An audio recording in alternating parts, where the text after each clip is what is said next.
All right. Welcome, ladies and gentlemen, to the Defiance Daily Show. We are live here on Monday, the 26th of January at 12:13 p.m. Central. Mark, what are you doing over there? Standard time. Hey, man, listen, we have successfully navigated and survived Snowmageddon 2026. I see that you survived, Travis. Did you turn into a what do they call them? Snow bunny? Did you become a snow bunny the last couple of days? I did not turn into a little snow bitch. No, I did not. Snow bunny, Travis. Snow bunny. Yeah, snow bunny. Gay. Are you being gay or have you been? Hey, man, listen. No time to be gay. We got a lot of stuff going on in the world, man. There is. Oh, my goodness. Yeah, there's a lot going on in the world. Folks, thank you so much for tuning in on this Monday afternoon with Mark and myself. Well, it's an afternoon Mark, for us. Well, what are you up to in that? Are you helping people out? What are you doing over there? Oh, well, actually, I didn't get stranded technically, but I sort of did. The roads out in the hill country are still very icy, but that I do have a four-wheel drive that's very capable, and I do know how to drive in adverse conditions. But when the ice, it's not snow, when the ice is more than an inch thick, and it's yeah, man, you ain't going nowhere. So, but it is beginning to melt. It's a little hairy. It's a little hairy. So we got these big hills, and you start going down. You just kind of, you're letting it go, but then coming back up. If you don't have enough, momentum, Newton takes over, and well, here we are. So, but the good news is, the melting has begun. It's in full effect. It's still about 28 degrees, but asphalt, will start melting ice and snow, and so it shouldn't be too much longer. I can get to my destination here. And I thought there was going to be a canyon backdrop behind you. What happened? Where's the Texas Grand Canyon? I thought you were doing this Canyon. Cool, like, ooh, I'm Mark. I'm mobile. I'm gonna do cool stuff mobilely. I am mobile. No, I'm in my truck. I am mobile, but I am mobile. And I'm looking for I'm looking for the awesome backdrop that you promised us. So I get that you're stranded, but you get no sympathy from me, my friend. Well, and I shouldn't, because men don't demand sympathy, and so I'm not either. But I will tell you that I have put my life in my own hands and in others, and prepared to make the ultimate sacrifice for the Defiance Daily Show and for you, Travis. And that's what we do here. That's what we do. But I did not make it to the Paladura Canyon. No, I did not. I'm sorry. I apologize. Yeah, it's okay. I guess we can move on. We can move on. But I'm glad you're joining with us. Please stay warm. Folks, if you see Mark moving his hands like this and they're out of sight, he's got hand warmers. It's nothing. No, I don't. No, I don't. You don't have hand warmers? Don't need them. I've got a heater on in the old Tundra, and it does really well. And so, been doing. But I will tell you, it has been getting cold.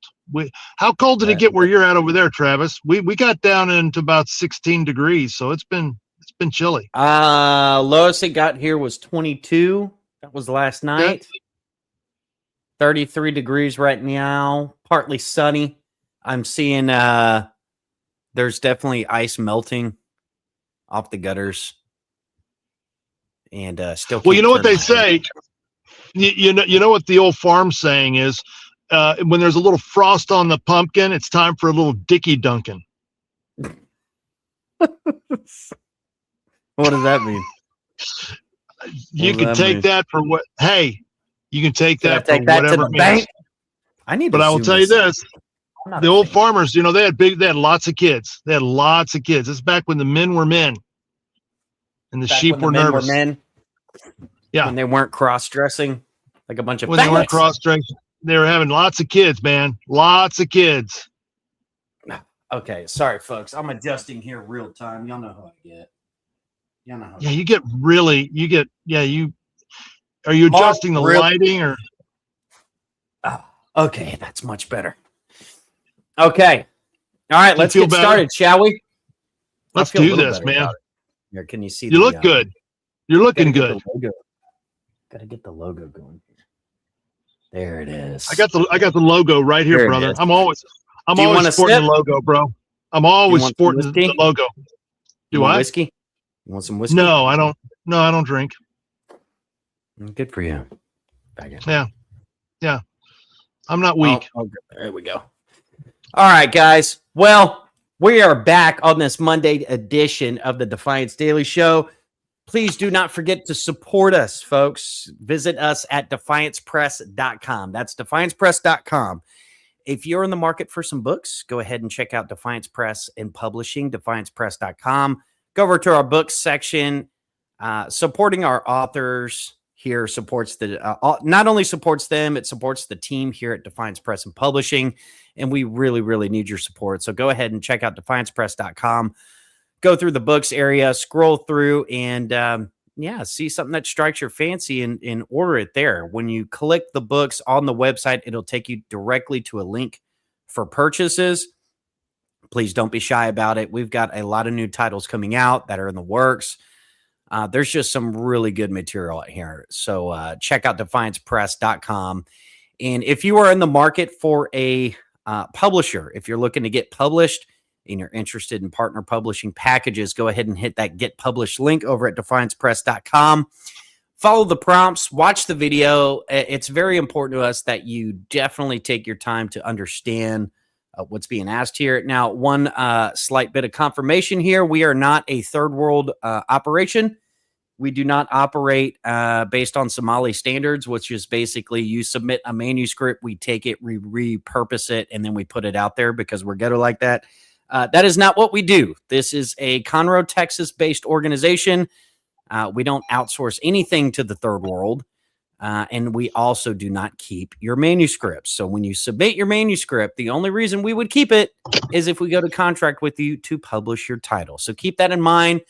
Once you submit, if we do not take on your title, it's basically a wash, and it goes back over to your possession. We have no legal right to repurpose or remanufacture anybody's manuscripts. Not sure where you folks have been going to in the past, but that is not what we do here at Defiance Press and Publishing. Again, that's defiancepress.com. Hit the Get Publishing link there and show your support, folks. It would definitely help us out a lot. And hey, also, we've got a book series. Travis, we've got a book series out there, very timely, by Blaine Pardoe, the Blue Dawn series, which is a post-apocalyptic series talking about what happens when civil war happens here in America. And I can tell you, I've read the book. It is very timely. And for those that are never imagined what civil war would look like in our time, you probably want to get into that series. It's really, really good, and it could be very beneficial for you and your family. So you can get that on Amazon, but it's Blue Dawn by Blaine Pardoe, and it is a series. And I would strongly encourage you to get started on that. There's some very good information in there for you. Yes, thank you, Mark.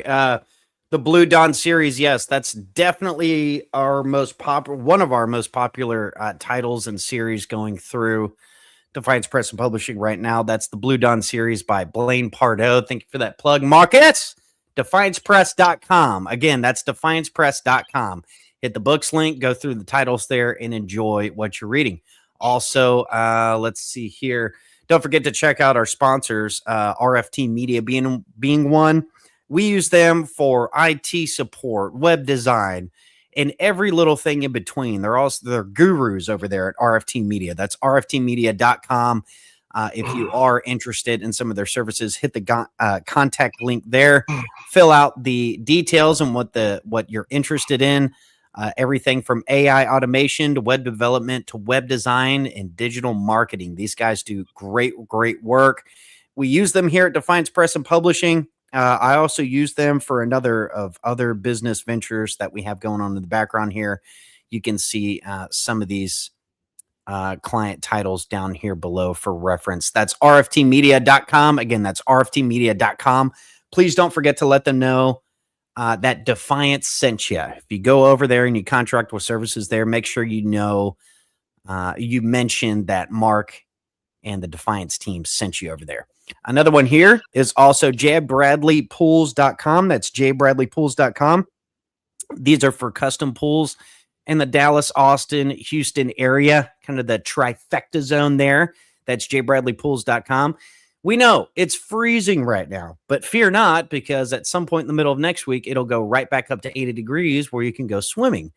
As we like to say here in Houston, we get all seasons in about a week's time. So don't think it's going to stay cold for long, though. I do think we are going to get a pretty prolonged winter here, Mark. I don't know what you think about that, but thank God for global warming. Thank God for global warming. I'm glad it's heating up. If it wasn't for global warming, if it wasn't for global warming, Jay Bradley would never sell another pool. It would be like this in June. Right. That's exactly right. You know, this global warming thing, it's crazy too. You're seeing all these liberals buying beachfront properties during global warming too. It's very telling. They must be very concerned if they're buying beachfront property when the ice caps are melting. Oh man, that's jbradleypools.com. Guys, check out their website. They do a lot of incredible work. I've seen his work in person. That's run by Joe. The chemtrails are free. They are included with your pool purchase there. So keep that in mind. Again, that's jbradleypools.com. If you have any questions, reach out for an estimate at 832-813-5340. That's 832-813-5340. While we're talking about phone numbers, I should go ahead and plug the Defiance Press and Publishing phone number as well. If you have any questions about Defiance Press and Publishing, want to get a hold of us, reach out to Mark directly at 281-581-9300. That's 281-581-9300. You can also reach out via email to mark@defiancepress.com. That's mark@defiancepress.com. I was a good boy and did the plugs right away. How do you like that? Man, you know what, Travis, you really did good. Hey, we might be bringing on Junior Samples, used auto sales. You know, the ones, their phone number is BR549. Junior Auto Sales. Yeah. Oh, that's their phone number. That's their phone number there in Varney, Kentucky. That's Junior Samples Auto Sales. Yeah, you know. Yeah, I do like me some of that. That's what I'm talking about. Yes, sir. That's what I like right there. That's what Travis, I like what's right funny there. is, oh man, the old folks are laughing right now because they remember that. You have no idea what you're even making fun of right now, and I kind of like that. I got that on you. You know, it's just you never watched an episode of you never watched an episode of Hee Haw, but some of us have. Hey, you got a fella back there in your rearview mirror. He's trying to get a free. Trying to get free video time. I don't appreciate that. You got to charge that, man. Roll that window down. Tell him it's $20 to be on the live Zoom. He's out here cross country skiing. He's a cross dresser. He's a cross dresser skier guy. Yeah, cross dressing skier guy. Man, Mark, very dangerous. So much.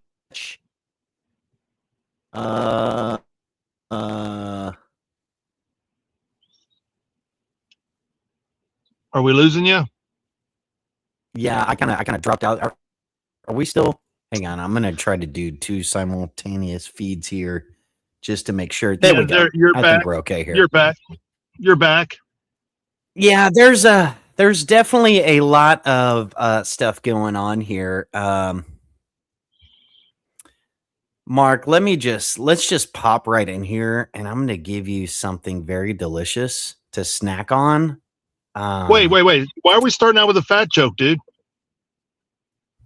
Why does it have to be related to food with me? I don't know if that's subconscious with you or if it's conscious, but a lot of people pick up on it. A lot of people pick up on it, dude. No, not at all. But I've noticed that you will when want to entice me, you tend to use food. Okay. So I don't know what that means. Preferably Vienna sausages, but you won't go for that. Oh God, Travis. That's whatever. I mean, one day you will definitely eat that. One day. Okay. No, I've had them before. I had them when I used to eat them when I was a little kid, and now, no, not doing it. No. Man, I found a wonderful video to kick us off, and I'm just having the hardest time. Oh, here we go. Oh God, here we Marcus. Go. Yeah, because we're not really in this show yet. Not quite yet. All right, let's see. Are you warming it up? Are you getting warmed up here? Yeah. I got to share this with the class. I came across some good I like to call these, I guess you could call it a motivational video. So I'm going to see if I can download this here. Okay, there we go. Well, while that's downloading, let me set the stage for you here, which is basically we had our intro music, and I'm starting to think we need to replace it. Okay. And I think I've got the perfect material for it. So bear with me, Marcus. I'm going to share this with you. Let's just see how this goes. This is very interesting navigating this while you're staring at me, putting all the pressure on, but check this out, Mark. This might be our new intro video. Our hearts, we are one. Shining in the brightest sun. Sharing our love with our soul. And angels are singing along. Angels are singing, angels are singing, angels are singing along. Angels are singing, angels are singing, angels are singing along.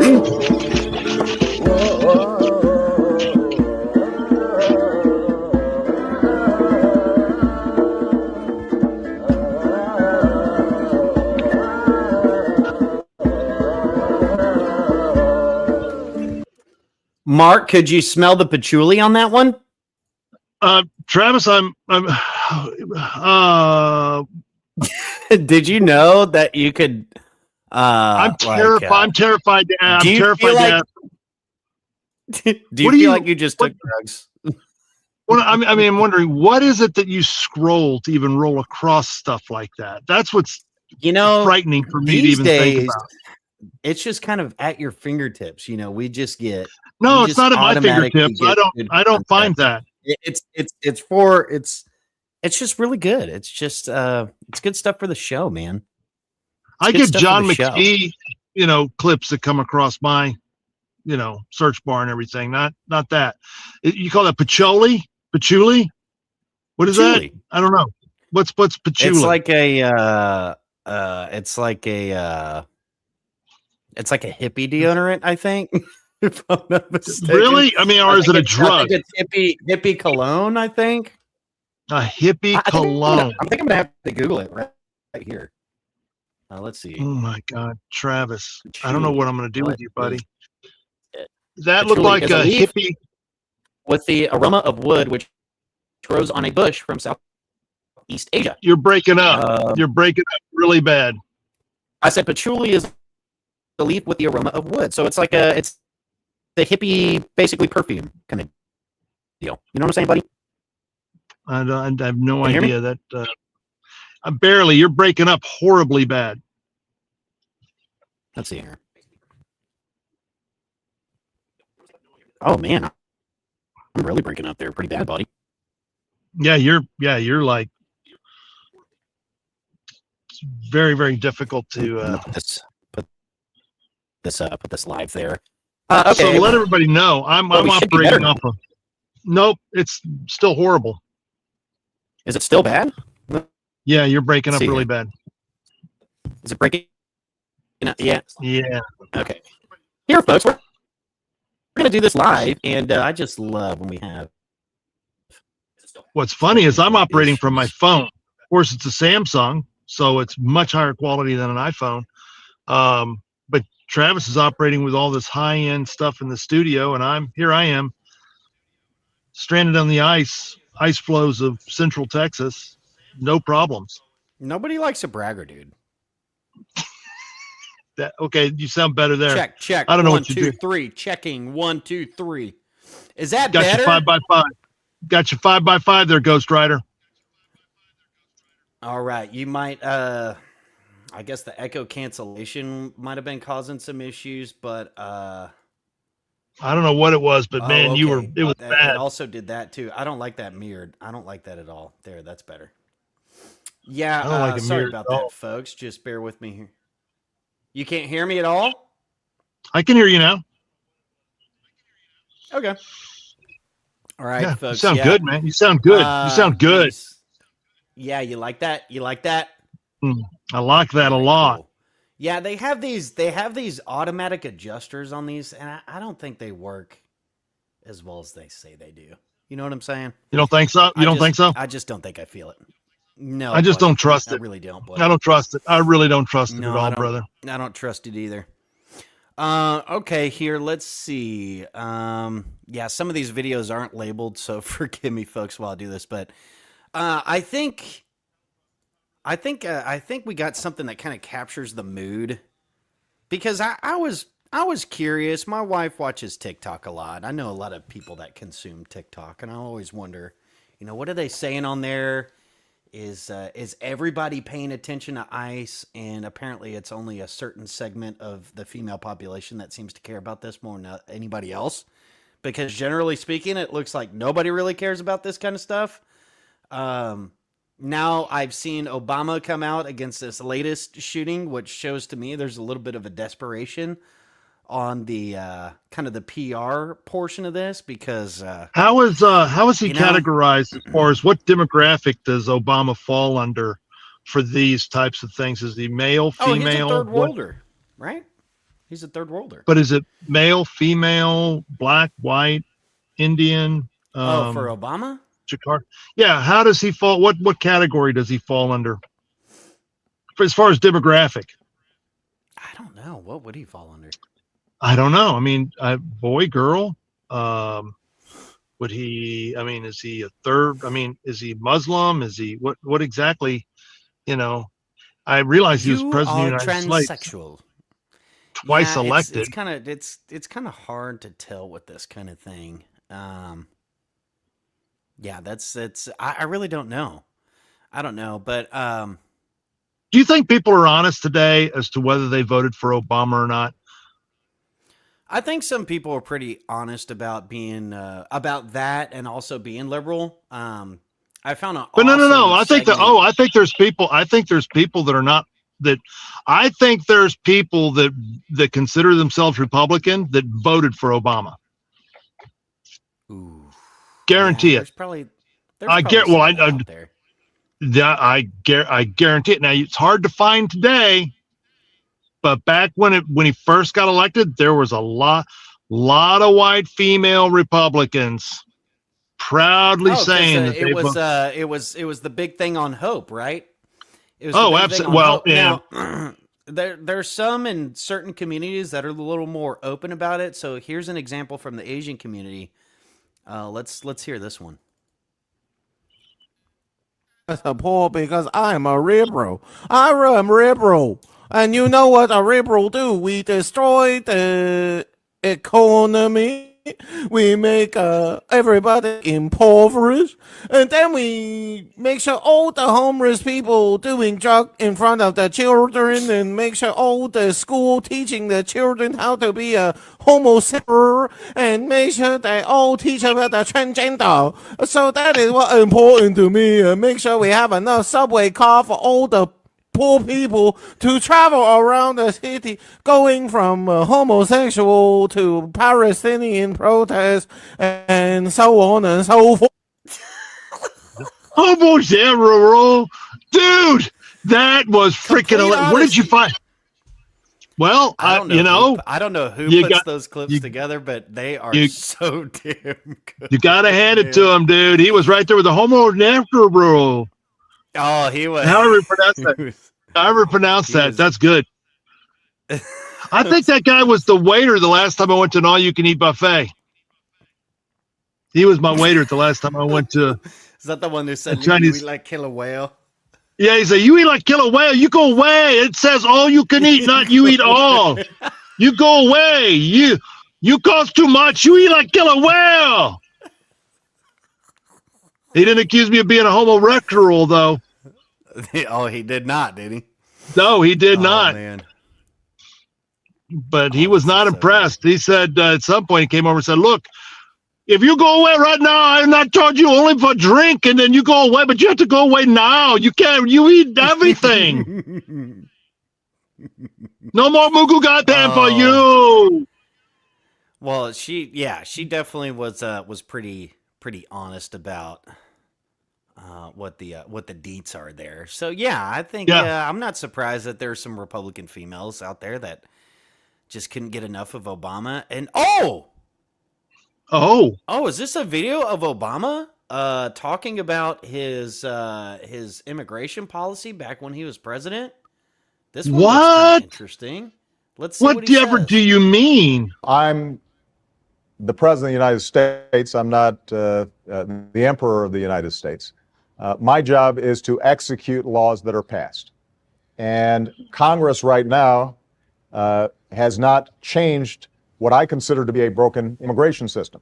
Mm-hmm. And what that means is that we have certain obligations to enforce the laws that are in place, even if we think that in many cases the results may be tragic. There are going to be some stories that break our hearts. And more importantly, we're going to continue to have an economy that is stifled by a really inefficient system where not only are we deporting folks, but we also have a legal immigration system that is so bottlenecked that it forces sometimes people into the illegal system. What was he, Travis? What was he saying? What was he meaning by that? Interesting. Why was that so interesting? He had to tell people that it's going to be a little heartbreaking when you come into the country illegally, and he's got to enforce the law. Oh my God! Oh, he must be the racist. Kids in cages thing. Oh, that wasn't just Trump. Apparently, that was happening for decades prior, but liberals only care about it when they're told to care about it. So now Trump is bad, but Obama was good. Is Obama? Yes, Obama was really good because he was black. Is Obama right-wing now? Black? Is he right-wing now? No, he doesn't. He's a right-wing above president by these standards. No. He's above all that. He's not right-wing or left-wing. He's black.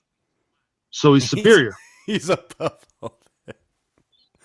Oh my goodness gracious God Almighty. You can't hold him to the same level.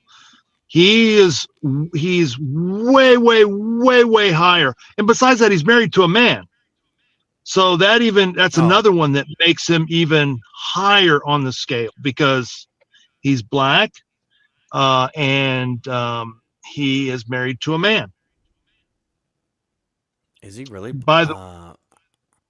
Where is that? Yeah, go ahead. I was just saying, Big Mike is he's married to a man, and Big Mike is let me tell you something, man. If you haven't seen, do you remember that scene in Christmas Vacation with Cousin Eddie and his Rottweiler Snots and Uncle Clark, and he said, "Hey man, check out the set on this one here, Clark."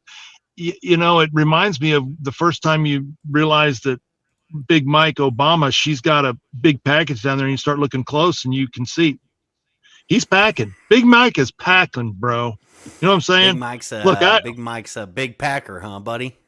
Well, I don't know how God blessed you in that area, Travis. I mean, but by gosh, Big Mike is packing some junk, bro. I mean, a full set of jumper cables. You know what I'm talking about? Yeah, I think we've seen. I was trying to find the video of her dancing on the Ellen DeGeneres show. That's a good one because that does give you a little bit of an idea. Man, I can't find the damn video. There's that other one when she's her and Barry are walking out of, and they're getting ready to get into the vehicle or whatever, and she's grabbing herself down there, kind of giving herself. You know how it is when you start. Travis, have you ever? It gets all cramped up in there, and you got to separate. Well, not just cramp it. Bit. Yeah. Do you know what? Have you ever tree frogged? You ever tree frogged? No. That's when your scrotum, when it's hot outside and a lot of humidity, it will stick to the side of your leg. You know how that skin will. That happens all the time. It doesn't even need. Yeah, and then you got to you got to peel it away. That's tree frogging. So he was apparently tree frogging, and he had to adjust the equipment, and it was a handful, man. So, Big Mike. So Obama's black and married to a dude. I mean, we can't judge him on right wing, left wing, liberal, conservative. He's just superior. Okay, he's simply superior. He's just up there. He's insurpassable, man. He's just he's one of a kind, man. That's what he is. He's one of a kind. That's why the white chicks vote for him. They just know. Well, So that's pretty interesting. I got a video clip here. I guess this was going around. This was a little cute one, I thought. And it was these two girls talking about, would you marry a liberal man? And, I got this clip because I was thinking, there is Mark's girlfriend right there. So let's. Oh, did you find me? Did you find me somebody? Did you find me somebody? I think I got you a good one here. Let's really? This clip. Someone that has different political beliefs than you. I would never marry a guy that's liberal. Why not? Because he's gonna raise my son to be a I just died on your arms tonight. She's the one. And there it is. She's the one. My wife lived in California for a little while. She went to USC over there, and that's where Jethro Bodine lives.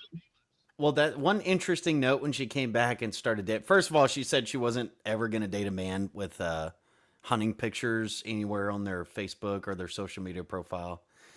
She ended up in a deer blind 2 months into that relationship. But damn right. Here's an interesting fact, Mark. Did you know that men in California, particularly LA, can't grow facial hair? This is a real thing. Yeah, they're all fat. No, they're fags. Yeah, they're fags. They're very low T. Very low T. She was very impressed by my facial features, mainly being that she said she had never been with a man that actually had facial hair or could grow one. So that was pretty. Well, men can. Yeah. Welcome to Texas, baby. She's used to being around males, not men. There's a difference. Yeah, something along those lines, right? There's a big difference. Yeah. Oh, and man. Texas, it's California is lost. Look at Gavin Newsom. He is the quintessential Californian, and he's handsome. So people are going to vote for him. Whoa! Well, it depends on what. First of all, that's apparently how deep the voter base thought process goes. He's handsome, kind of like one Bill Clinton. Oh, he talks real good. He talks. Well, no, you got to remember, it's pretty much the female vote that determines who ends up in office. Yeah, I think we know, but especially when they're handsome and they talk like Slick Willie, and girls fall for it. I mean, that's I guess all we need there. Yeah, I got pretty fortunate with my wife over here. This was pretty interesting. She actually sent me this one. Shout out to you, baby. So there's apparently, all right, you're gonna find this interesting, Mark. Apparently on TikTok. I don't know if they grabbed these from Reddit or Quora or a bit of both, but apparently some women go into these chats and they basically confess some of the stuff that they're really up to. They post it anonymously.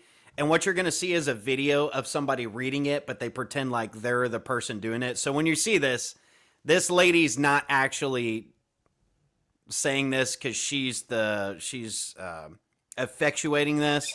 She's just reading it as if she's reading the reaction and posing as the reactor. Does that make sense? I think so. Okay. You'll probably totally confuse me, but that's easy to do. No, it's fine. Basically, this is a reaction. She's reading a comment from a girl on Reddit who posted this. This is going to be absolutely, I don't know, depending on who you are, infuriating, revealing or probably not surprised. All right, here's her video. Let's see the state of romance in America. Let's check it out. My husband of 6 years does not know that we are currently $500,000 in debt because of me. Now, my husband and I have been married for only 6 years. This man met me and I was working 3 jobs. I was having a really hard time, but whenever him and I actually got married, he told me that he would take me out of work and he would make sure that I was spoiled. That's exactly what happened until I kind of went overboard and started spending a lot of money. Because my husband does travel for work, he thought it was a good idea that he get me a credit/debit card that I could use whenever I needed anything. I was very excited. At first, it was, the basics, groceries, paying bills, paying the mortgage, paying whatever I needed to pay. And then I got really bored and I started spending money on bags, clothes, jewelry, makeup, a lot of things that I didn't really need, but I kind of felt like I kind of did. After I maxed out the cards that my husband left me, I did decide to get a couple loans out on my husband's name. They were not in my name, just my husband's name. And sadly, all of that money, within a couple months, it was completely gone. I would ask my husband for more money. He would ask me, what did you do with X amount of money that I gave you? There was a lot of money there. And I would just come up with bullshit saying that my family was sick or something happened and I needed to spend the money. My husband loved me. He believed me and he gave me more money. My husband then decided to cut me off because he said that I was spending way too much money. I decided to get more loans out, okay? Because I am not going to be at home bored, not being able to spend money. That's not a way to live. So I did get more loans out and I did put them in my husband's name. I then asked, family members for money. I said that my husband would pay them back. And so eventually it got to the $500,000 debt.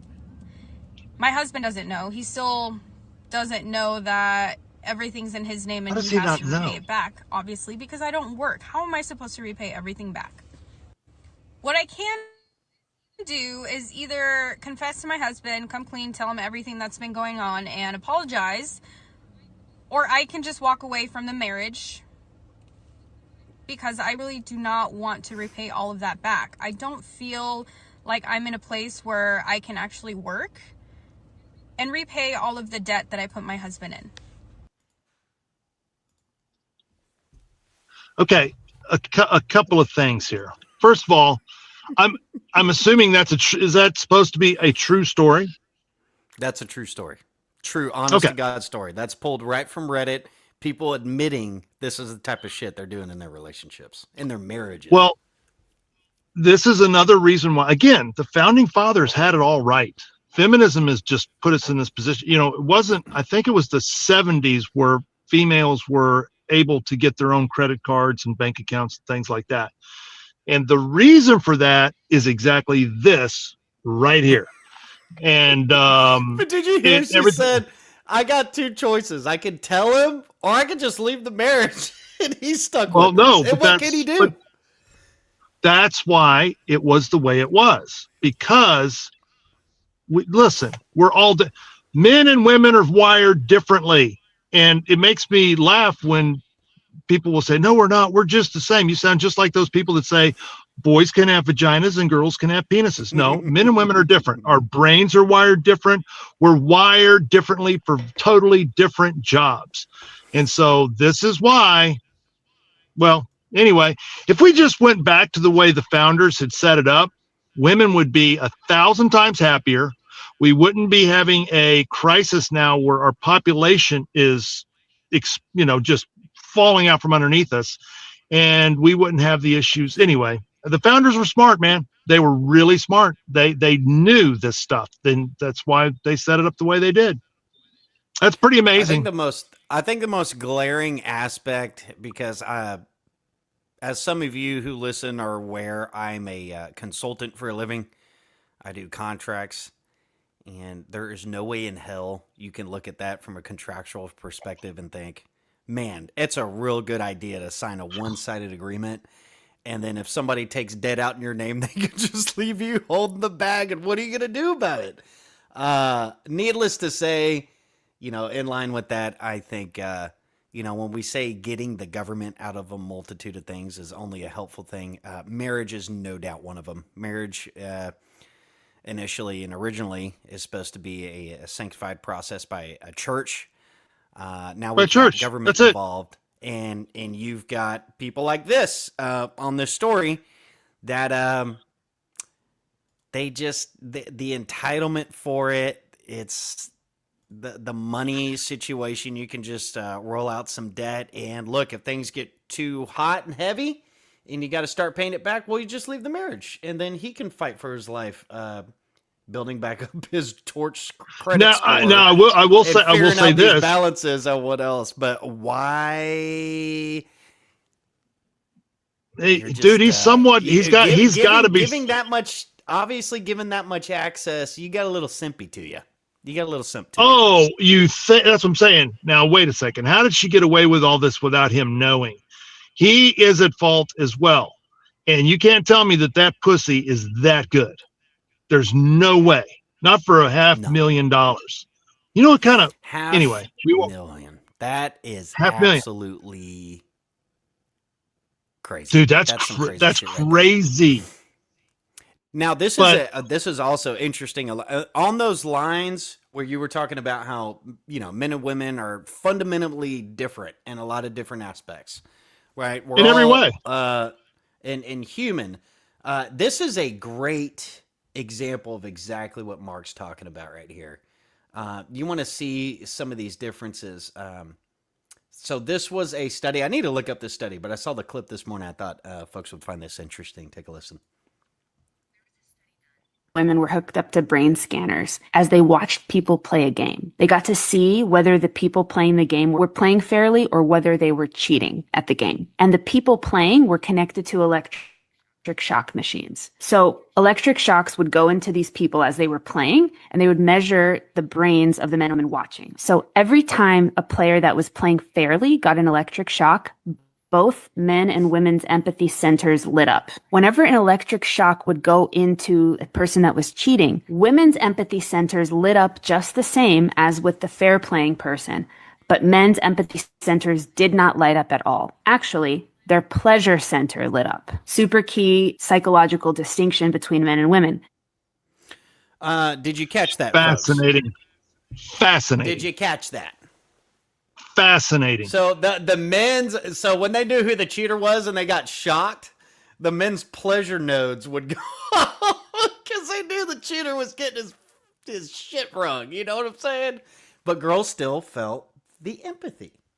Yeah, exactly. No, that's exactly right. One is a protector and one is a nurturer. That little sample case right there pretty much quantifies the whole thing into a nutshell. Women tend to empathize even with people that are unjustly operating. So they see a cheating game, they shock us. Oh, the poor guy. Poor guy. I thought it was real interesting. The men's pleasure nodes ended up going off when the cheater got shocked. It got caught. I love this. And that is crazy though. I mean, what gets your nodes going, Travis? Stuff like that. That really gets my nodes noding. It really gets my nodes noding. You know what I'm saying, dog? Right, oh my folks. gosh. People are asking me where's the show, and I'm just making sure they got access to it. Don't worry, guys. I got you. I got you guys. All right. There, it's live. Here, y'all. Boom. Okay. Yeah, that was a good one. I thought you'd find that pretty interesting there. Yeah, that one was definitely pretty interesting. Okay, I know folks are probably clamoring at the bit. I don't know, maybe not to hear about all the details involved in this latest shooting. I just really don't care for it that much because this is the stupid game, stupid prizes thing. I will quantify though that some of the rhetoric coming from Kash Patel and all this stuff, it's like you show up with a gun at a protest, you're automatically having bad intentions. I'm not going to toe that line. You absolutely can show up to these events armed. There's nothing wrong with that. There's absolutely nothing wrong. I saw that happen here in San Antonio when we had ICE or Antifa thought they were going to come and do shit to the Alamo here in Texas. Probably the dumbest thing Antifa's ever planned out. And that was a barricaded wall of AR-15 holding Texas patriots out there. Exactly. That's different than going up and interfering with people being detained and arrested with a gun. That's not a protest. That's called interfering with an active investigation. Mark, do we really need an ex-policeman to really quantify this for us? Mark, when you're showing up to protest and you start agitating a situation, you try to detain somebody, and I come up to you and I've got a gun in my holster. I don't know if I'm going to reach for it, but you realize it in the middle of our kerfuffle. Mark, can you break this down for folks that might be shrieking a little bit, thinking, ICE really is just going around shooting people for no reason whatsoever? Quantify that for us. Yeah, well, there's so many different things at play here, and this is why Trump has to enact the Insurrection Act. He has to, because you're putting law enforcement in an impossible situation, because now they're going to do a full investigation on this officer, which I think is very unfair. Now, anybody that knows me, anybody that's followed me on Facebook or social media or anything, you'll know I am very hard on cops. I'm not a big, I don't wave the Blue Lives Matter flags or anything like that, even though I was a cop. I don't necessarily trust cops that much. I'm very vocal about when cops step out of line and do things that they shouldn't be doing. But I am telling you, this is different. This whole thing, this is a civil war. And, like we should have learned in Vietnam, you can't go in there and do police activity in a war zone. These are war zones. These people that are creating all these issues have made attempts on law enforcement's life, military life. We've had to have the military, and including the Marines, show up in cities to quell these agitators, these paid agitators, and people that are causing all these issues. So police officers are going in already very hyped up, very listen, a cop wants to go home at the end of his shift. I don't know if anybody knows this or not, but cops don't look forward to getting shot or stabbed or, being killed. That's not what we do for. And when you're walking into no, but I know it's hard to believe, but when you will never understand what it feels like. I have been in those types of situations where you've got a crowd and all of a sudden they're descending on you and you're trying to arrest somebody. This happened to me several times, and I can tell you it is very, very frightening. And because there's just so much activity going on, you can't be watching everybody's hands, and all of a sudden a weapon is produced. I am telling you, these officers did exactly what they should have done. They did nothing wrong, but now they're living under all this pressure of understanding that if they have charges filed against them, they're going to end up like Derek Chauvin, and police officers do not do well in the prison system. Derek Chauvin's been shanked over 20 times, and he's an innocent man.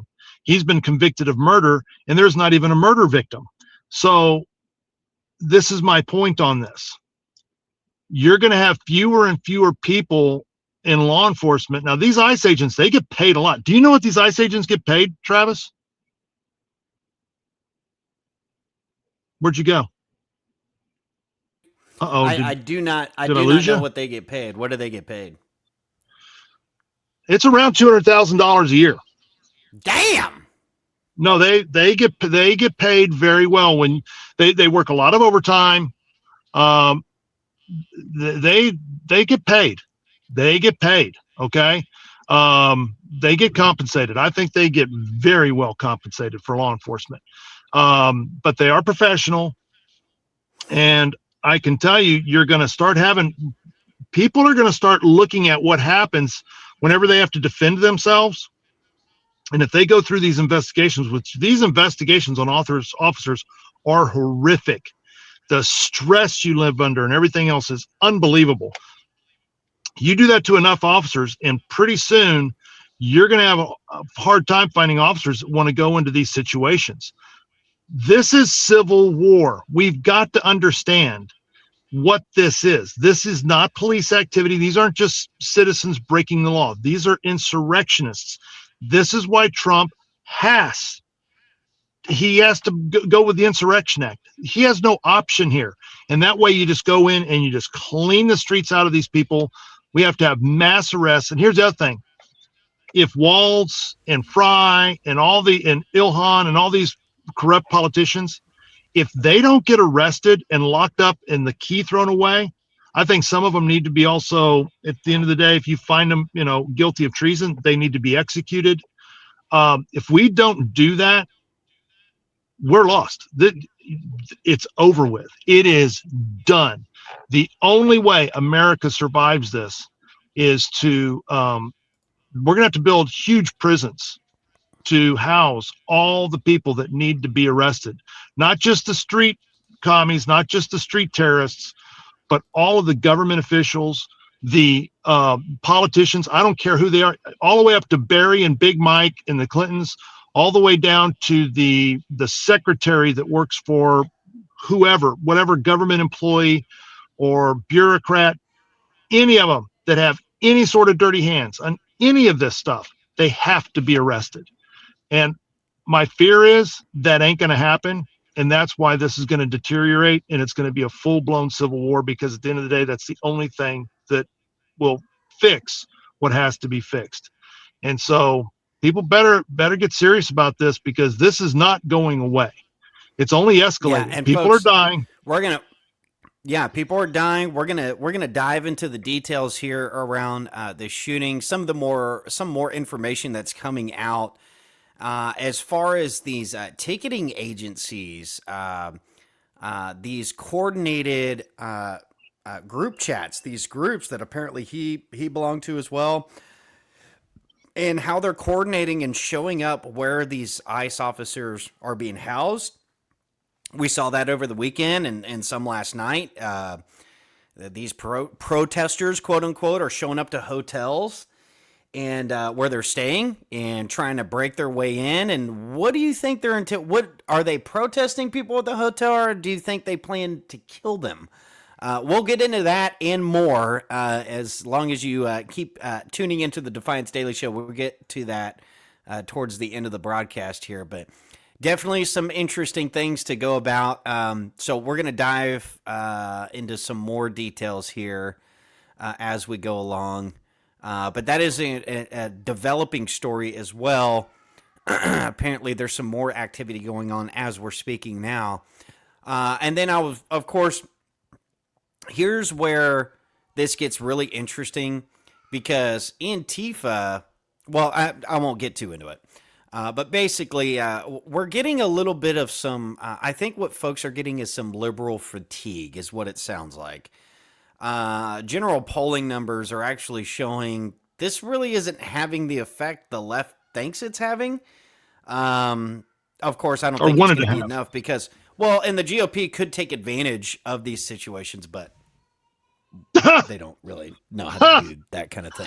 Right? Any kind of momentum or seal, oh my God, just dude. Absolutely just take a victory lap when it happens. But, this, I don't know the story behind the Somalia one. I know that she was apparently accosted by ICE and was called the N-word.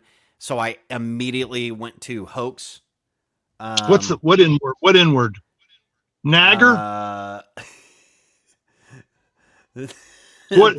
I know what you're trying to do. I know what you're doing.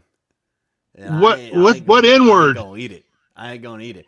But nasty. That's an N-word. Nasty. This video kind of sums up, I think, where all of us are in our head, because even people on the streets in there, Minneapolis, who thought maybe this is going a little bit too far. Turns out not a lot of people, just regular people, are supporting this. And especially when they hear the victims get up on podiums and do this. By the way, superimposed into this video is basically the public's reaction to this kind of shit. So I'm Somali. I'm proud to be Somali. To me, being Somali isn't just eating bananas with rice. It's a lot. It's like it's an interesting thing. It's very hard to describe what it means to be Somali and what it means to be American. But it's like a cultural fusion. It's kind of like the banana. That right there is how we are all looking at that. Oh my God, dude. That kidding. Man. No kidding. You can't make this up. Can't make it up, dude. The dumbest countries on the planet, the lowest IQs, inbreeding galore, just absolutely. But we're supposed to sit here and listen to all these people. Now, here's an interesting thing. Somebody sent me this from this is a clip from this is the Sean Ryan podcast. This is a good question. This is something interesting I want to hear more about. Let's take a listen here to what he's talking about. Looked at cardiac arrests involving Somalis. It's like, I kind of grokked what she was getting to, and I was like, you mean like, are Somalis dying of natural causes and being reported?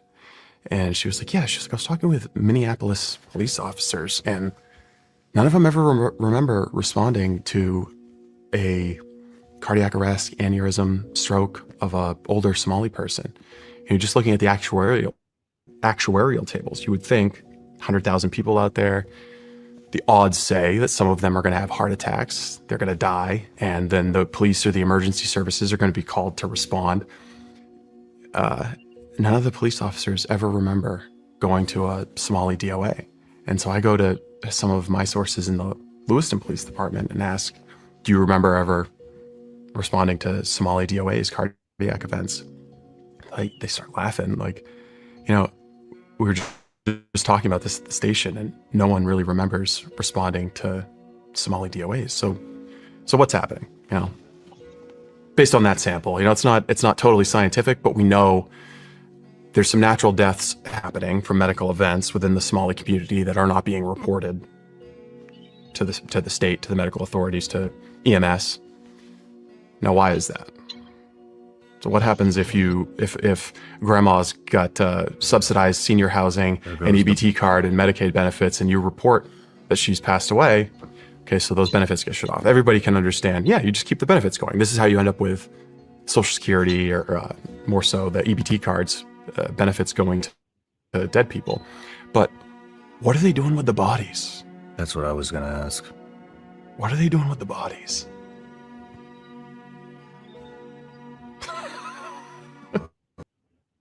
All right, that is incredibly interesting, because you're talking about police departments that are saying, yeah, we never get natural death calls, heart attack calls, anything from the Somali community, which we know from Doge and some of the reports we heard last year that a lot of dead folks are getting benefits. That would explain kind of a bit of that, wouldn't it? Which means grandma died, but she was getting SNAP benefits and everything else under the sun. If we report her death, well, then the benefits shut off. So what do? Well, I don't know what they do. That's the big question. Mark, what do you think Somalis do with their dead kin when they need to keep their benefits going? I just throw them in the river or bury them in a hole, or they don't care. I mean, dude, they eat them. I wouldn't be surprised if they eat them. Oh, Grandpa, juicy her leg. Folks, isn't that interesting? So it's the what is that beeping there, buddy? Hang on, buddy. I got to do something here real quick. I'm trying to see if I can't. I'm gonna have to mute you. I'm trying to see if I can't make it up the hill, but I might not be able to. This might be. Are you trying to get back to your spot still? I am trying to see if I can. I don't know if I'm going to be able to, because the melting is doing really, really well, but man, it's icy, and there's two vehicles up here on the side of the road that I'm trying to do the same thing. No, they're out of commission. They didn't make it. Oh, they're done. And they didn't make it. Yeah, they're done. And I might be driving right by them, but we'll see. But dude, this is freaking hairy. So if I lose it here, you'll see live, online, real time. Yeah, let me see. We got a Bronco and a BMW here on the right that I'm going to try to sneak by if I can. Oh, my money's on the Bronco. But it's not. That BMW is screwed. No, they're both screwed. They're both out of commission. They're both off to the side and didn't make it. I'm going to see if I can sneak right by here. Live in the Rumble I'm going to give you. Let us know what. Oh my, dude! It looks like you're in a different country. Look at all that ice and snow on your. I'm not gonna lie, that looks beautiful wherever you're at, dude. It's pretty nice. Dude, this hill country, dude. But look at this tundra, man. I'm just getting right on it, dude. Look at this, man. Four low, in the Toyota Tundra right here, dude. Look at that. Look at that. Would you look at that? Would you look at it? Just look at it. Look at that. Sometimes you just gotta look at it. You just gotta look at it. Just look at it. Yeah, I don't know if I'm going to go that way and get anywhere. We got a little sidetrack there, but I'm going to go back the other. No, there. Oh, here comes the fire. Here comes the fire truck and somebody else. I can't tell if there's is that melted ice or is there still hard ice on that road? No, there's still hard ice. I mean, it's it's gnarly. I'm gonna go ahead and park here. It looks like a fire engine might be trying to come down here, or no? I know what they're doing. They're closing the road off. Look at that. They're shutting it down. That's crazy. Looking at that, knowing that's in Texas, folks. How about that? Tell people the general area you're at. Mark's a moving target for a reason, folks. This is out west of Austin, northwest of Austin. And what's your temperature in the hill country? 29 right now, but it seems a lot warmer because the sun, it hits the black asphalt, and so that's why you're seeing a lot of melting right now. This ice was 2 inches thick 2 or 3 hours ago. It was literally just a sheet of ice. And I'm still seeing a lot of melting going on here, but it's going to drop down, folks. I think Texas is getting this all week. We're getting this all week long. Yeah, it's coming in again this weekend, bro. I don't. It's coming in again. I don't think we're going to get some rain on top of it here. Let's check it out with oceanic atmospheric administration. So we got 28 degrees as low today on the 26th of January. 30 degrees tomorrow low, 32 degrees Wednesday, 37 degree low on Thursday, 26 degrees on Friday, 23. Yeah, folks, we're gonna get hairy in this. So the good news is I'm not seeing a bunch of rain or snow in the forecast. So at least it's cold with the sun out. So I think we'll be able to survive better than we did in the past at some of these places, folks. I don't know about you. Fortunately for me, I do buy in bulk pretty often. I am a Costco goer for sure. So as far as having bulk meat and things that I need, I really don't panic around these times because I generally have my stuff together already. But here's what some folks were experiencing at the grocery stores here. Wasn't that your nickname? Wasn't that your nickname back in high school? Bulk meat. Bulk meat? Yeah, bulk meat. Wasn't that your call sign or your nickname or something? No comment. Okay. What are you doing?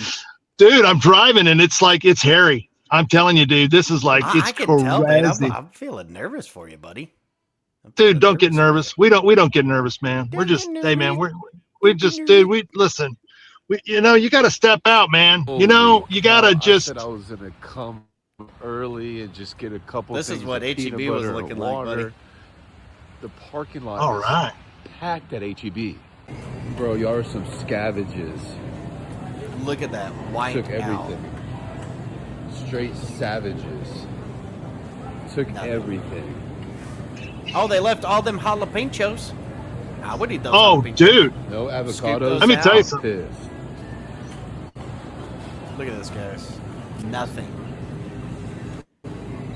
Really? Nothing. Folks, it was like this up here at the HEB we went to. Man, y'all are wild. Just to get a few things. Look at this. They wiped out the meat. What? So when your freezer goes out, what's that meat gonna do? Hey, let me tell you something. Took all the meat too. Took all the meat. I hope the power goes out and I'll lose it all. The chicken too?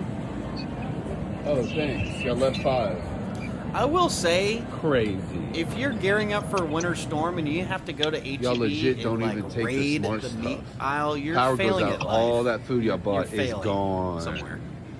Yeah, because all you really need. Panic shopping. Let me tell you something. They're doing it all wrong, Travis. You know what they should be stocking up on there? Power and it spoils. Oh, y'all left me too. What's that? Thanks a lot. They got the jalapeno peppers. All they need now is like a dozen boxes of all brand flakes. And if you just have a house full of jalapeno peppers and brand flakes, let me tell you something, bro. When it's all said and done, all you're wanting is an icicle.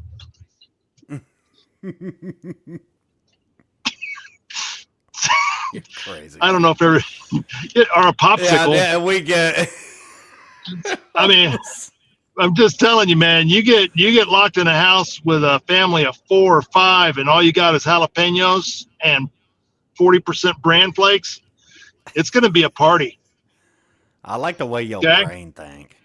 I like the way your. Well, you know, not to say that I've ever been there before, but let's just say, you know. I'm not new. I'm not new to the struggle. I'm down with the struggle, Travis. You down with the struggle, man? I'm on the main. I'm down on the main highway again here, and this is what the main highway is looking like. I've got it in 4 high, so we're out of 4 low. That is crazy. How about that? Look at it. All that. There's no clouds in sight, and you're still just. That's crazy, dude. How about that? Is that great or what, man? It looks like. Colorado, when you've got brake lights way up ahead of me. I don't like brake lights. People shouldn't be hitting the brakes, man. And there's like a big fuel tanker, 18-wheeler. Should you be driving and doing the show right now? Hell yeah, that's the way we operate on the Defiance Daily Show, dude. Listen, we're not pussies here. We're not pussies. You know? No, we are not. We got a show to do, man. That's it. That's we got a show to do, and it's not a show without a little Alex Jones motivation. So come on, bring it. Bring on some Alex. This clip together, but let's get into the zone here before we start cutting through the news. Let's get into it, bro. Let's get it. You see, I think when I get up here and get angry at the New World Order and tell you how evil they are, that you've got courage and want to defeat them. That if I go ahead and lay it out, all out here, what we're really facing, you've got courage and you've got will, then you're going to get angry and stop caring. Try this trick and spin. It begins with not caring about what your slack-jawed, football-watching neighbor thinks. Your head will collapse, but there's nothing in it, and you'll ask yourself. It begins with not caring what happens to your individual person. And when you have that attitude, then the enemy doesn't have anything over you anymore. Stop being gilded, domesticated garbage. Stop being weak. And when you see a threat coming down on you, deal with it. Become a human again. Yes. Stop being weak. We got a bunch of criminals coming down on us. Murdering scum. I want to get humanity awake. I'm going to get our forces up. And then I'm going to bring these people to justice. And you know what I mean. Come on. You know what I mean. I want to unleash humanity.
That's what I'm talking about. Woo! All right. That did it. That got the motivation. That got me going fired here. up, Folks, man. That got me fired Defiance up. Daily Show, baby. Quit being domesticated weaklings. Golly! Man, that's the problem. Need to be real strong like this guy. Be strong like this guy showing up. Be strong like bull. Showing up to the ice and showing them how it's done. Look at this bravery. Bravery. Look at it. Ice out! Ice out! Look, put the fist up. Yeah. Ice out! Ice out! Look at that. Look at that. Oh, God. What up? And resistance. Are you? Look at this. Look at this. Why does the left's causes attract the most retarded people on the planet, man? I gotta know. Here's another video of this guy. Let's take a look at this modern day California-based freedom fighter. Let's see what else he's up to in his spare time here. Let's check this out. God, he's probably he molests colleagues.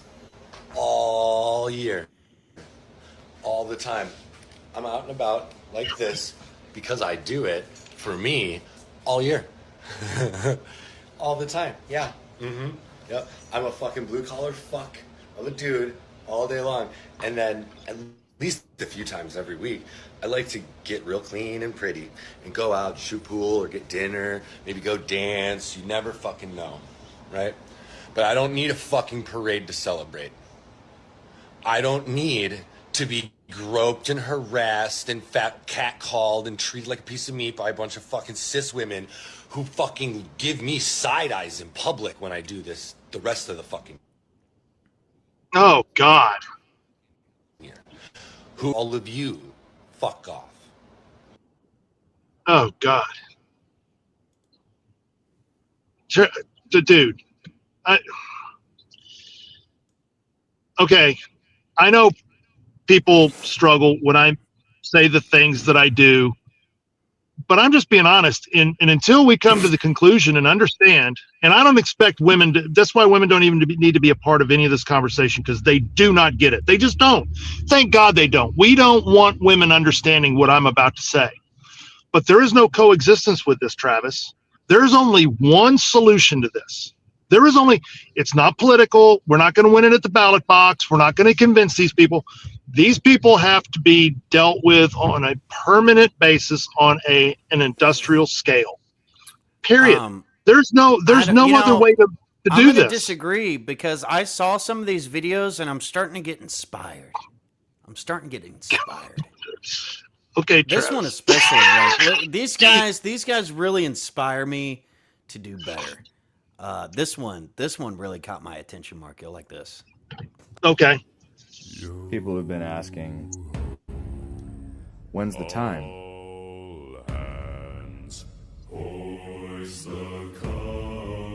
After today.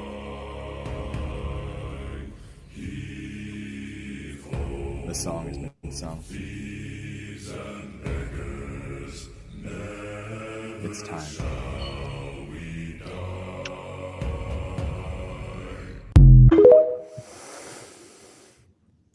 Man, I wouldn't want that soy beard coming anywhere near my vicinity, man. That would just terrify me. These people really think they're like, it's like they think they're some of them are capable, movie, dude. Hey, some of them, here's the thing. No, there are some that are capable. You got to remember, and people do not understand this, especially during the Biden years and when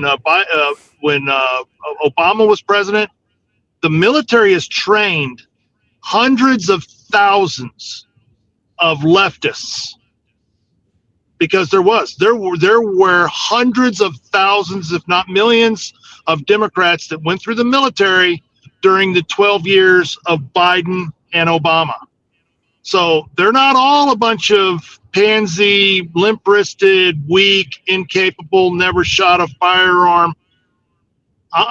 You'd be surprised. There are millions of very capable. Some are even highly trained. They are very capable. Here's a great example of one of these. This is some of these capabilities just really out there here. Let me see if I can find this. You can't forget smoke grenades that initially came out. I know the smell of smoke. Can just get out of their wheelchairs. Not sure what just happened there. Off the floor. But you guys can see the amount of there's smoke grenades that initially came out. I know the smell of smoke. It's a miracle. Folks, this is so yes, Jesus does miracles for them too. You can't forget this. Need to understand.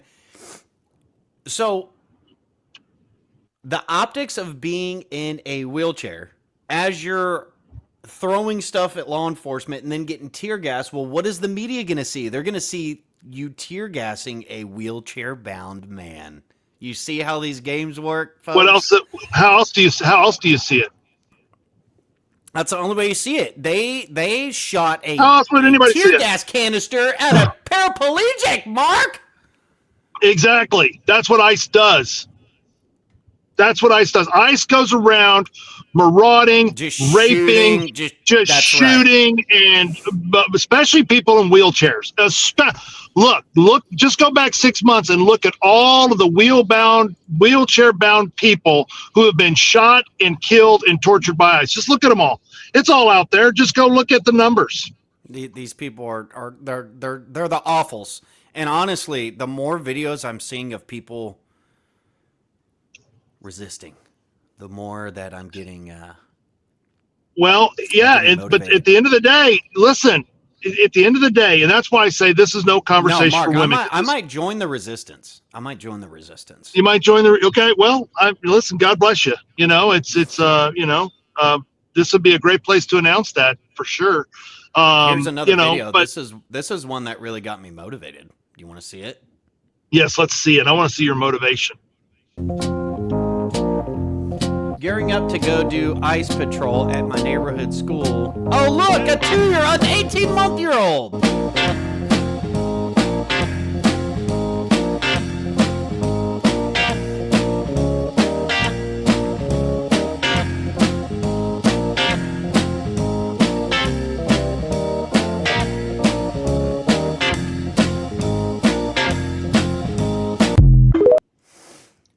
That's a mom gearing up to do ICE patrol with the 18-month-old strapped to her back.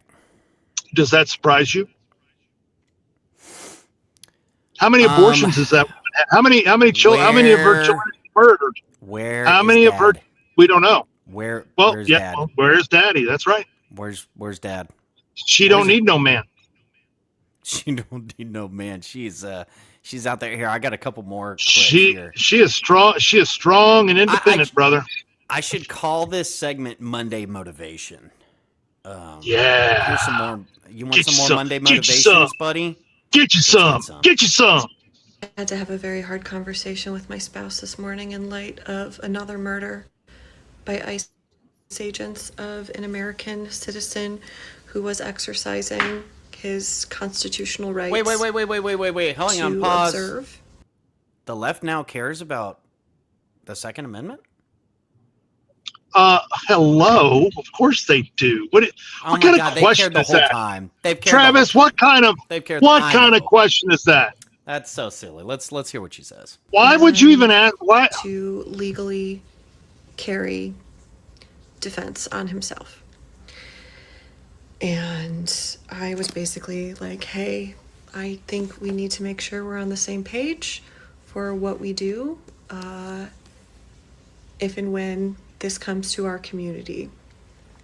He knows that I've been working on some other things, but I was like, I want to make sure that we're on the same page. And he asked me, he's like, if they come here, are you going to be out there?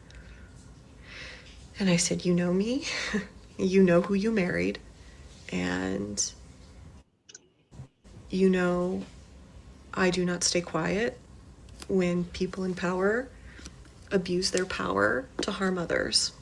You know that about me. You've seen it. You've seen me do that. And I don't think I could live with myself if I didn't. And he was quiet for a while. And then he just said, I don't want them to shoot you. And I said, I don't really want that either, but I've got to do something good with this body I was born into and this one life, you know? So I just think people, make sure you have your affairs in order. I'm going to work on getting mine in order. Let people know what they need to know. Because rights don't exist in this country anymore for us citizens. If we don't have an ICE uniform on, we're not safe. And we've known this for a while, but it's becoming more obvious how brash and brazen they are.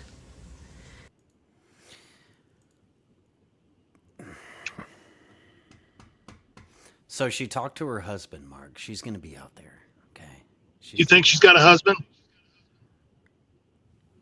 I didn't see. What do you? I mean, I mean, Travis. There's so many things to say here. There's a lot in that one clip, but getting this animated over deporting illegal immigrants. She seemed pretty calm to me. I think she's definitely medicated. She's definitely medicated. She does. She got a. Oh no, she's medicated. Oh no. No. She's just, that's the way she is every day. She's medicated. Believe me, dude. She sees her therapist. Trust me. Yeah, that would be my first question. Her, I said, "Hey, sugar tits, what are you on?" I mean, these people, man. I don't. Clearly, we know they don't understand.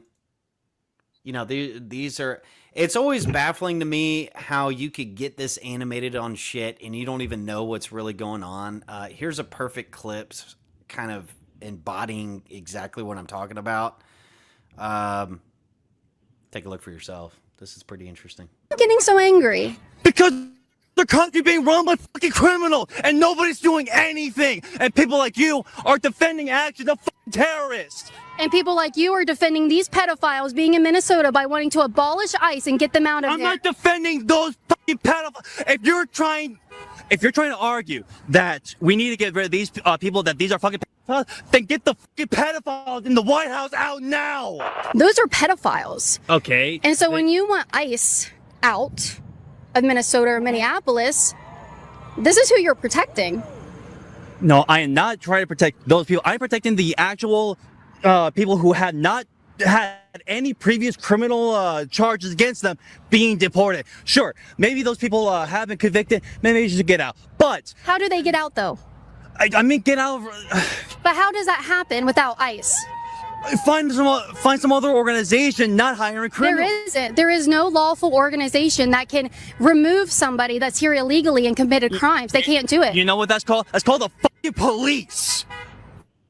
The local police does not, they don't deport people. ICE does.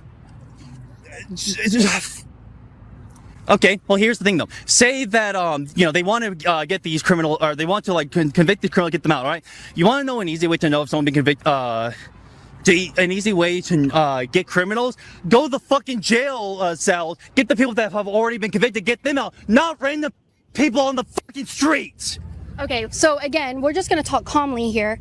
These people are pedophiles and they are criminals. Give me 1 second before your impulse tells you to interrupt me, okay? 1 second. If you don't want ICE going around, if you don't want them to exist, if you want them abolished, these people would still be in our streets. These people would still be going out and raping children. There is no one that could deport them. They don't have the agency to do that. And I think it's dangerous to start telling local law enforcement that they can go and start deporting people. ICE has the power under Title 8 to do this. So tell me, how do we remove these people if we abolish ICE? Simple. Just lock them up for crimes that they've committed. If they committed crimes, they should be jailed. Just not even, just ignore the deportation process, and the fact that you're trying to. But these are federal crimes. These are federal crimes that are handled by the federal government because they are illegal. But what is a federal? How is it a federal crime to be protesting? Why did a mother have to get shot in the face 3 times? We can talk about that after you tell me how on earth we're going to get these people out without ICE. Local law enforcement, and you want to talk about constitutional and it being legal? I'm well aware. She's a hack. Why are you getting so angry? Because our country being run by fucking criminals and nobody's doing anything. And people like you are defending actions of fucking terrorists. And people like you are defending these pedophiles being in Minnesota by wanting to abolish ICE and get them out of I'm there. not defending those fucking pedophiles. If you're trying to argue that we need to get rid of these people, that these are fucking pedophiles, then get the fucking pedophiles in the White House. Okay. So, now we need to start defunding ICE. Remember when the left did a complete 180? It took them a couple years after the riots in 2020, the summer of love. And then now when you hear some of these Democrat, I never said defund that. I never said defund. Now they're starting to defund that. Can the GOP make hay while the sun shines?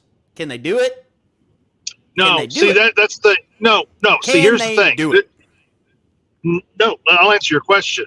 No, they can't, and that's why I'm solutions-based oriented, and I'm realistic about any of this. There is no political solution to this. That guy you just saw, there are millions of those people, just like him, that live here. Do you think what we just saw? You saw that guy. Do you think that we can change him? Do you think that we can convince him to become a good American? No, just be honest.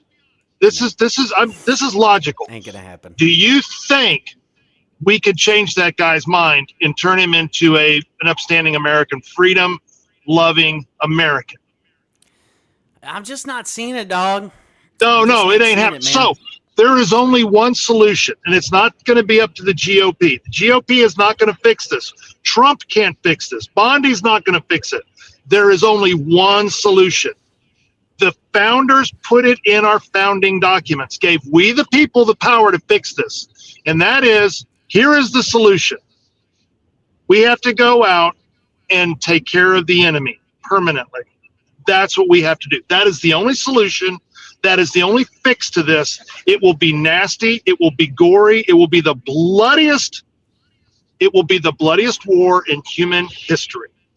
But unfortunately, because we've been irresponsible and we've not been men and we've not done our job, now we have a huge mess that has to be cleaned up.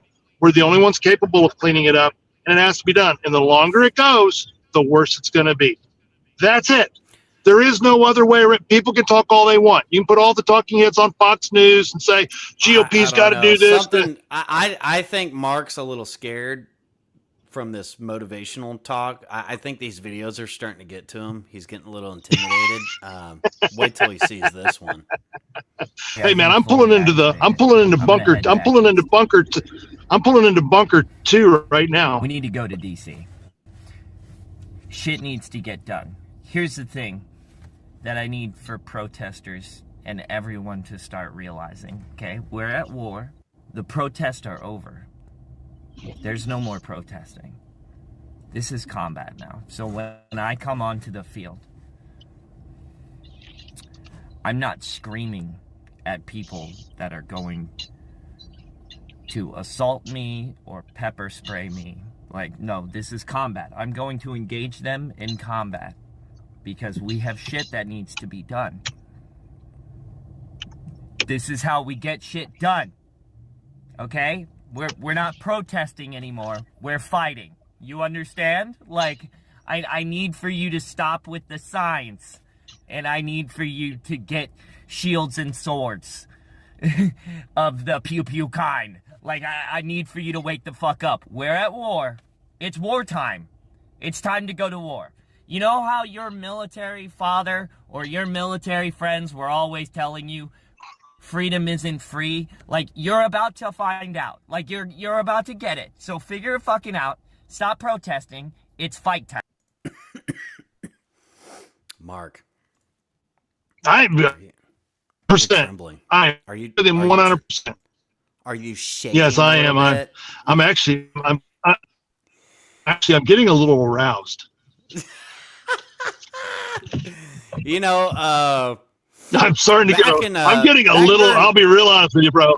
I'm getting aroused. Biden's term, all this rhetoric around. It's funny too. We could be on the left side when it comes to opposing giant federal government agencies and all these kinds of things if they weren't so freaking wacky. A lot of common ground to be made on some of the power that's over there, but it's funny. You give the federal government all this power, you advocate for it, and then when they start enforcing it, now you want it torn down and replaced with what? What? Exactly. What did Biden say when it came to this Second Amendment stuff? Let's hear Mr. Jabbering Joe. Jabbering Joe, bring it on, Jabbering Joe. Or excuse me, the tree of liberty. Excuse me. And I love people who say the blood of liberty. Or excuse me, the tree of liberty is watered with the blood of patriots. Well, guess what, man? I didn't see a whole lot of patriots that are out there walking around making sure that we have these weapons. Well, and if you really want to worry about the government, you need an F-16. We need an F-16, Travis. Joe says the liberals need to go get them an F-16. You remember this? Y'all remember those folks? If you're going to fight the government, you better bring more than a gun, apparently, is what that rhetoric came to. Pretty bold stuff, man. Bold strategies there, Cotton. Bold strategies there, Cotton. So let's see here. So Don Lemon was on the street interviewing some folks and, of course, interrupting a peaceful church standby session. Okay. No, go right ahead, but stand by. Okay. So this is another interesting take on this. This is some of the other forms of protest that are happening out there, ladies and gentlemen. So this lady organized a protest at a Target wherein she filled up all of her baskets and then went up to the register, and I'll show you the rest here. Let us know your thoughts on this one. No, because we're not actually going to buy all of this. We just loaded up our carts. We're protesting Trump administration. This. Attention, Target shoppers. 2 o'clock now, we're going to walk out as part of the Free America walkout. We walk away from fascism. We walk towards a free America. We fight for a future that belongs to all of us. Everybody in, nobody out.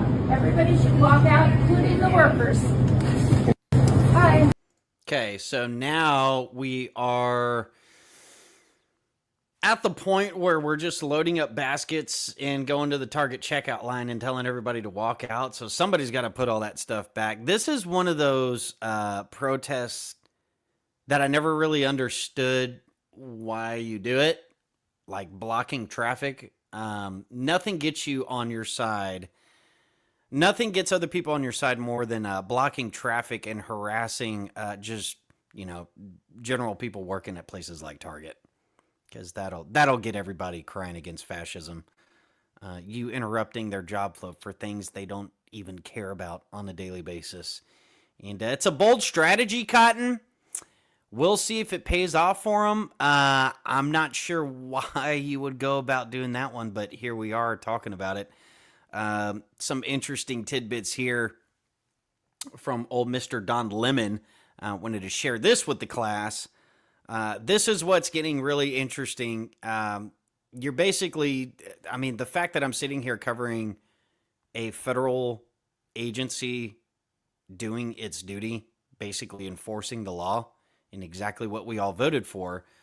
But clearly there's a voting bloc demographic that the Democrats are completely relying on. So that's everything from illegal citizens to third world immigrants.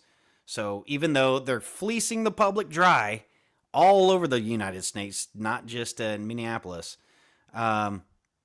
yeah, they're out there in droves protecting them. And then you really want to get into the mindset of how are these people operating, defending people that are coming here illegally. And we're seeing some of the hoaxes, right? We've seen now kids are apparently getting caught up in this process, and then come to find out the kid was actually tired and wasn't separated from his mom. He was just, the picture was taken sometime late at night at something 11 p.m. And then, we see those pictures going around, and they're separating kids from families and all these kinds of things. And it's the same thing I usually say, which is, why put your family in harm's way and come to a country illegally? How are you not at fault? Why are you not accountable for your own actions of putting your kids in harm's ways, just as these protesters are doing, as they're strapping 18-month-old on their back and going out to do ICE patrols? This is, and what's crazy about it too is all the government officials in Minneapolis, they're all advocating for this. You remember every time something like this happens, the rhetoric needs to die down from the right pounces, all this kind of stuff. Nothing from the left side, and I got a lot of videos showing this, but take a glimpse into the mindset of kind of the disposition, if you will, on why is it exactly bad for the federal government to enforce its immigration laws. Take a listen. Crossing the border illegally is not a crime? No, it's not a criminal act. Okay. It's a misdemeanor. So why are they being sent back and saying that? Did y'all catch that? It's not a federal crime. It's a misdemeanor. Folks, what is a misdemeanor? Let's play this again. This is so good. Okay, crossing the border illegally is not a crime? No, it's not a criminal act. Okay. It's a misdemeanor. So why are they being sent back and saying that they're breaking the law? That's the point. Okay, as somebody that we don't know if they're breaking the law because they won't tell. There's no due process. Where's the evidence? That's the whole point. And if they are breaking the law, most people will say, okay, then they need to go if they're criminals. But if they're not, why are they being rounded up and sent out? Especially when he promised to deport the criminals. And now he's not doing that. Yeah, I don't think we're going. Misdemeanor is not a crime. That's what you're saying. Yeah. So misdemeanor is not. It's not a crime? a criminal act. No, if you get charged with a misdemeanor, that's not a criminal why act. get charged at all then, if it's not a criminal act?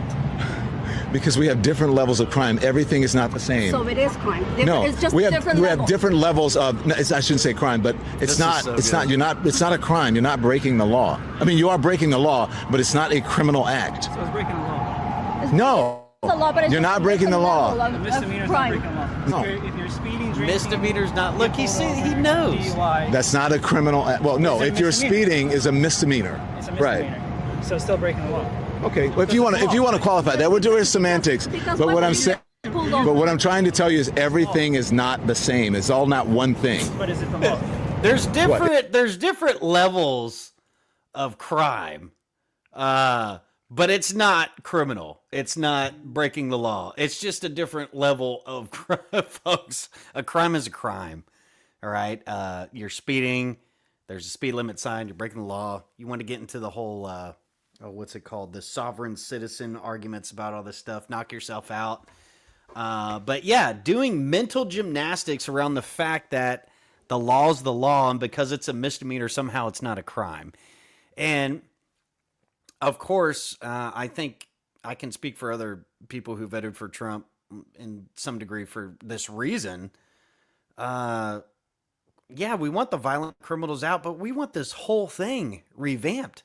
This is obviously a whole system of unfettered immigration that's gone unchecked, and now we're dealing with untold levels of fraud and abuse. We're talking about voter frauds. We're talking about financial frauds. All these organizations getting subsidies from these taxpayers, and there's people out in the streets protesting it. This is absolutely insane. But you can't even have an honest argument from folks like Don Lemonhead over there, who says it's not breaking the law, even though it's a misdemeanor. So it's a crime, but it's not a crime, but it's a different variation of the crime, so it's not really a crime. Well, if you're violating the law and you're getting arrested, you really only have yourself to blame there. Here's some of the other rhetoric that we're hearing from the media and some of the talking heads that they have onto this. This is the level of separation from reality we're dealing with. Here's a segment from CNN to show you. understand that, but they take people to Fort Snelling here, which literally was built as a concentration camp, and Alligator Alcatraz, which I think we can all agree is a concentration camp. Not saying they're Dachau. I'm not saying they're putting people in ovens yet, but these are concentration camps. Okay. I don't need to argue with you about it. Okay, now prison facilities are we're at the level of concentration camps now, folks. Sorry, I got something in my eye here. I don't know what's going on. But yeah, we're at the level of concentration camps now. Very, very interesting take, to say the least. And this is obviously getting this is obviously rolling up a little. This is getting a little dangerous. It already was. Listen, folks, when you're going to get in the way of, it doesn't matter if it's a federal police agency or if it's a state one or local one, you don't get involved with people getting arrested. Go put your car in the way. And, you know, I'm all for bringing concealed carries to your protest and doing it. But if you're going to approach a law enforcement officer and have a gun on you and start pushing people around and trying to prevent people from getting arrested, well, yeah, I mean, are you really surprised you got shot in the process, you dumb fuck? I mean, this is really simple stuff. Apparently, this fellow that got shot, he was told by his parents not to go out there and do any of this kind of thing. And apparently wasn't even political before, but, you know, got agitated by a lot of these people whipping up all these claims. And then he goes out there with a gun thinking he's doing some kind of Braveheart scene. And then he gets shot in the process as he's reaching for his gun. Now, I'm seeing reports about maybe a discharged firearm going off. And apparently the caliber of gun the officer had is known to gone off. So apparently it could have discharged, and that's what initiated the initial shots in there. But if you're not interfering with people getting arrested and you're getting in the face of this, and then you get caught up in it, and then you start resisting on top of it, and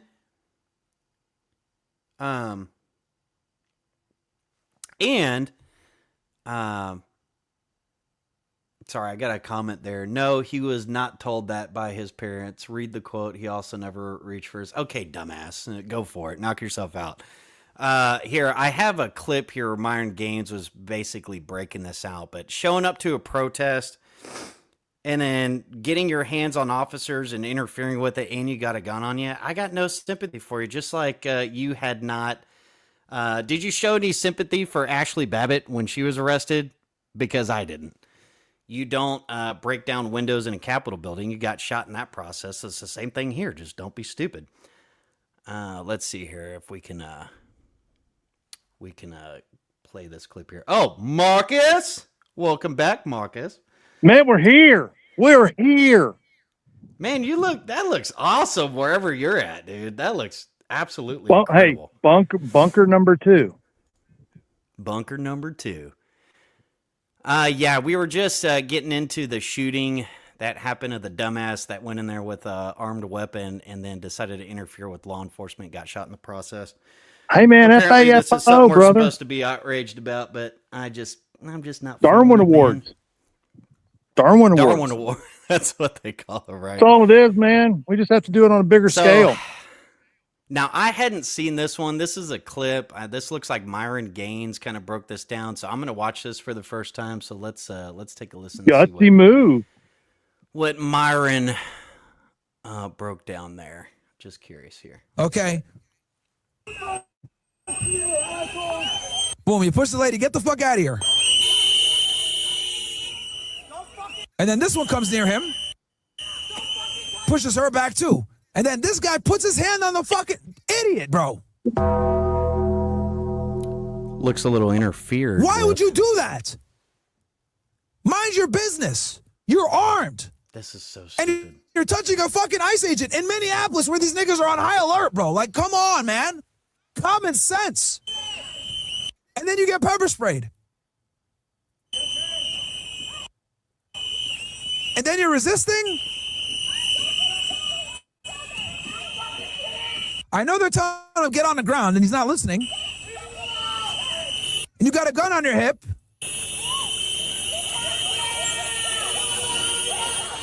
So stupid, bro.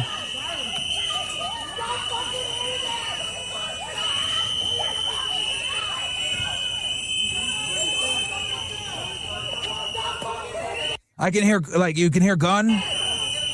He gets it out there. You can see it right here in his hand. Goes off because it's a fucking shitty-ass 6 hour. Hits the ground. And then they don't know that the gun went off behind them. They think it was him. And they shoot. This is unfortunate. It's like a very unfortunate situation. But the reality is it's a clean shoot. And guys, just this is a lesson to be learned. Guys, don't resist the police while you're fucking armed. Okay?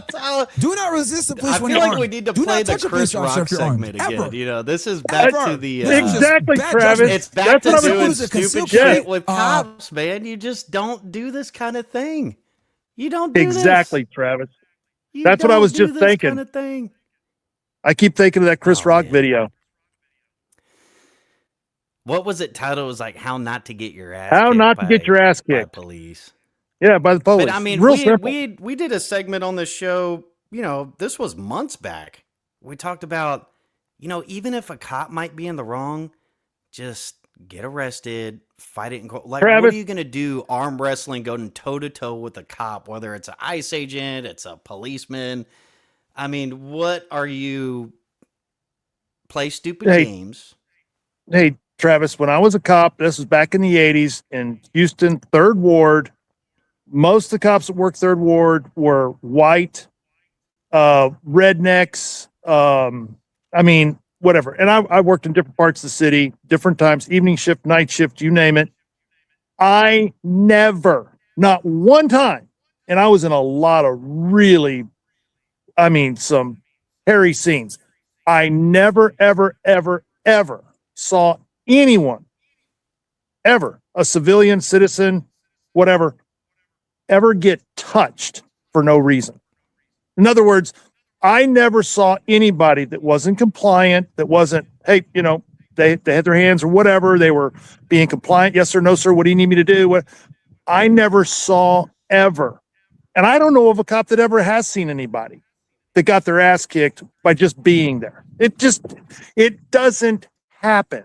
I'm not saying it's never, ever, ever, ever happened in all of history, through all of America's history. I'm just saying you have a much better chance of being eaten by a shark or struck by lightning than getting your ass randomly kicked by a cop. It's just not going to happen. Oh, so you didn't randomly go around just like no, but you know, let me tell you what. This is actually, okay. I actually have a good breakdown video. This is good to share with the class. So this is kind of a breakdown of the kind of the mental disposition we're talking about here. But to your point, you know, I was just talking about this, you know, how my dad, anytime he got pulled, he just wanted to start arguing with them. Well, what does it matter where I'm going? Dad, just lick the boots. I used to say, just lick the boots. Just like, what's the point? You're going to argue with the cop, and then, you know, if he's got a bad day or something, you know, God forbid you get pulled over and you start mouthing off to a cop who just found his wife into the bed with some other, you don't know what you're dealing with, right? You just don't do it. You don't do stupid things. So this is a video breakdown. I saw pieces of this. Let's play the whole thing, and we'll just it's kind of a long video, but let's take a listen. You attack the police until they shoot you in the face to protect scammers from Somalia? Well, she would, allegedly. But why? Why would anyone do that? And where do people like this come from? This story was all over the news this week. Renee Good was shot and killed by an ICE agent for interfering with their duties, allegedly. People who do crazy things like this, allegedly, only exist because when people are too comfortable for too long, they get all fat and retarded. Human beings work really hard to create nice things, and then the stupid ones start thinking the nice things are free because they've never done any work. This is the cycle of collapse. And if you don't do real work, you never grow up. And no one's doing real work these days. And so more and more people are remaining in these childish, egotistical levels of development. This woman was basically an overgrown baby, and she didn't know what she was doing, allegedly. There are two things going on here. Number one is that a lot of liberals are just not capable of empathy. They think they are, but they're actually just hallucinating that the entire world either shares their values or is the devil. So this kind of liberal wants love and free healthcare for all, so the liberal imagines through psychological projection that everyone who comes here from the third world also wants love and free healthcare for all. Whereas in reality, a lot of people from the third world are still at an opportunistic level of development, which means whatever I can get away with. You probably heard about the Somalian daycare scams that cost Minnesota billions of dollars. That's opportunistic, or level 3. They want control, they want power, they want to gain. You're giving them billions of dollars for nothing, and the Democrats allow it because they want the Somalian vote. Conservatives tend to understand this better than liberals. They actually have empathy. So here's the conservative thinking, my family and my country should come first. And then when he thinks about what the third world thinks, that's thinking about thinking, he understands that a lot of them are just not like us at all and also not very friendly. But the liberal, who is just in love with his own wonderfulness, he assumes that everybody in the world wants the same thing he wants. And that's not empathy, that's a projection. That's what happens when your empathy is developed to the level of a 3-year-old because you've never had to do anything difficult in your pathetic life. At this low level of empathy, you're going to assume that everybody has the same desires as you, or they're just a bad guy like Darth Vader. And now you understand liberals and why they hate you for caring about your country. They think that you are being mean to the innocent babies who just want free healthcare. That type of liberal is either a retarded psychopath or a retarded psychopath with a fake degree in gay crying or victim studies. This video is not going to cover the regular psychopaths, the people who call themselves classical liberals who actually just don't know what century it is, or the naive white boomers who think that being nice makes people be nice back. The other kind of retarded psychopaths, which is to say not the naive ones, are bratty, entitled women and their simps, which is how this relates to our dating breakdown. Women like Renee have been told that they are all 10s all the time for so long that they can't even conceptualize being wrong. They just make demands and wait for them, and if they don't get their way, then they try to run over the cops. These are the times we live in. About 48% of white women, usually the fat, ugly, insane ones, are actually using their political power to make sure that anyone in the world can walk into your country and steal from you. And it's all because we let them become a bunch of spoiled brats and naive little children. Pretty good breakdown if you ask me. Spot on. Brilliant. I think that's definitely, I need to find out. Again, makes my point. These videos, these are so good, man.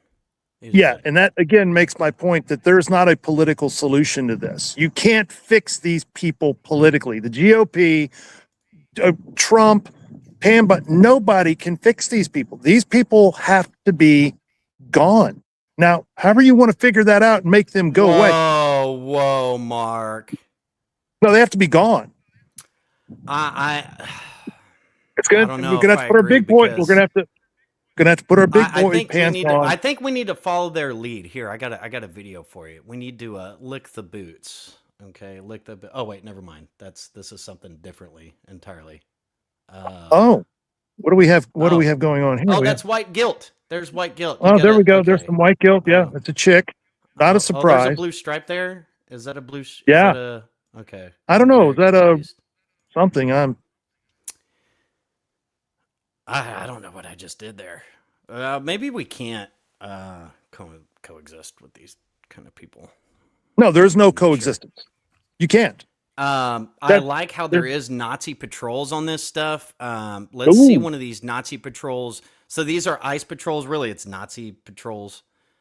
So this group of high intellectual individuals do ICE patrols where they go and they're using different technologies to find out where these officers are.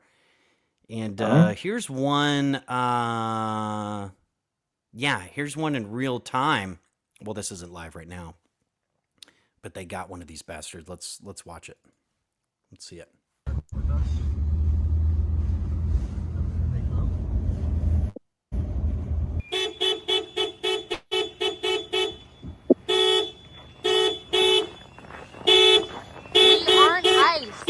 We are not ICE. We're not ICE. Because you're fucking ICE. We're not ICE. I'm showing my face. I'm not ICE. We've come to you. We're not ICE.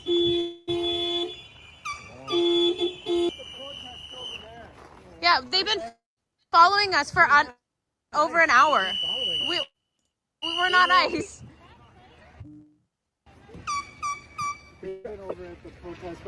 We're just letting them know, and they. Not in an ICE vehicle, right? No. Right. Right. Get in your truck and get the fuck out. Why? Because you need to go. Confirmed ICE. Get the fuck out. Confirmed ICE through who? We're American citizens. We're not ICE. These are the people that you're abducting. Get out. Please go. Because they've been following us for over an hour. Why are you guys here? What are you here doing? Why are you guys here? Where do you live? Yeah, where are you from? Where do you live? Protesting public property. What are you talking about? Did you come in that car right there? Yeah, this truck. And they're saying we're popping up in an ICE database. Well, then you're in it. We're not ICE. What's the database? Get the fuck out of here, then. Do we look like ICE? No. Look, no ICE. Nothing on me. Prove it. We're not ICE. I have no weapons. Let me see your IDs of where you live.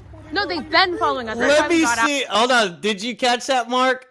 Let me see your ID papers, please. Can they see the papers while they're calling us Nazis? They're literally harassing innocent civilians and demanding to see their papers and where they live. And what database are they talking about? Why can't this happen to me? I was told it's a conspiracy the right made up that they're looking at these databases to find these people. Well, what is it? Is it a conspiracy or not? I just wished it would happen to me. So the freedom fighters are out in the streets following people, asking them for their papers. You can't make this shit up. You can't make it up. Who remembers?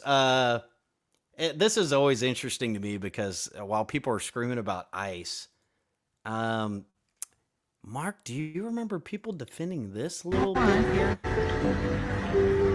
Look at this. They just keep coming. Oh, go inside! Get inside! Get inside! Get inside! Get in your house now! Let's go! Light him up! Go inside now! Get in the house!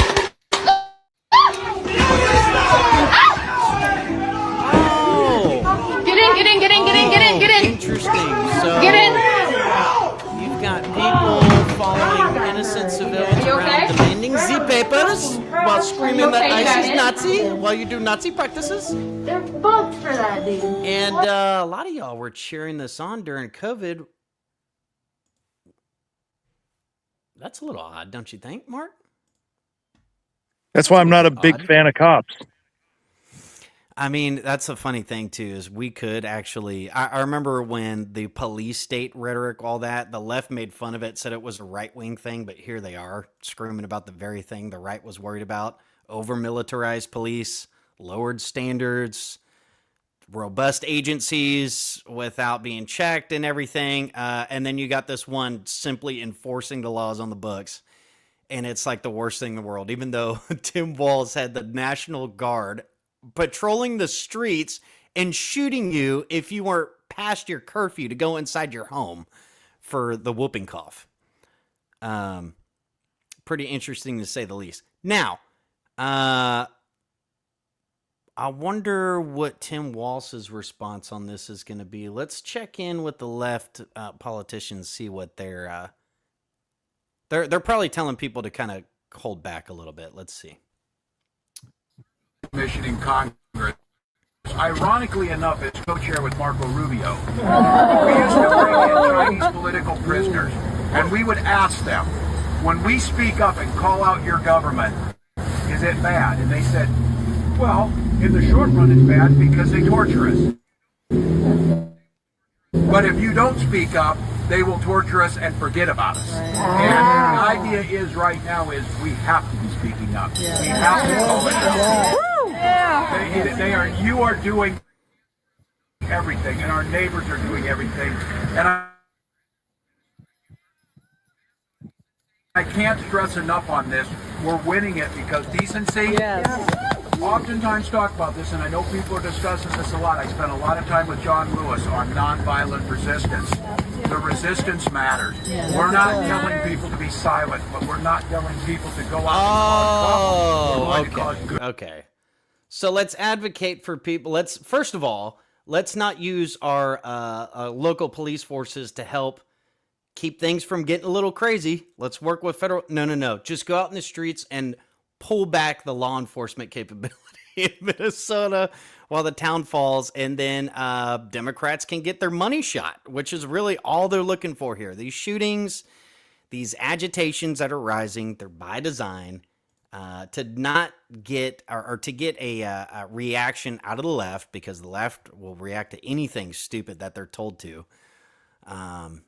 It's just real easy to whip up fervor. And yeah, here's some, is there any other rhetoric telling people to maybe quell this a little bit here? Let's.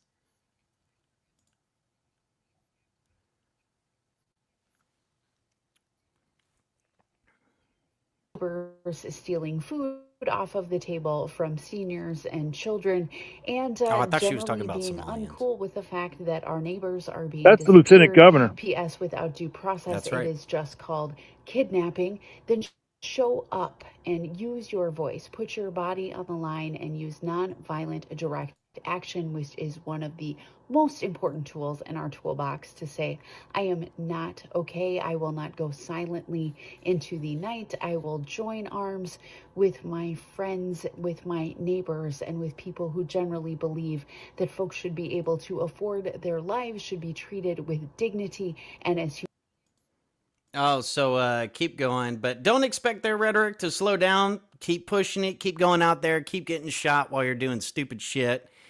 And then we can all point at Trump and call him the Nazi, the Hitler. We're actually getting a lot of feed. I'm getting some nasty private messages, dude. Oh, that's good. I get them all the time.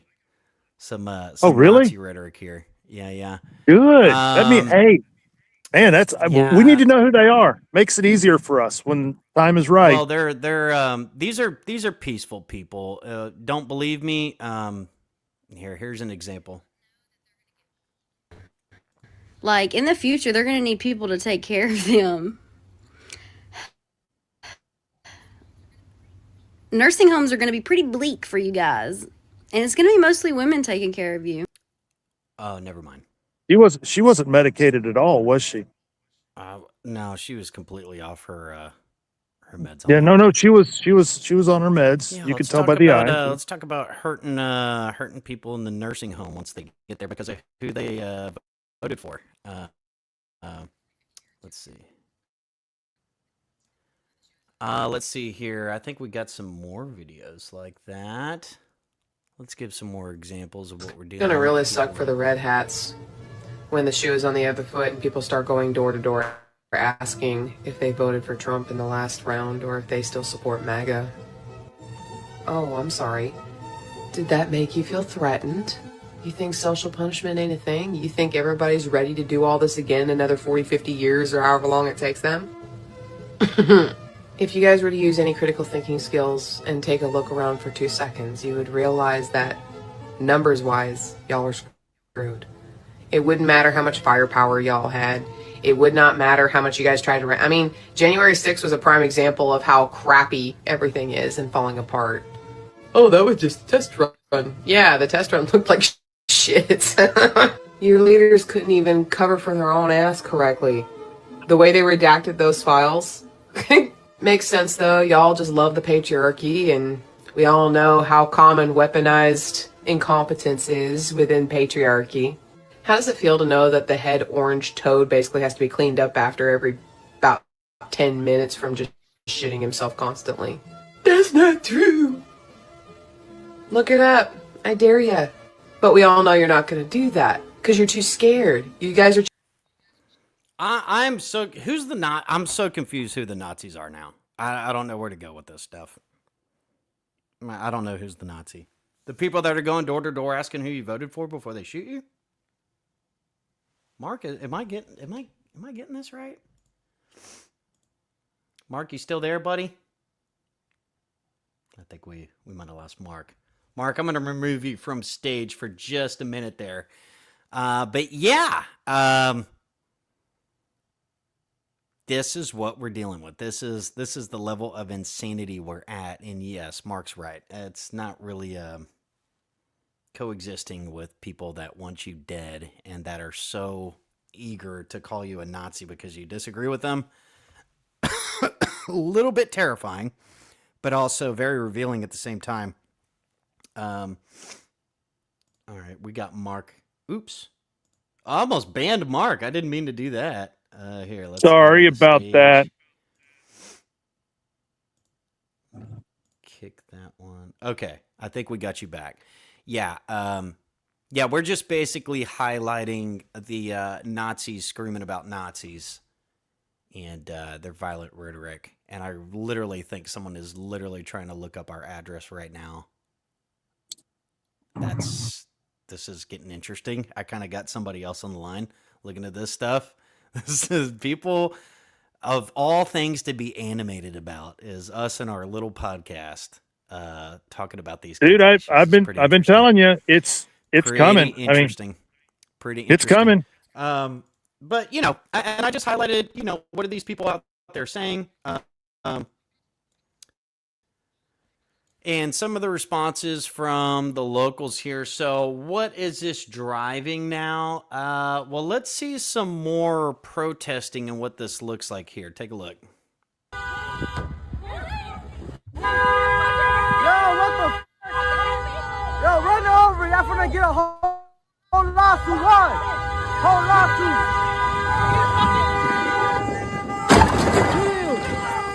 Yeah. That's what I'm talking about. Hit and run. That's a hit and run. Hit and run. Hit and run. That's a hit and run.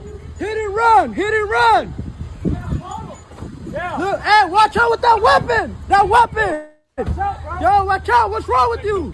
What's wrong? She just ran their car. What's wrong? You hit her. You hit her. You hit her. You guys hit her. You guys hit her. What's wrong with y'all? This is so good. Y'all bust a whole U-turn in the middle of the street. Y'all hit her. Y'all on camera. Leave her alone. Look, she's gonna scream like she's do shit. She's trying to go to work. She's trying to go to work. What the fuck? No, what? Y'all some crazy. Y'all got no heart, for real. No heart. No heart. She's a female. She's a female. She's a female. How you guys gonna arrest her? Might be able to live the fuck out of her. With her car, but she's a female, man. How you gonna arrest her, Brad? How you gonna? Y'all bogus as fuck. Will never be fixed at the ballot box, You bro. hit her. Well, You guys this hit will her. never. You guys. And it's crazy too because you can hear, oh, he hit her. Like everybody clearly sees what she did, but still, because There's only one solution. Trump is so bad that yeah, you can't even do. But I did see. I'll give some credit to Governor Walz. I can't believe I'm going to do this. He actually did a real responsible thing. Apparently got local law enforcement involved. They're out there. So here's some video from that. Chocolate. What are you guys giving out? Donuts, hot chocolate. And you're with the Minnesota National Guard? Yeah, we are. Yes, we are. Why was this important for you guys to do today? It's a demonstration of safety and security. We're here to help. They're passing out donuts, guys, to protesters. That is the Minnesota National Guard, Travis. That's the Minnesota National Guard. Waltz deployed them to hand out donuts. Yes, it's the governor that can deploy the National Guard. He deployed the Minnesota National Guard, and he deployed that right there. That's a powerful message. Some donuts to the people that are and yes, they was. He is. They're fighting the Nazis out there. They need donuts and hot chocolate. They are there to give out chocolate and donuts to the protesters. Yes, correct. That's exactly what he and did. I do now. Mark has said, these people, some of them are well trained. Not everybody's a weird, Travis, limp-wristed there is liberal. a Navy SEAL. There is a Navy SEAL that transgendered into a woman and now transgendered back. Listen, I see this all the time, and it's just from Republicans, good people, decent people, not real bright. They make all these comments, because they've got 14 guns in their closet and they've got half a pallet of ammo. They think they're prepared, and they're nowhere near prepared. But they really think that idiots are just going to walk up in their front yard and wave signs at 3:00 in the afternoon says, "Shoot me before I burn your house down." And that could be the farthest thing from the truth. These people are trained, and they're being trained, and people are going to Republicans are going to get a wake up call at 3:00 in the morning when their house is on fire and the electricity's out. And these people I'm just telling you, this is not going to end well. Pretty well coordinated. I got a video of some of these trained individuals as well. Take a look at this. Medic. Oh my god. Oh my god. That's funny. Oh my god. Oh my god. Medic. Oh my god.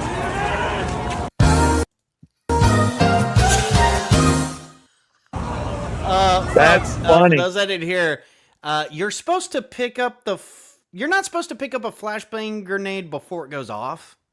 I think that's that was a smoke grenade, if I'm not mistaken, wasn't it? Or well, they need to rely on their transgender military training, is what I'm getting at, Mark. So got you. I know we poke fun at this kind of stuff, but she picked up flashbang grenade and got her hand blown up. Listen, here's something else. Here's something else people got to remember, Travis. And you said there's some messages coming in there. These people are the ones that celebrate and encourage people to murder their children, their babies. These people are heartless. And will they kill you in your sleep? They will kill you. They will kill your children. They will kill your wives. They will rape you. They will murder you in ways that you can't even. These are demonic, satanic people. And again, that's why I say there's no political solution to this. There is no political solution. I did hear kind of a liberal podcast that makes me think otherwise. Let's have a listen to see if Mark's onto something here. Tsunami means that Congress is going to haul Elon Musk, big balls, and a bunch of other people's ass in front and say, what crimes did you commit? And it's going to get really serious. And the same with Trump, because I believe, and this is just my opinion, that Trump and all of the bottom-feeding morons surrounding him and Elon Musk and all the bottom-feeding Klingoners that surround him, I think they commit crimes every day. And I think to reconcile all of this is going to take hardcore, not integrity Democrats. Fuck you, Democrats. Fuck you for fucking over our country. We are serious about this. We are prosecuting. We're going to uncover every document, every phone call, everything you did. We will be relentless about it.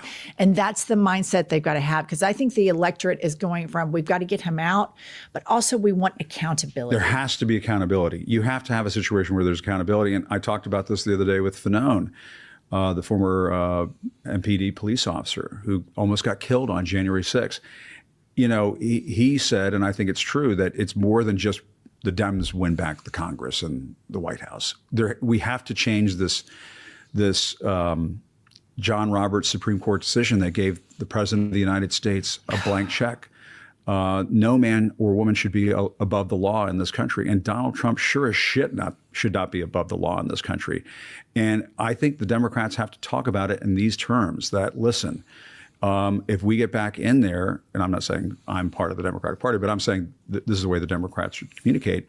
They should say when they're back in there, if you guys are going to cling to this idea that Donald Trump is unaccountable, it's just not going to work. And that means adding seats to the Supreme Court so that immunity decision can be overturned. And so Donald Trump can be held accountable for his crime. Oh, all the stuff they said they weren't advocating for, like packing the courts and arresting your political opposition. I mean, we all know this. We all know what happens if they regain control. And the GOP is doing everything to effectuate and make sure that happens. Just letting this craziness keep going. And all right, let's go through some of the latest footage here. So I got a mashup here of some of these protests that are occurring. Let's take a look at some of the latest here. I say it definitely does feel organized to me, and I think you can tell these people are well connected. They are in communication with each other, and they are giving them instructions. This happened all so quickly. People knew where to go, and they are taking commands. This is an organized movement here. There's communication, there's food, there's notices, there's notifications. They got out here in a hurry, and they outnumber this police force probably by about 10 to 1 at this point. It's incredible. Well organized, absolutely. Well funded for sure. We'll find out more about where this money's coming from. Here's some more. Oh. It's mostly peaceful. It's mostly peaceful, guys.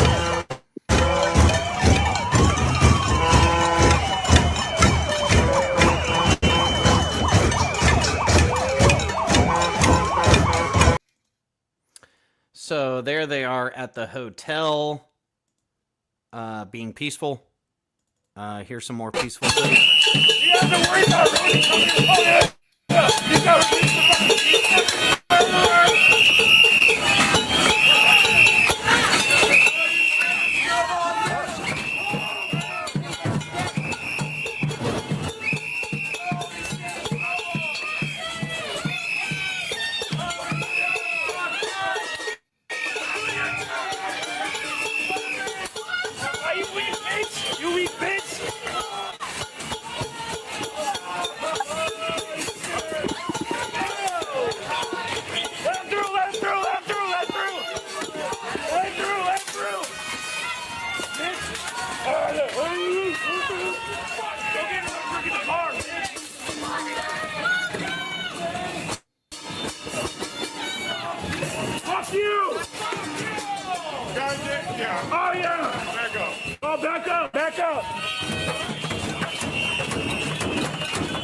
Okay, there's some more. I think we got some more peaceful videos. Let's see of this. This is the hotel.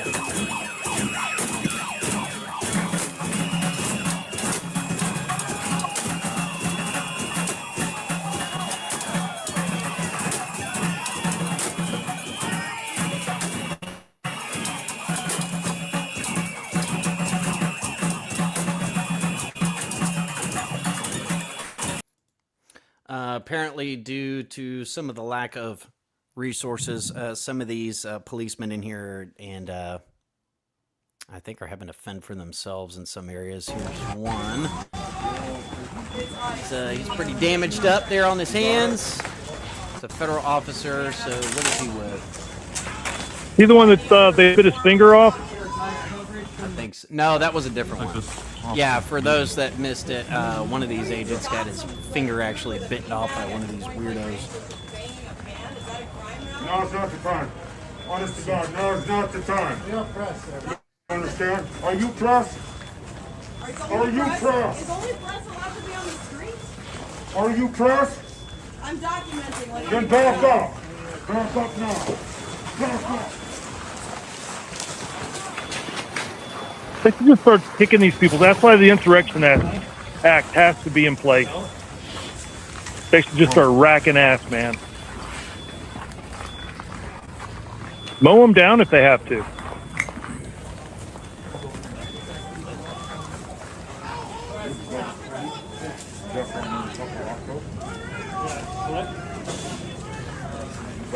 Yeah.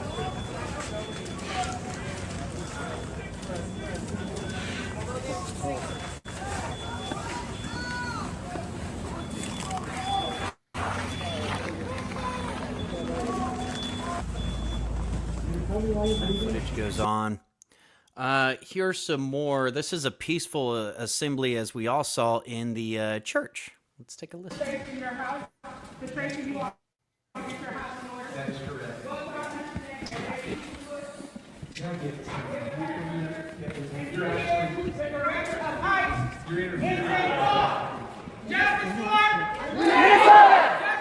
Renee Good! Renee Good! Renee Good!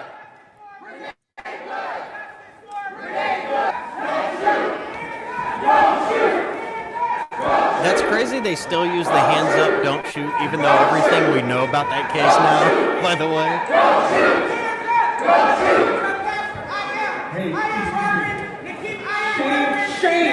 Where are you? Where are you? Where are you? Where are your people? Why are you not at Whipple every day fighting for the humanity, standing for our people? Where are you? You drink your coffee, you got your jewelry, you have your nice clothes, but what do you do? What do you do to stand up for your Somali and Latino communities? I'm not going to comment. You have no comment. Exactly. You...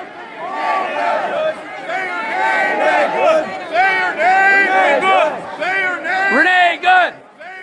Renee Good! Freedom! We have a duty to move. We must love and support one another.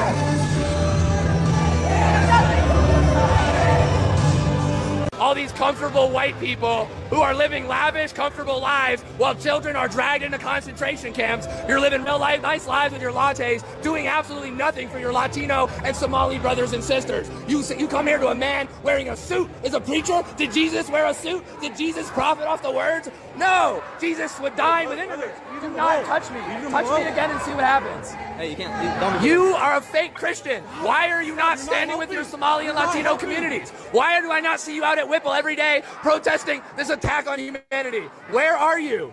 You're sinners. You're pretending to be Christians. But we know you live an easy life, don't you? A very easy life while people are starving.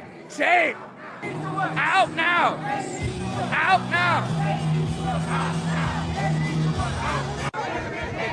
Living real comfortable while the people starve. Living real comfortable while children are dragged into concentration camps. You're all living real comfortable, aren't you? Shame on you. Do something. Stand with the Somalis. Stand with the Latinos. Quit ignoring this injustice.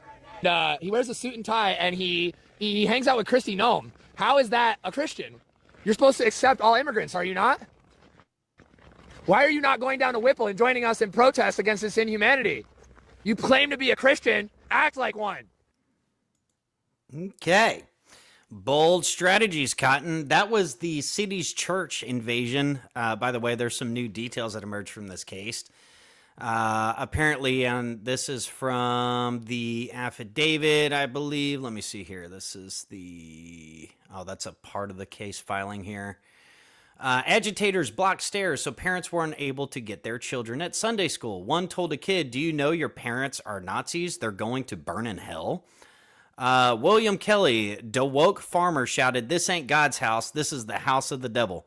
About 50 members of the congregation were stuck towards the front of the church. Not only did the agitators take over the service, but they made it nearly impossible for parishioners to get out and leave.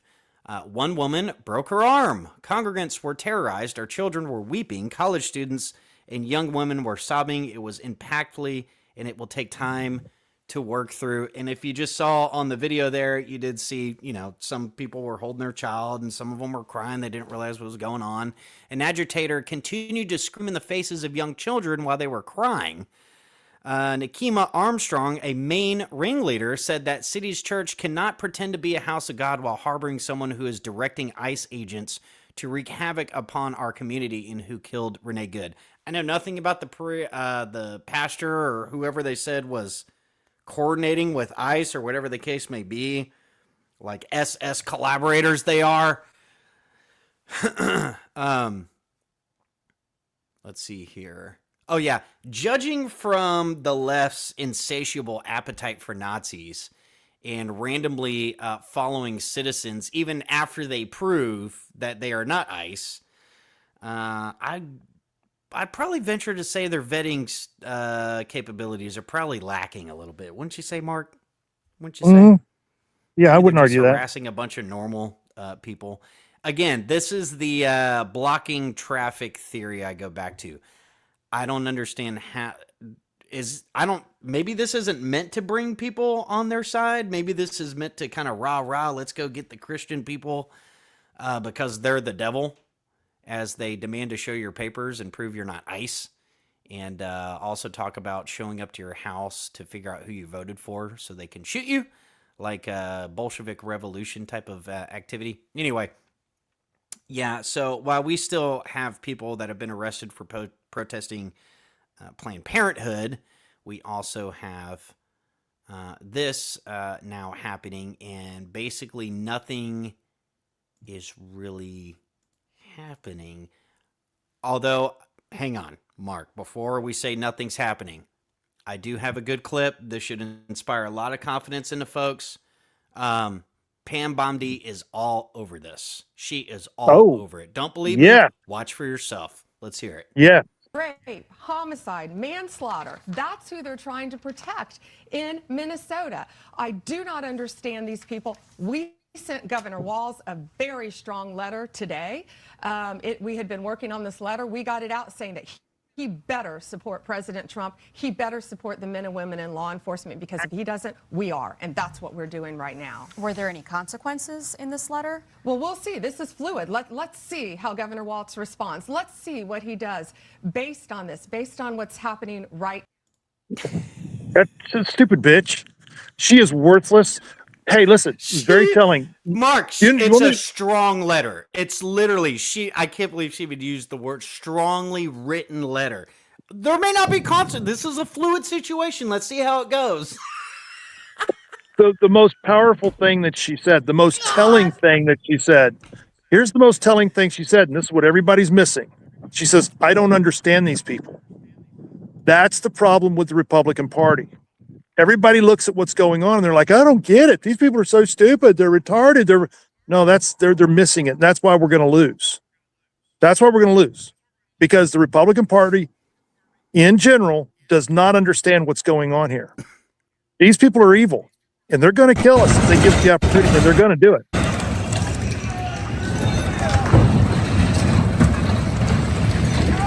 Looks like a protest, you ask me. You don't I mean, Pam, you don't understand that? Pam, do you not understand these people? You said you don't, and I believe she does not. She doesn't understand. Strong letter. That's right. She might be MVP next to Jim Jordan with these strong letters. We've been seeing these letters for decades, man. I'm just sick of it. Worded. Is there any consequences? The reporter asked. She said it's fluid. Let's see how he responds. Oh God! These commies are laughing at us, man. They're laughing at us. Laughing too. This is pretty damn funny. Let's see here. Where's the other video I've got up here? That was that one. Okay, so while we're on the topic of Pam Bondi, Glenn Beck has made the case. He made an awesome video, so let me credit this to Blaze Media. Here's the rundown from Glenn Beck. Whether you agree with it all or not, I think most of us are probably aligned with most of what he's saying here. Let's take a listen. He needs to be replaced right now. You can't have a country run like this. You can't. The Epstein case. Joe Biden, he handled his entire administration the way Pam Bondi has handled the Epstein case. I got all the information on my desk right here. It's sitting on my desk right now. Why did you say that, Pam? And then the next day say, well, I don't have it because the FBI in New York, they won't release it. And then not send FBI to the FBI office and arrest those people that would not turn over the records that you said they were holding.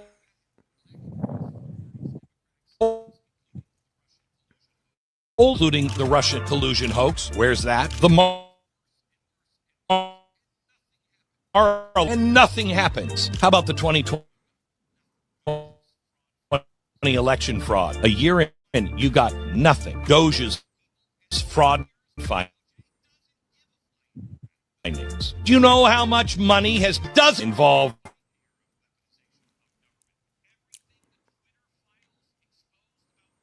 in the Biden era weaponization of government was, how about Biden's auto pen scandal? Where the hell's that? The lies that happened under oath by the Capitol Police, proven to be lies by videotape about January 6th. What about the FBI lying about the number of agents that were actually there at January 6th? We're going to do anything about that? The lack of apparent investigations into George Soros and all of his foundations.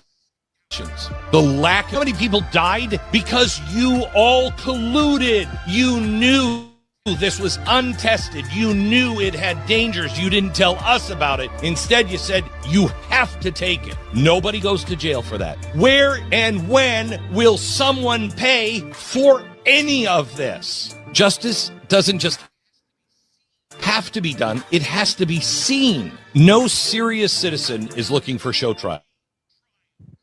We're asking for any trials. You've had a year.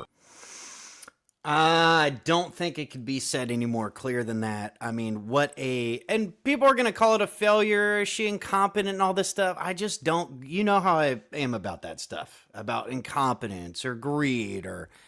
She's part of it. When do you start asking if it's intentional? Matt She's Gaetz was the original tap for that position. And we all know what happened to him. Okay. We all know. She's part of it. She's in on it. She's in on it. She's in on it. She may have had things on this while she was in Florida as well. Now, I don't know the exact authority she may have had in her position in Florida while Epstein was going on there. But there's enough to know that he was a protected asset and all this other kind of stuff. So this really shouldn't be surprising for us. I think we got Mark. Did we just lose Mark? Okay, we lost Mark. That's okay there.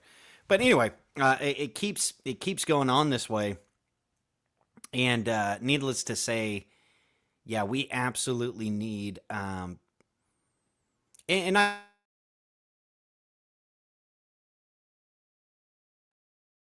some lowly arrests and the real culprits of what we're going for. We're basically going to get things like Brian Cole Jr. You know, it'll be a little patsy for the pipe bomber case, which is very clearly what that is. We can all see it for what it is as far as that's concerned. And, you know, right after Blaze Media puts out that report and we get some clarity on who these people are, and then this guy, Brian Cole, shows up out of nowhere. And very, very hard case. I do recommend people follow Kyle Seraphin. He's being sued by FBI director's girlfriend, Kash Patel. I don't know the girl's name, but she's suing him for the claim of a Israel honeypot. Basically, Kyle Seraphin retweeted something, and now Kash Patel is using his resources to help his girlfriend go after him. So pretty interesting. We'll see how that fares out in the coming days. Definitely pretty interesting there. I did want to get to some of these headlines here. Let's see. Let's see if I can get this report out for you guys. So a bill, Thomas Massey was raising a huge red flag over this federal vehicle kill switch mandate. Now, the report I'm reading, it's saying that the House of Representatives defeated the amendment that would have blocked funding, but it got funded, folks, as far as I could tell, this vehicle kill switch. Now, people are probably asking, you know, what the hell I'm talking about. Now, we've known that at least for the past century, the long-term agendas, the big goals for the rest of the planet, not just right here in the United States, individual transportation is a problem for these people. The people that really run the show, so to speak. The big advocacy is for us to be all forced into mass transit type of environments, kind of like when you see the city, The Line, what they're producing out in Saudi Arabia, where everything you need will be within a 5-mile radius, but you'll basically be a prisoner in this giant system.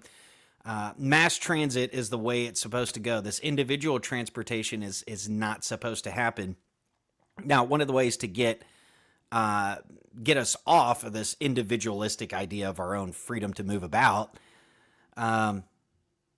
You gotta see this bill here. So what this is, and mind you, I'm going to read this out, but keep in mind this article is wrong. I believe this was funded to my understanding. In January, the House of Representatives defeated an amendment that would have blocked funding for a controversial kill switch technology mandated in all new vehicles starting in 2026. Federal law says new cars after 2026 must monitor drivers and shut down if the car disapproves. Your dashboard should not be judge, jury, and executioner, is what Thomas Massey said. The amendment failed by a vote of 164 to 268, with 57 Republicans joining 211 Democrats to preserve the mandate. The mandate originates from Section 24220 on the Infrastructure Investment and Jobs Act, signed into law in November 2021 under the Biden administration. The provision requires automakers to install, listen to this, folks, advanced drunk and impaired driving prevention technology. Couldn't you just deport a bunch of illegal immigrants that are doing this on their own? That would probably get rid of a lot of the drunk driving problems. The technology must passively monitor driver performance or blood alcohol concentration and prevent or limit motor vehicle operation if impairment is detected. Now, where else does this come into mind? Do you think this will just be used for drunk driving, really? After everything we saw with COVID, could you imagine some nose ring freckled freak that's got a little bit of power in their hands and they can turn off a vehicle at their whims, and they may have an idea of who that person is if they were one of those red hat MAGA Republicans? Yeah, this is nobody should be for this. This is way too much control. This is overboard type of technology. And obviously, it's got an ulterior motive. It's not meant to help you and help the drunk driving stuff. This is like the same theoretical nonsense of the government loves you. That's why they want you to put fluoride in your teeth and put fluoride name on your newborn baby as soon as they're out. The National Highway Traffic Safety Administration, here's another one of the thousands of agencies we didn't know was out there, published an advance notice of proposed rulemaking in January 2024, receiving over 18,000 public comments. Now, the agency describes three potential approaches: driver performance monitoring systems that analyze steering inputs and driving behavior, passive alcohol detection systems that measure blood alcohol concentration without requiring breath tests, or a combination of both technologies. Don't you just feel better already, knowing that there's technology that'll be in the cars, and don't worry, it's going to know your blood content. It's going to know everything moving to your body. Obviously, it's going to be hearing on what you're saying, so don't say anything too out there, or they might shut your car off. Unlike ignition interlock devices used by convicted drunk drivers, these systems would operate automatically without driver input, hence the term passive. The technology would continuously analyze driver behavior through cameras monitoring eye movements and facial expressions, sensors tracking steering wheel inputs, and potentially touch-based alcohol detection built into vehicle controls. Representative Tim Burchett, a Republican out of Tennessee, articulated growing concerns during a House floor debate. The car is going to be judge, jury, and senator for your crime in the car. The next thing is going to be, well, we need to hook this thing up to the government so we can dispatch the police. Now, Wayne Cruz of the Competitive Enterprise Institute warns that the vehicle kill switch is precisely the kind of overreach that will empower regulatory agencies to manage behavior without votes by elected representatives in Congress or real accountability. Governor Ron DeSantis of Florida characterized the mandate as something you'd expect in Orwell's 1984. The civil liberties concerns extend far beyond philosophical objections to concrete practical dangers. Even with 99.9% accuracy, the technology could generate approximately 1 million false positives per day across America's vehicle fleet. Representative Massey highlighted this problem, and he goes through this scenario where basically a mom gets locked out of her car because of, I know where this is guaranteed. This is when I was made fun of heavily for talking about how smart meters being put into homes, this new technology that was about 10, 15 years ago, is all meant to monitor every piece of energy consumption your home is taking. So this is obviously meant to go far beyond just your car. It's already in a lot of our homes. If you're using Alexa or any of those kinds of things, bless your heart, because that is probably the dumbest thing you could do, is to have some device in your home listening to you, even though the likelihood of your phone doing that, they're all doing it. But it's meant to monitor your energy consumption for your carbon footprint one day. Because obviously the science, even though the science is not agreeing with the global warming alarmists, they still got to push these insane measures on people. And of course, this is the perfect vehicle to pass the ultimate type of tyranny, where you are monitored from every breath you take to every piece of energy you consume, especially the food you consume, because they can't have us eating meat anymore.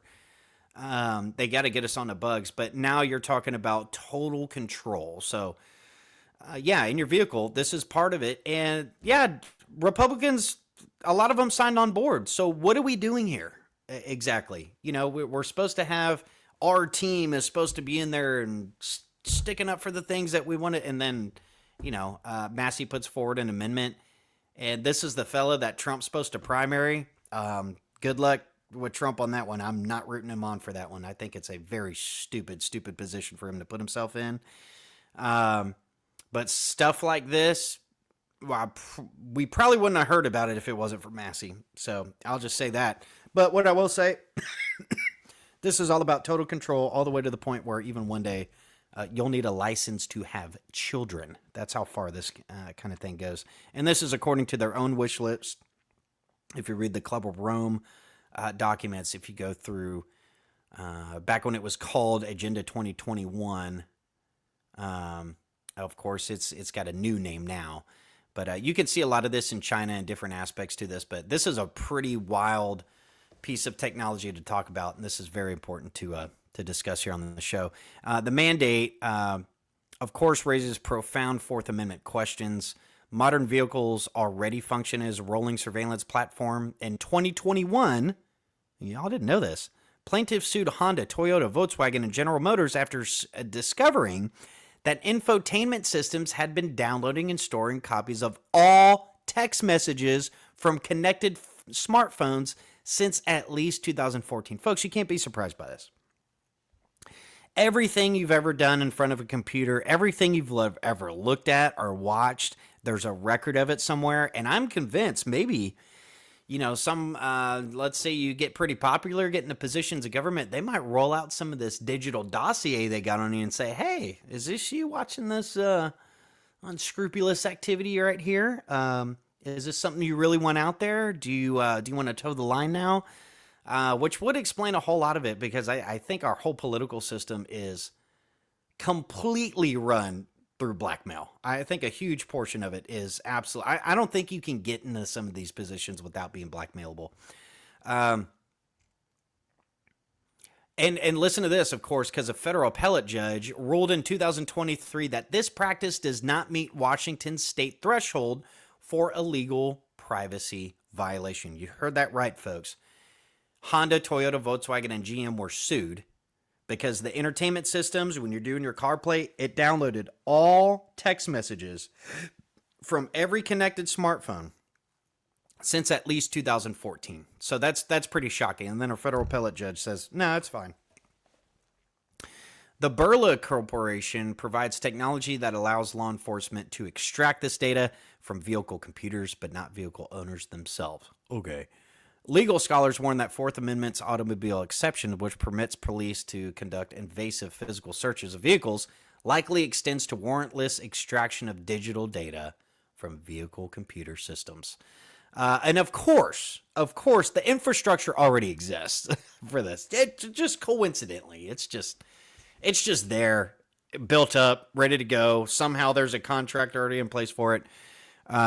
The infrastructure already exists for comprehensive vehicle tracking, automated license plate readers operated by companies like Flock Safety create nationwide databases of vehicle movements accessible to law enforcement.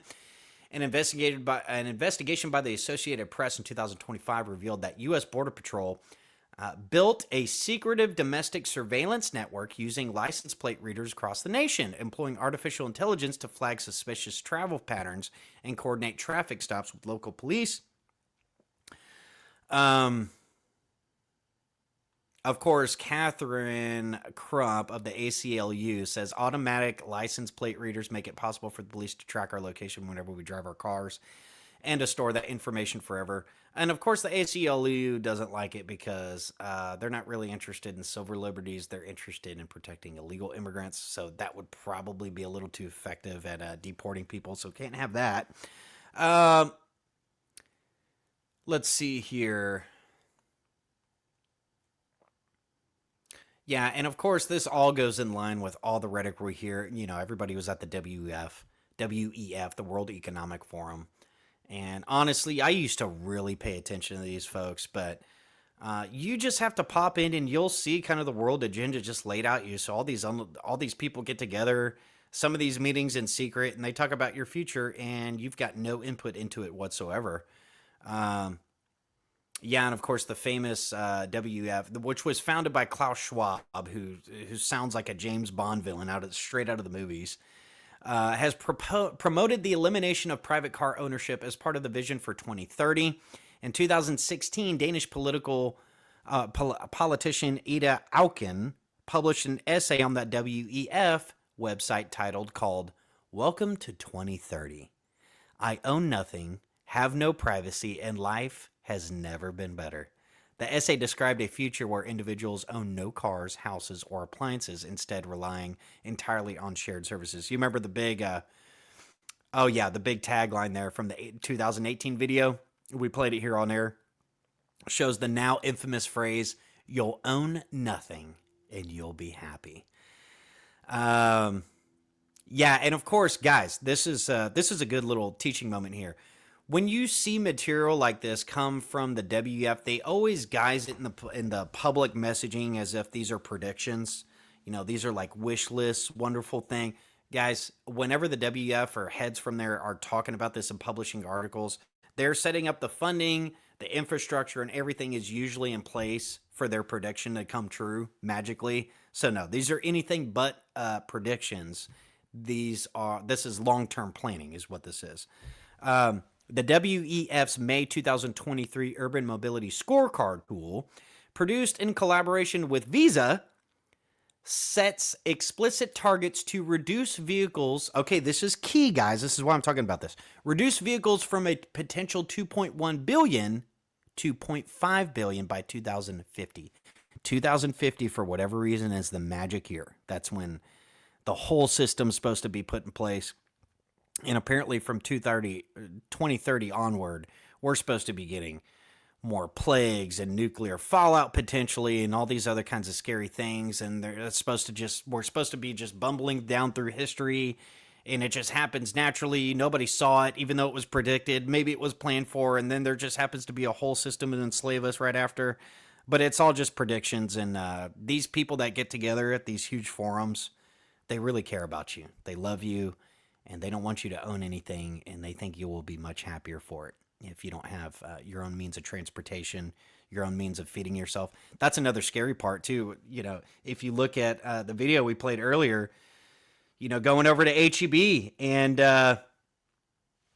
something's wrong with my video here, folks. Bear with me. Sorry about that. There we go. Better? Anyway, yeah, and if you really want some more interesting pieces on that, I highly recommend going and Googling The Line, Saudi Arabia, The Line. And I think we just froze up here. Bear with me, folks. Let me make sure I got this going on. Okay, sorry about that. Yeah, you're looking at the producer and sound engineer all in one on your screen here, plus a co-host here with Mark, so that's fun. Yes. Again, what did we just hear for this legislation? For the drunk drivers. Hell, you deport most of the illegal aliens out of here, you'll get rid of at least 80% of these drunk driving incidents, especially because they don't ever get arrested and stayed in jail. 2019 WE video asks bluntly, will anyone own a car in 10 years? The narrator answers, the world is going is that people will not own cars. They'll have a service that takes them where they want to go when they want to go. From 2016, another WEF article proclaimed, goodbye car ownership, hello clean air. Welcome to the future of transport. So there's always some kind of public excuse. You see the same thing with the Neuralink with Elon Musk's Neuralink technology. I'm not a fan of that. But it's going to help the paraplegic. It's going to help the blind people. They can't just tell you, they can't roll out technology that's meant to enslave you and then just be honest about it. They got to come up with some kind of humanitarian guise. This is how it works every time. You got to appeal to the effeminate. That's how marketing's set up. 85% of marketing is geared towards females, and that's absolutely part and parcel to this. So Klaus Schwab himself has promoted what he calls stakeholder capitalism, and of course we all know as the Great Reset, the economic restructuring framework announced in 2020 in response to COVID-19. So, yeah, and of course his vision, it involves public-private partnerships where governments and favored corporations jointly control production and distribution. So again, centralized control, it's the same thing under a different banner, which is basically just full-on centralized control over every breath you take, every blink, every heartbeat that you have, constantly monitored and constantly geared towards this system, which is limiting your carbon footprint. It has nothing to do with drunk driving. And Republicans funded it. They absolutely funded it. So go team go, you know. So C40 cities. What are the C40 cities? This is a new one for me. The C40 Cities Climate Leadership Group represents a coalition of approximately 100 mayors from major global cities committed to addressing climate change. I remember being younger and asking, is that normal that we have an international group for our mayors, our governors, and local authorities? Why do we need the mayor of Houston going to the UN to some of these climate leadership groups? Did we get a say in them going to any of these groups? Are any of the things they talk about something that we agreed to, that we voted on? Chances are probably not. 14 U.S. cities are members, including Austin, Boston, Chicago, Houston, Los Angeles, New Orleans, New York, Philadelphia, Phoenix, Portland, San Francisco, San Jose, and Washington, D.C. is, of course, all blue cities. You could go right there. In 2019, C40 published a report titled The Future of Urban Consumption in a 1.5 Celsius World, developed in collaboration with Arup and University of Leeds. The report presents ambitious targets for 2030 that include 0 kilograms of meat consumption, 0 kilograms of dairy consumption, 3 new clothing items per person per year, and 0 private vehicles. So let me repeat that again, in case you're wondering of this long-term goal and all these benevolent programs that everybody's, the climate crisis, we got to block traffic. The report presents ambitious targets that include 0 kilograms, no meat, 0 kilograms of dairy, no dairy, 3 new clothing items per person per year. Guys, this is nuts. This is what mayors of Austin, Boston, Chicago, Houston, LA, New Orleans, New York, Philadelphia, Phoenix, they're all sitting there talking about how we can get targets to 0 for meat consumption, dairy, limiting items. You only get 3 pieces of clothing per year and no private vehicles. 3 new clothing items per person per year. Excuse me. I should give them credit where they're a little more lenient and very giving. It's just so wonderful that these people sit around and talk about how they can just make things better and keep us from eating meat and only dole out a certain amount of clothes. And eventually, this is what's coming, is the idea is one corporation would actually be helping managing all this. So they would manage the food, the clothing, the transportation, the fuel. It's basically the whole communist wet dream. It's everything you want. And everybody's monitored, but who's monitoring the monitors? Who's going to be this technocratic class that's going to manage over the population? I wonder what these people are like. I wonder if maybe some of those wacky left people that are calling you a Nazi while demanding to see your papers and threatening to kill you because they don't like your opinion. I wonder if these people would be perfect for that technological management scenario. Do you get where I'm getting? You see where this is going? And if absolutely, these would be the people that would fit for these roles. Absolutely terrifying stuff. Phoenix Mayor Kate Gallego serves on the C40 steering committee. Folks, mayors and governors that are part of these agencies, something absolutely has to be done about this. If we're finding out your mayor is part of this group and they just joined it, we didn't get a say in these kind of things. I mean, you should be ripe for getting sacked. You should actually have to go to jail while pledging allegiance to these different committees versus the role that you're supposed to be in. While C40 officials claim these targets are not, they always use this, guys. They're not binding policy recommendations. Isn't it interesting how these think tanks in these groups, they get millions and billions of dollars to fund and roll out the PR, and they come out with these articles, but they're not binding policy recommendations. It just so happens that some of the things they predict and they wish for turns into law at some point. So, it's not really policy, guys, so don't worry about it. Let's see. The United Nations has embedded transportation transformation into its sustainable development goals. So the SDGs that everybody talks about. Here's an example. SDG 11.2 calls for all nations to provide access to safe, affordable, and accessible and sustainable transport systems for all by 2030. Specifically, improving road safety, notably by expanding public transport.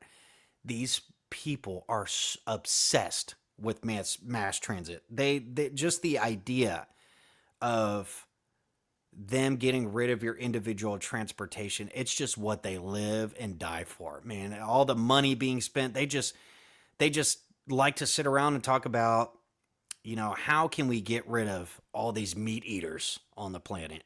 All these people driving their cars around freely, free movement like that, it's too untidy, especially for an economic or a climate change Karen. She just won't have any of that. Matter of fact, I see on your smart meter here, even during this freeze, you had your heater on during the day while the sun was out. I think we're going to have to limit your heat consumption now. And also we're going to deactivate your car because your carbon footprint has expanded beyond the scope of sustainable goal development for the month of January. See where I'm going? See where this is going? This is absolute nightmarish. This is beyond nanny state stuff. This is just absolutely micromanaging humanity into its extinction. Let's see here. At the 2016 Habitat 3 conference in Ecuador, the UN's Conference on Housing and Sustainable Urban Development held every 20 years. Did y'all know about this one? Delegates adopted the New Urban Agenda. This framework explicitly calls for reducing reliance on private cars and prioritizing walking, cycling, and public transport. So all the greeny feel-good stuff. Let's all ride our bikes and just, let's not heat the planet, man. Let's just do our part and ride a bicycle down to work. Yes, I get that it's ice and sleet outside right now, but the planet, man, eat your cricket patty and just do your part, do your part.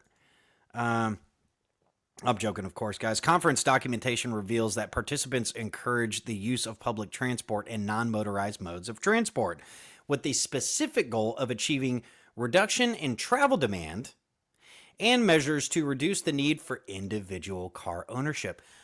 Man, did y'all know, for 50 some on years, they've been talking about this stuff? How to get rid of individual car ownership, how to get rid of meat consumption and dairy consumption. Which is interesting because you just saw the food pyramid get flipped, right? And which is great, but why are we looking at the government to dictate or to help guide us into what to eat in the first place? How do we even get to that point? But it just so happens some of the most vital nutrients and minerals in the food supply that you can get come from two things: meat and dairy. Those two right there. Why? Well, I know why. But ask yourself, why are they so obsessed? Because we know the climate science is all just, it's propaganda. I think most people now, we all know that. They're still pushing ahead though. Why? Why is it so important not to eat meat? Why is it so important not to be healthy? The other crazy part to this is the absolute interdependence we have on other countries basically to feed us. Y'all saw the HEB video. Isn't that terrifying to think one bad week of weather or some cataclysmic event, you have no ability to feed yourself anymore. Unless you own a farm, unless you have all that ready to go, you're at the mercy of the government and these agencies that are running it. And that is a terrifying recipe. And mind you, it took a long time to get us to this point where we can't even feed ourselves. The whole point of the New World Order, the new global agenda, and the long-term agenda of it is that you have no capacity for independence. None. You are absolutely, they call it interdependence. You're relying on other countries to feed you, to clothe you, maybe a corporation to do it. I mean, we're pretty much in that system already. And all you need maybe is another 5-10 years of this, this kind of chaos and all the glow up to it, and people will go rushing to it. And the leftists are the first in line to this stuff, as we all saw during COVID. Nobody that was screaming at other people and cheering them losing their jobs is out here on my feed talking about how wrong they were during COVID. They will do it again. And as we saw with Charlie Kirk and all this stuff, we're supposed to be up in a frenzy over these idiots getting shot, interfering with law enforcement up here. We're supposed to get all in a bind on that. But everybody else that dies, no. They only freak out about what they're told to freak out about. There's nothing humanitarian about these people. Okay? They just react. And there's still a lot of angst and animosity over the 2016 election, quite frankly, is kind of what I'm thinking. But these people would absolutely, they would be on the front line to sign up for this technocratic class that would be managing and monitoring all of us. And only sick people think this way. I mean, truly. I mean, who sits around and thinks about how they're going to be able to dictate what people can or cannot eat? Let's see here. Yeah, the agenda promotes polluter pays principles, including congestion charges, tolls, parking fees, alongside favorable taxation policies that prioritize public transit over private vehicles. So they will tax you into that system. Guys, they're not asking, by the way. They're not asking. This is behavioral modification type of goading us into the new pasture, I call it. So they'll just make it miserable for you to own your own car one day. I would always recommend people go analog, right? I've got a really old car that's I do not plan on get rid of for this specific reason. Most of these new cars now, oh yeah, they got the technology in them, folks, and it's not it's pretty terrifying, really, when you think about it. Let's see here.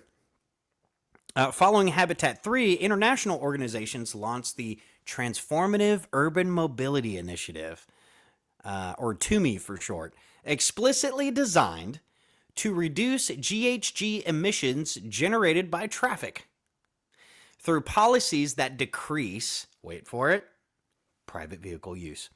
The Partnership on Sustainable Low Carbon Transport issued a statement at Habitat 3 declaring, listen to this, guys, a rapid expansion and transformation to urban mobility systems based on walking, cycling, and public transport is required. Without a significant step up in action and support by national governments on urban transport, cities will suffer from growing congestions. Here's another one. The European Commission has launched an EU mission targeting at least 100 climate-neutral European cities by 2030. As of 2024, 112 cities have committed to becoming climate neutral by 2030. Again, these dates, 2030, 2050. What's up with these dates? I've been reading about this since I was a teenager. They always gear up around those two dates, 2030, 2050, serving as an experimentation and innovation hubs to enable all European cities to follow by 2050. The EU's urban mobility framework targets reducing greenhouse gas emissions by at least 55% by 2030 and 90% by 2050, primarily through reduced private vehicle use. People like to send me the Bill Gates clip where he's showing the formula up there in CO2 and like people are part of the formula. He's like, one of these days, eventually these numbers are going to have to go to zero. And people are start chuckling like, oh, we're on the inside. We know we got to depopulate the planet because it's super cool. Yeah, and he said if we do a good job on vaccines and healthcare, they can reduce that number pretty significantly. So take what you will of that, interpret it for yourself. When you read after something like this and then you hear about that and then you want to call it a conspiracy theory, I can't help you. Let's see here. Paris Mayor Anne Hidalgo has pledged to ban all, listen to this, guys. She pledged to ban all gasoline and diesel-powered cars from the city by 2030. Her deputy mayor declared, we are seeing a revolution in terms of mobility and on the issue of climate. We can't wait. In 2024, Paris approved making 500 streets car-free and converging extensive asphalt areas into green spaces. Folks, but there's no policy. There's no policy, honestly, guys. It's just prediction. It's a wish list. Millions of dollars, people getting together, just wishing things into existence. That's all it is. Amsterdam's Clean Air Action Plan aims to ban all petrol and diesel vehicles by 2030. The Dutch capital has already implemented zero-emission zones alongside 13 other cities. Spain introduced low-emission zones in 2023 across 149 towns and cities, affecting over 25 million residents. It's coming, folks. Let's see here. Yeah, I'm always interested in some of these think tanks. Institute for Transportation and Development Policy. The influential think tank declares that safe, modern public transport offers a real alternative to private car ownership, a major driver of socioeconomic inequality. There it is. They even got DEI buzzwords in here, folks. See, if we just get rid of our individual transportation, we're going to help all the poorest people, okay? We're all going to be mass transit. We're all going to be third worlders, and you won't own anything, and you'll be happy, to quote them literally. ITDP's Taming Traffic Report advocates for parking maximum congestion pricing, fuel taxes, vehicle registration quotas, and toll roads explicitly designed to discourage car trips and potentially car ownership. So, yeah, they don't ask. There's no asking if this is what we want. This is just it's not policy though. Like, I can't stress this enough, guys. It's not policy, even though hundreds of cities are already doing it, and over 25 million residents affected in just one country, being Spain. But it's not policy. Rocky Mountain Institute, RMI's carbon-free city handbook, advocates for eliminating cars from high-density districts by creating car-free pedestrian zones. Man, your local, your state, and your federal government are going to have a field day with the new taxes they get to implement to this. Are you kidding me? Getting people off the road, making it impossibly pricey so only the ultra mega rich can, lefties, y'all won't like that, will ya? Only the rich people can drive? Is that where we're getting to now? Yeah, they advocate the RMI, the Rocky Mountain Institute's eliminating cars from high density districts by creating car-free pedestrian zones, limiting vehicles on certain days of the week, and implementing congestion pricing. It's funny how these different institutes somehow have the same type of policy plan. It's probably a coincidence, though. World Resources Institute Global Director stated bluntly, we cannot get to a 2-degree world if there is not a dramatic reduction in cars. They warn that without intervention, global car numbers will increase from 1 billion to 3 billion by 2050. an outcome that is incompatible with climate goals. You understand? Here's another one. International Transport Forum. Who are these groups? Where did this come from? The organization's report on reversing car dependency. Listen to I like how they word that. We're reversing car dependency. How do we get people to stop depending on their individual means of transport and get them into mass transit? Because nothing screams reversing dependency like forcing everybody into mass transit. Got it. The guiding principle for managing car use is to enable citizens to carry out their daily activities without a car. Again, this goes right into that line they're building in Saudi Arabia. You don't need a car. Everything's right there, just right outside your little room there. And a little 5-minute walking distance. You don't need to go anywhere. You don't even need to go outside in the line. You can stay in your big glass building. You can get from point A to point B with some wonderful technology. Let's see if I can find that video. Some of you folks are messaging me. You have no idea what I'm talking about. What's the line? What's the line? Here, I'm going to show you the video. In case you all forgot where this is supposed to go, I'll just give you a little glimpse here. Let's see if I can find it. Okay, let's see if it's going to play for it. Is this on, what is this on? Oh, no, that's not going to work. Bear with me, folks. This is getting interesting, isn't it? I bet some of y'all had no idea about some of this stuff. This is always fun. This is a part of the show I really like. Yeah, this is called, this is the line. This is what I'm talking about here, folks. So let me see if I can share this one. We played this before, but here's a glimpse into your carbon neutral future. No meat, no dairy, only bugs. And you will own nothing and you will be happy.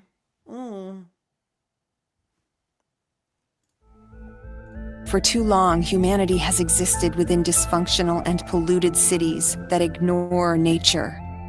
Now, a revolution in civilization is taking place.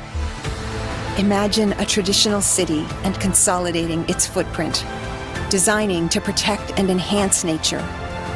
The line will be home to 9 million residents and will be built with a footprint of just 34 square kilometers.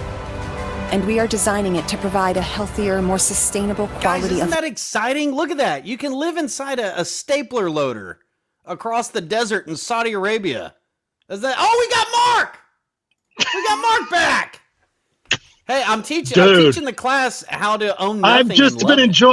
I've just been enjoying this. I am so sorry. I did not realize it. My phone ran out of juice, and then I found out that my power cord was not working. So I had to go to a store to get a power cord. I so apologize. I didn't mean to interrupt, Travis. You're doing awesome, No, brother. you're good. You're good. No, this is really interesting. We're getting some questions about this stuff. I love the line. Hey, I thought we were going to get a. I thought we were going to get a Defiance thing there on the line. I thought we were going to have a presence there in the. Weren't we going to do that? We got to block off some segment of this this stapler loader here. We can. I'm sure everybody's looking forward to having no individual means to do anything. We just live in this giant stapler loader. I love 9 million residents. Isn't that lovely? Here, yes. Let's finish the video for the class. Let's do it. Yeah, let's do it. Let's do it. Life.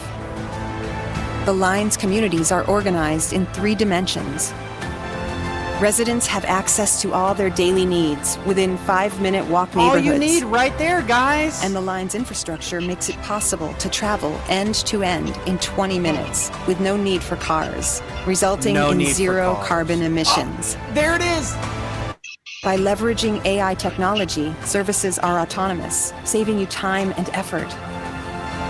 Designed by world-leading architects, the line is 500 meters tall, 200 meters wide, 170 kilometers long, and housed within an elegant mirror glass facade. Elegance. Oh, I need the elegance Intelligent while I'm a solutions slave. create efficiency and year-round temperate microclimate with natural ventilation. Energy and water supplies are 100% renewable. Natural ventilation, just like, when you poke holes in the jar for bugs when you were little. Yes. So we get natural ventilation. Just like the bugs in the jar and the mason jars, guys. Isn't that cool? Wow. That's like The an ant line farm. is designed as a series of unique communities, offering a wealth of unique amenities. communities? You know what that means. Are they diversified? Because diversity. You know they're diverse. Diversity is our Providing greatest equitable strength. views and immediate access to the surrounding nature. With 40% of the world accessible within 6 hours, at the heart of the globe's key trade routes, a place for commerce and communities to thrive like nothing on Earth seen before. The Line, the city that delivers new wonders for the world. I got to tell you, Travis, that you just built my wonderful. dream. Every time I see that, I think get. I'm kind of changing my mind on this stuff, man. I think, dude, we need to. You think you could talk your wife into that? I think you could. I might be able to, man. She might get in line. She might get. Well, now she's gonna have to. She's gonna have to wear the headdress thing, or what is that thing called? The the hijab. What is that? Burqa. Yeah, hijab. She's got to wear that. She's down with that. Oh, she's definitely down. Yeah. I'm reading off some of these think tanks that they only do policy recommendations. They don't actually implement them, though. Oh, of course, they yes. talk about it. It comes true, but it's just a wish list kind of. They're think tanks. They get together. They think real hard. And they think. They put it on paper. They spend billions of dollars, and then they just wish it into existence, and then it comes true. That's how I understand it works. It's not policy. All right, you got that, Mark? I got it. Policy. The ITF recommends abolishing minimum parking requirements, implementing congestion pricing, and using land use policies to reduce over-reliance on private vehicles. Mark, before you jumped on, I was talking about the legislation Massey warned about, where he tried to introduce an amendment to fund this program. But what did 50 some odd Republicans do? Oh, well, of course they did. They passed it. They're all in it together. All right. They're all in it together. Listen to this. That's why there's no political solution. The concept of 15-minute cities where all amenities are theoretically accessible within 15 minutes by walking or cycling has become a flashpoint for implementation of car reduction policy. Oxford, England, always ahead of the curve over there, is implementing traffic filters starting in the summer of 2026. I bet y'all can't wait, mate. You're gonna get stymied traffic over there and get a little visit from Rachel Swanee if you complain about it. Oh my gosh! Sorry, that's so did your daughter get scooped up by an Asian gang? We don't call them grooming gangs. We call them Asian gangs. And is that a British flag you're carrying, sir? The Union Not Jack. in this country, mate. Is that a Union Jack? No. We're not having that, Travis. Oh, she's coming, dude. What? She comes. No. Here she comes, dude. Here she comes. She walking she down heard the that you were street. talking about Get the funniest looks from everyone we meet. Wait, where is it, man? Oh, Hey, come with the on. I gotta monkeys, download dude! it. I had the background music going. Well, I thought we had the timing down on this, Travis. Did we have it? I thought we It's had a the little track. bit delayed, so I'm not on it like I was, but It's okay, it's brother. definitely delayed. Your timing is Look at this impeccable, man. crap. I try. I do. I'm a big believer in your timing, bro. I'm a big believer in your timing. Well, it's probably best we don't see that. Anyway, I do get worried about getting arrested and being extradited to the UK. Oh, Why would you be? Oh, for the chief. dude! I heard I haven't you had were making- breakfast yet. I heard you were cracking a gay joke. You think it's funny? You think Oh, that's funny, God. Marcus? Oh, 600,000 God. pounds in isolated confinement. Thank you very much. This is Rachel Swanee from Derbyshire. Oh, You God. like that? That's Oh. going to be the face of one of these green police persons that are going to be ransacking Showing up at your doorstep. grandma's house because she used too much heat and she ate a steak earlier that day. Y'all ready for that? Y'all ready for these technocratic wackos managing and ruling over your life? Because that's what's coming. Something does come after all this falls. Let's see here. Oxford residents can apply for permits allowing 100 days per year of filter passage. Residents of the broader Oxfordshire area only receive 25 days. Drivers exceeding their allocation face automatic fines generated by DVLA data and camera surveillance. God, I love the government. Greg Smith, shadow transport minister. What is a shadow transport minister? There's okay, too much government all over the world. Do you know what that is? We got a plague of government, of agencies and titles that don't need to exist, like a shadow transport minister. What are you thinking that is? Okay, so what that is so you can actually take your shadow now and put it in a box, and then you take that box and you put it in a vehicle. Now, so you can transport that shadow. Did you know that you can now transport? You can put it on an Amazon delivery truck. Your shadow on an Amazon, it can be delivered. Oh, that's so wonderful. So there you go. So we need a ministry over that. We need some bureaucrats and some funding. We don't have enough. And we don't have enough. We don't. No, no. We need more. We need more, Travis. Need more of that. We need more of that. Yeah. Thank you very much. Greg Smith, the shadow transport minister, characterized the Oxford scheme as the pilot program, but this represents Labor's vision for the entire country.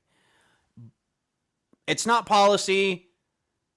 It doesn't go into place, but somehow every government bureaucrat is pushing it. I'm so lost, man, how this isn't because I was told years ago, I was made fun of when I read UN documents like this and these think tank documents. Travis, you're just being silly. They don't implement policy. The UN has no power, Mark. The UN and these things, they don't have any power at all. Nope. It's just a place to launder money. It's just a place to launder money. It's an amazing place to launder money. Yeah, listen to this, man. Because look, here, this is a tiny little glimpse. When people start freaking out, as they normally should, you should freak out when you hear about people trying to say, how do we get people to get rid of their individual car? Maybe we tax the shit out of them and make it unbearable. Or how do we get people to not eat what we're telling them? You know, here's how it kind of goes. The concept became so controversial, and Oxford City Council removed all mention of 15-minute cities from its 2024 local plan, with officials admitting the phrase had become too toxic and incendiary. Yeah, nobody heard about those protests. Those 2,000 people and council members received death threats. They always put that in there. Oh, they received death threats. Unless they're on the right, death threats only go towards people that advocate for this stuff and on the left, by the way. Just so we're clear. Yeah, so they removed the mention of it, but the plan goes on. This is exactly how all this stuff goes. Yeah, this was pretty interesting. You know who else tried this, by the way? For those who are thinking, but this is climate change. Okay, let's go back. Let's rewind a little bit. Let's go back to the Soviet Union.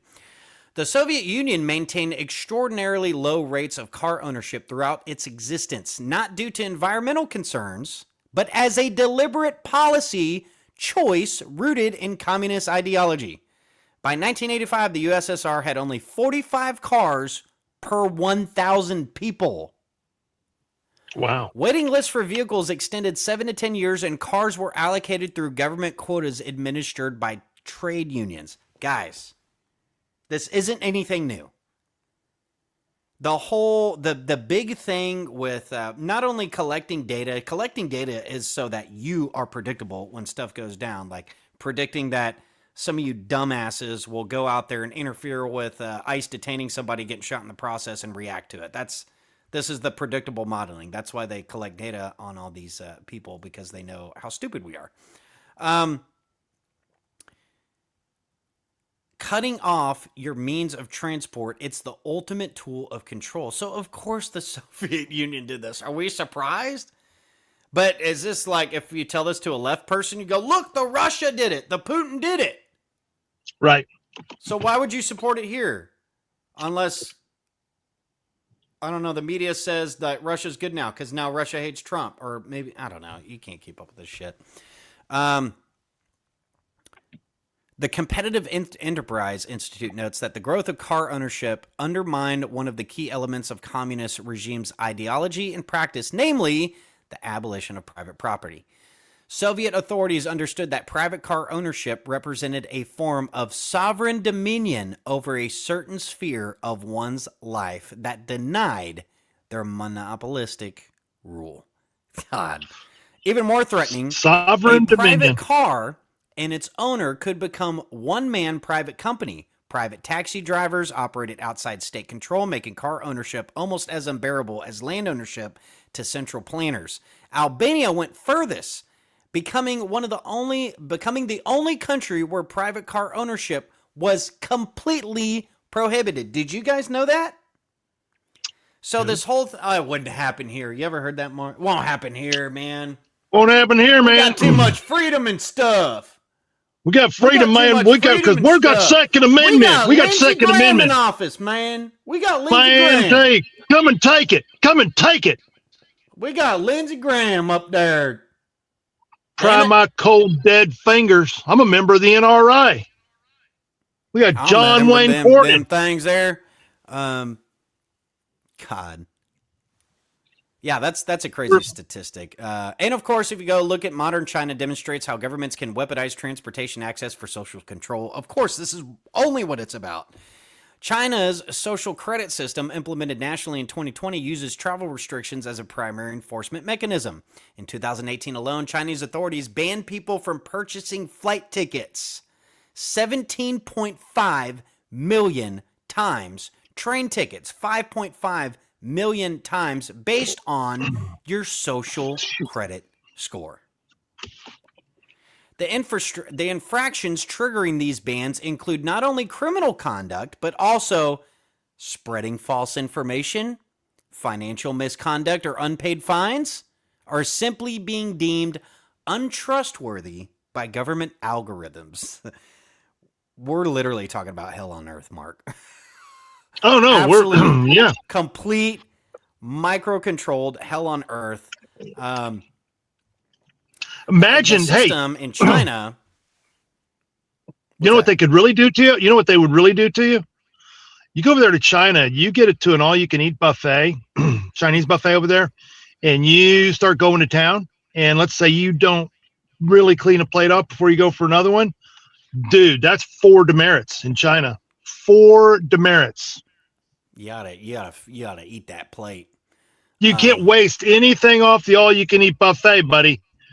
You got to make sure it's our 4 demerits. So the system in China operates under one principle: once you lose trust, you will face restrictions everywhere. By 2019, more than 23 million Chinese citizens had been banned from traveling by plane or high-speed rail. See, that's the other part to it, too. Get rid of private ownership, rely only on mass transit. Now you really can restrict everything. Absolutely, I mean, you're talking about an ultimate nightmare scenario. The restrictions extend beyond travel. Low scores can prevent access to certain schools, luxury hotels, government positions, and even dating apps. Facial recognition technology deployed at train stations and airports automatically identifies individuals with low social credit scores, preventing them from entering waiting areas or boarding transportation. One thing this article is not hitting on here, it absolutely will shut off access to your own bank account. That's where it's supposed to go. We're not talking about, that means we're talking down to money itself, the currency they use. That's why there's this big push now for these digital currencies. I do wonder if the introduction to the public on things like Bitcoin and everything has a long-term goal of that's where it's all going to go. It's all going to be digital anyway. So they got a huge part of the segment of the population advocating for it, which I get all the arguments and the freedom from the banks and all this stuff. Why then does it always tie back into exactly where they're wanting to go? That's usually my question there. So I don't think that's by accident. So the digital currency, the real ID, and I even hear Republican, well, if they do the real ID and we get a universal ID, then it'll be harder for illegal immigrant. Oh my God! Now what? Let's just give more power for the federal government for the job they're not doing, and give them more jobs to do to overpower us down the road. And everything. Doesn't make sense, guys. You got laws on the book, so use that. Anyway, let's see here. Yeah, so we're talking about, and again, this started with me covering the convergence of the kill switches in your car, which, guys, if they're putting it in the law, that means it's already set up for that capability. Okay? Now they're saying cars after 2026 it will be implemented. You really think they don't have that capability already? It's just not on the books yet. So the legalese game is being played here. That means your cars, after a certain period, if they got the smart shit in them, you can bet it's already geared up to be absolutely controlled, remotely monitored, remotely shut off, or whatever the case may be. You can get into all the semantics on how far it goes, but just know it's here. And it's on our doorstep, and the GOP just funded it. Let's see here. Consider the trajectory. The Infrastructure Act mandates passive monitoring systems in all vehicles by 2026-27. These systems collect biometric data, location information, records of driving behavior. Yeah, and of course the legislation, when you read into it, I wanted to know if there was an appeals process for false positives. False positives, does COVID, anybody? Bueller. COVID, anybody? False positives? I immediately think of the COVID ones. Yeah, and you're seeing all the framing to it: safety, sustainability, net zero, carbon emissions, equity, all the same stuff. Yeah, so that's pretty infuriating. So while Representative Thomas Massie led the effort to defund the mandate, 57 Republicans joined 211 Democrats to defeat his amendment. This means 160 Republicans actually voted with Massie to block the kill switch funding, but of course not enough. The amendment failed by a vote of 164-268 on January 22nd. 4 Democrats crossed party lines to support Massie's defunding effort. The 57s who voted to preserve the kill switch funding.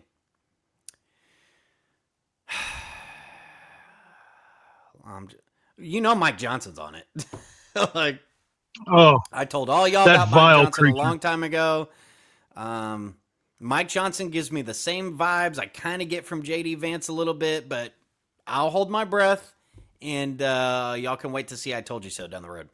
Let's see here. I want to see who out of Texas. John Carter, Jake Elzy, Kay Granger. Those were the folks out of Texas who voted no on Massie's amendment.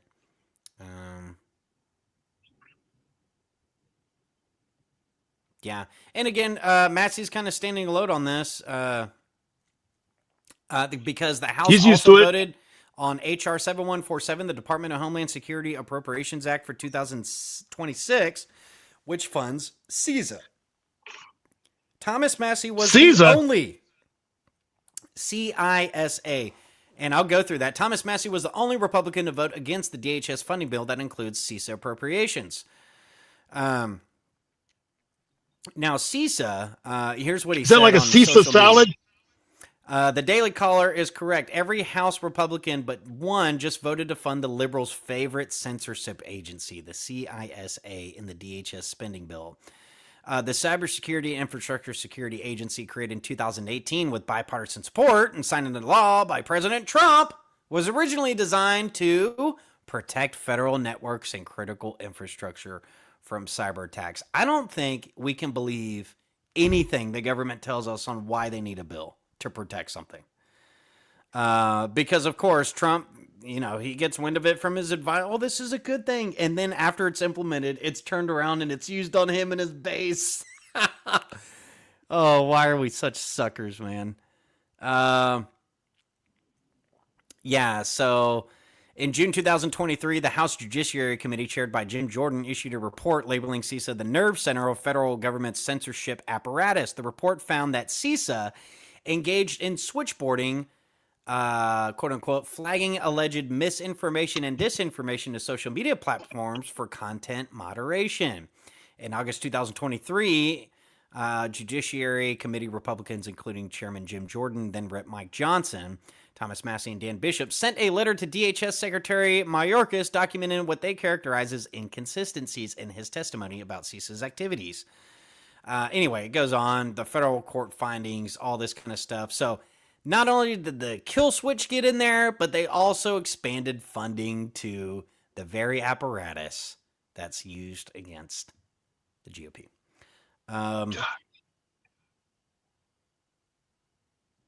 And of course, everybody's going to take the humanitarian effort because all propaganda and marketing is 85+% geared towards the feminine.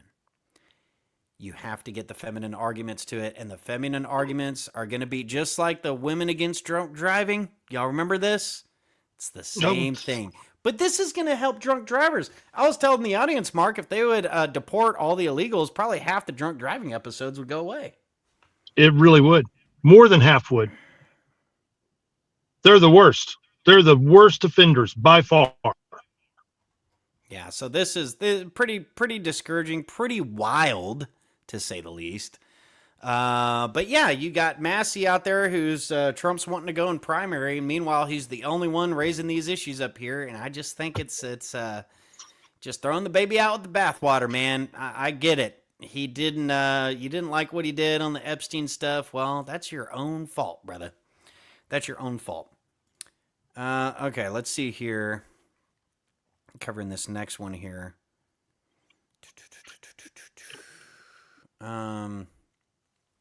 So this was interesting.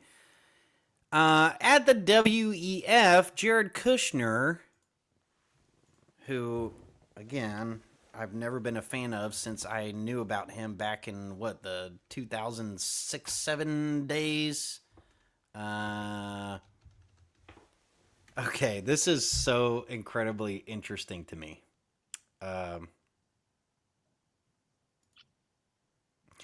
This is a CGI promotional video of what Jared Kushner revealed at the World Economic Forum in Davos, depicting a futuristic coastal metropolis with luxury skyscrapers, beaches, and data centers aimed at full employment.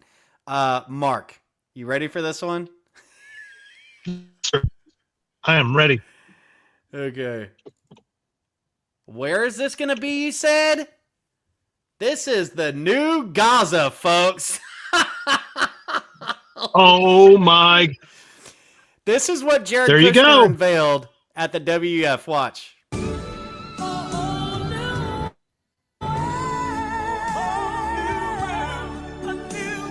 going to mute that because we'll probably get flagged. Wow. Look at the new Gaza, man. Can you believe it? Doesn't this make so much sense all this time? That's it right there. Oh, come on, guys. You can't not see this and think that's off. That's off-putting. And no, not like Bernie Sanders. Off-putting. Yeah. Let's see. Okay.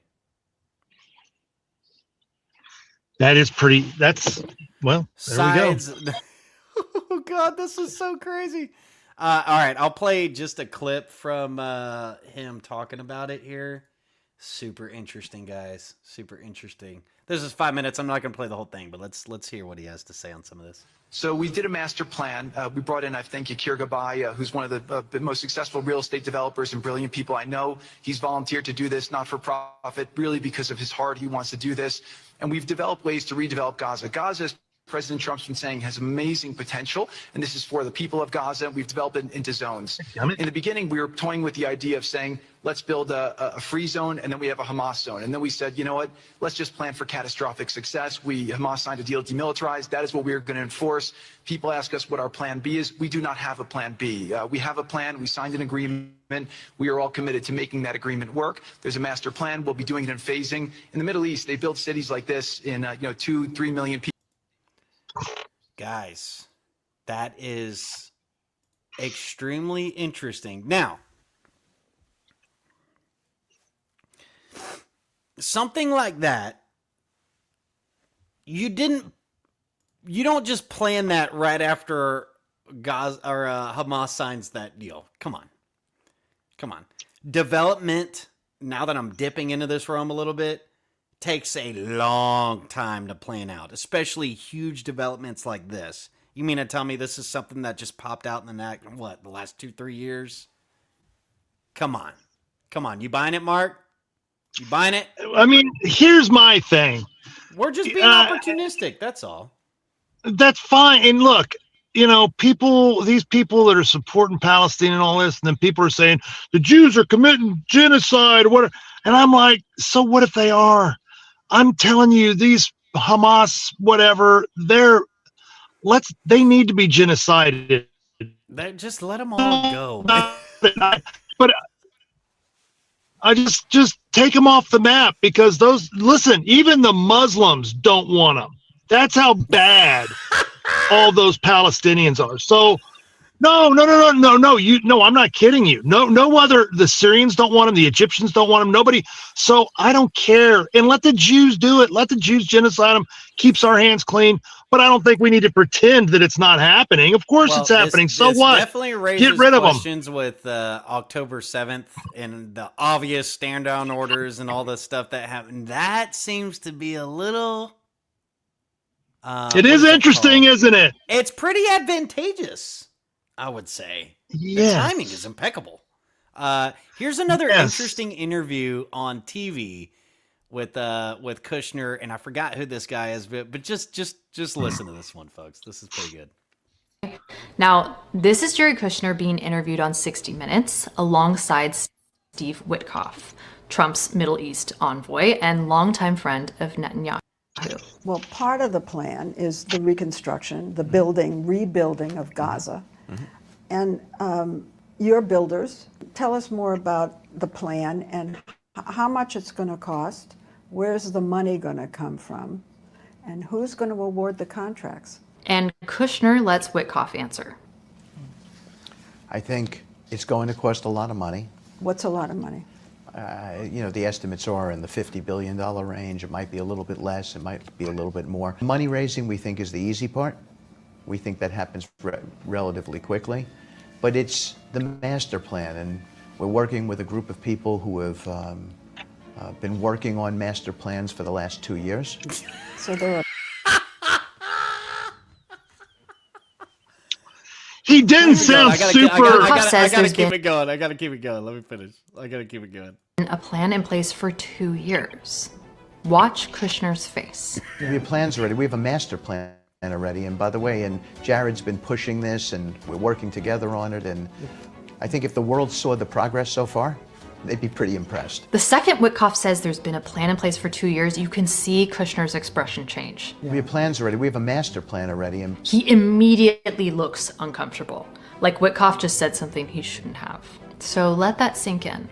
A plan in place for 2 years. Now, this interview happened in 2025, and 2 years before that would be 2023, before October 7th. Are they saying there was already a plan for what would happen in Gaza before?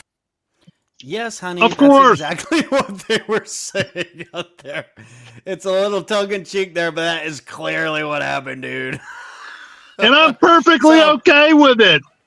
I'm fine with it, but just admit it. If you're gonna go, if there's a, you want to ruin Trump's legacy, just throw a big Trump tower on Gaza. That'll just do it for everybody, man. That'll just. That's bold strategy, Cotton. Can't say I'm a fan, but do you, man?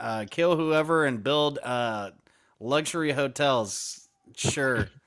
Why Hey, not? well, look, America okay, first. okay. America first. Hang on. Okay, hang on, Travis.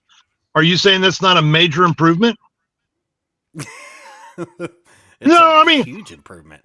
I'm just being logical. Dude, I'm not being emotional about this. I don't have any dog in the fight in this. I'm just looking at it going, okay, you had a few million animals that all they're doing is they're just awful. They're just awful for whatever reason. Everybody hates them. And hey, I mean, if the Jews want to go in there and wipe them out so they can put in some nice, I don't have a problem with that. Like these kind of things they're happening all over the place. Like these kind of things they're happening all over the place. Like this is where I get interested because it's like, oh, but Israel's. It's like every country I feel like is doing something. Well, that's what I'm saying. I mean, what and was I'm it not with pro China and the what which the Uyghurs. There was some communities. The Uyghurs. Yeah, they were going after them in China, and you know, and you need the Chinese Muslims kind of shit. And do I think? I mean, every my person question that got mutilated and got wiped out there was an animal. I don't know. I don't. I mean, were the Uyghurs? Really but I mean, were the Uyghurs a big problem for them? I mean, they're a big problem in the U.S. Well, here's what I'll say about Gaza too. When you're electing Hamas leadership, I don't know. That's why I'm saying. What do you think is going to happen when you're like, oh yeah, let's put Al Qaeda in charge, you know, or the equivalent? Then you know, that's why this kind of stuff is like that's over there. If you just want leave them alone, let them. I will say though, that's not America first. Doing that, no. You want to do? Oh, I think you're getting yourself entwined with stuff. Yeah, man. I don't know. But I know there's large communities here in the United States. What happened around October 7th and Netanyahu and all this stuff, I'm not a fan of Israel's government. Why am I? I don't. No, I'm not a fan either. But exactly. I'm not. I think the writing's on the wall with that one. Nothing's. I mean, nothing's gonna happen. Like the cause, like that's why people know, but. To think that they didn't have these plans and people in Israel weren't looking at this same thing for decades on end, and how do we just get these people out of here? You're fooling yourself. This is absolutely what they do, man. I've seen these videos, you know. People were saying they were made up about these Palestinians going to these food, whatever those food stands were, and getting shot. I mean, yeah, that was pretty awful stuff. But I don't care. What do I usually say? The Middle East is gonna Middle East, bro. Like that's man. Just maybe we can learn something from them. Clashing with each other, and they're gonna build a new Gaza. That place is gonna be haunted like a MFer. But you do you. Mark, would you go to a new Gaza development in your near future? Dude, just look at the people over in that part of the world. I don't want to be around any of that. Dude, I don't want to be around anything like, you know who I want to be around? I want to be around white people here in the U.S. Here's my question. Why are we allies with Russia? Really? Okay, why? We should be. They should be. Russia should. They should be our biggest allies. From Russia. I want to be around these Ruskies. Yes, I want to be around Russians. Have most American problems. Here are the things Russian people don't do or do in order to don't have obesity, autism, a lot of autoimmune diseases. Of course, in Russia, all these things are happening. But I've noticed this pattern, and thing number one, what Russian people don't do, it may affect everything, is Russians are not taught to eat out. Most of the meals you're cooking and eating at home. Also in Russia, GMO is not allowed. Food colorants and additives that are available in the States are also illegal in Russia. Number two, Russians don't eat deep fried food. It's just not a thing. Number three, Russians don't eat sauces. The worst thing people eat is mayonnaise sometimes, but it's not part of the daily meals. Add like 2 spoons for the entire bowl of salad and you mix it with sour cream. Next, Russians are checking for parasites. A lot of things, American problems, could be really parasites. Here's what to look out in a blood test to see if you potentially might have parasites. It's not 100% guarantee. I'm not a doctor, but as I live in the United States, this is what I'm looking in my blood tests all the time. See if I might have somebody. Skin rashes, tooth grinding, mood swings, fatigue, obesity, or not enough of body mass may be indicating that somebody has parasites. Next, Russians like fasting. We have specific retreat facilities. Orthodox. Actually, Russians have retreat facilities for different cases, to treat specific conditions, and it is very popular to go and fast for 2, 3, 4, and more days. It's like a hospital, like a whole huge 5-story building. You walk in, they test everything, head to toe, your blood, do the ultrasounds. Then you're entering to fasting. Doctors look after you every single day that you're fasting. You are there. You live there while you're fasting. I don't know why I didn't think about this before, but now I'm like, I want to go fasting somewhere My fiance is like, you want to go somewhere to fast? Like, yeah, there's no fasting retreats here. Looked at me like this. Isn't that Dude, wild? She can cook. She can cook for me. Fasting is part of their culture. No, we don't have. We won't have any fasting centers, but we do have a lot of Planned Parenthood locations. Oh, yes, we do. Russia should be our biggest. They should be, man. I'm telling you, they should be our biggest ally. I'd love some By Russians far. in Texas, man. Bring that Orthodox Church over here. Let's go, man. Let's go. Man, dude, that is. Isn't it interesting that they've made, when I say they, I'm talking about the globalists, I'm talking about the media, I'm talking about all the whoever that is out there. They've made Russia the biggest boogeyman. And people go, well, that Putin. Well, think if you about it. If you were Putin and you've been made out by the Western world to be the most evil man on the planet, what's the guy supposed to do, man? I think he's been incredibly patient. I think that man has been incredibly patient. I think lefties only hate Russia now because the Soviet Union fell. They used to love the Soviets. They'd be like, damn, we need some of that. They loved the Soviets. Yeah, so you just saw this this Russian gal talk about their like, you're literally hearing about a culture of testing for parasites and fasting and being healthy and not eating like shit. And then we come over What's here. here? My motherfucking Walmart grocery haul. $508 later. Come with me to put these away. All right, we're going to start off with 2 loaves of Nature's Own butter bread. And that's a wigger. A big pack of Guerrero tortillas. Hold on. 6 pounds of chicken tenderloins. It's just easier to make meals without having to debone it and all that stuff. And using breast, it takes longer to cook. You use these chicken tenderloins. Easy, quick meals all the time. 10 pounds of hamburger beef. 4 pounds of bacon. Kielbasa. 2 gallons of milk. Milo's has to be the purple top. We got the Fruity Dinos, you know, aka Great Value Fruity Pebbles. We got the Pop Secret popcorn. Bagels. Any type of breakfast sandwich on a bagel. We got the Fudge cookies. The caramel She might be hiding some illegal immigrants in her saddlebags. Blueberry muffins. Cheese it, the toasty kind. Do his request. Look at the food, Mark. Look at the food.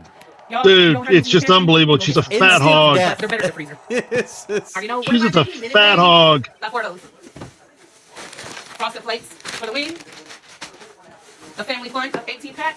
Nothing healthy. And I had to go in with a bagel. Well, I did see ground beef and tenderloins because she's too lazy to debone chicken. Just because I ain't trying to trip all over these bags. We got oh, don't worry, Mark. Eggs. We paid for some of this, by the way. 324 packs of Coke because my dad. Oh, we're paying for all of it, brother. Can't go wrong with those. Minute white rice. Some more hamburger. We go through a lot of cans of these. We got nacho jalapenos and just regular jalapenos. Got a few packets of this bottom round thin steak meat.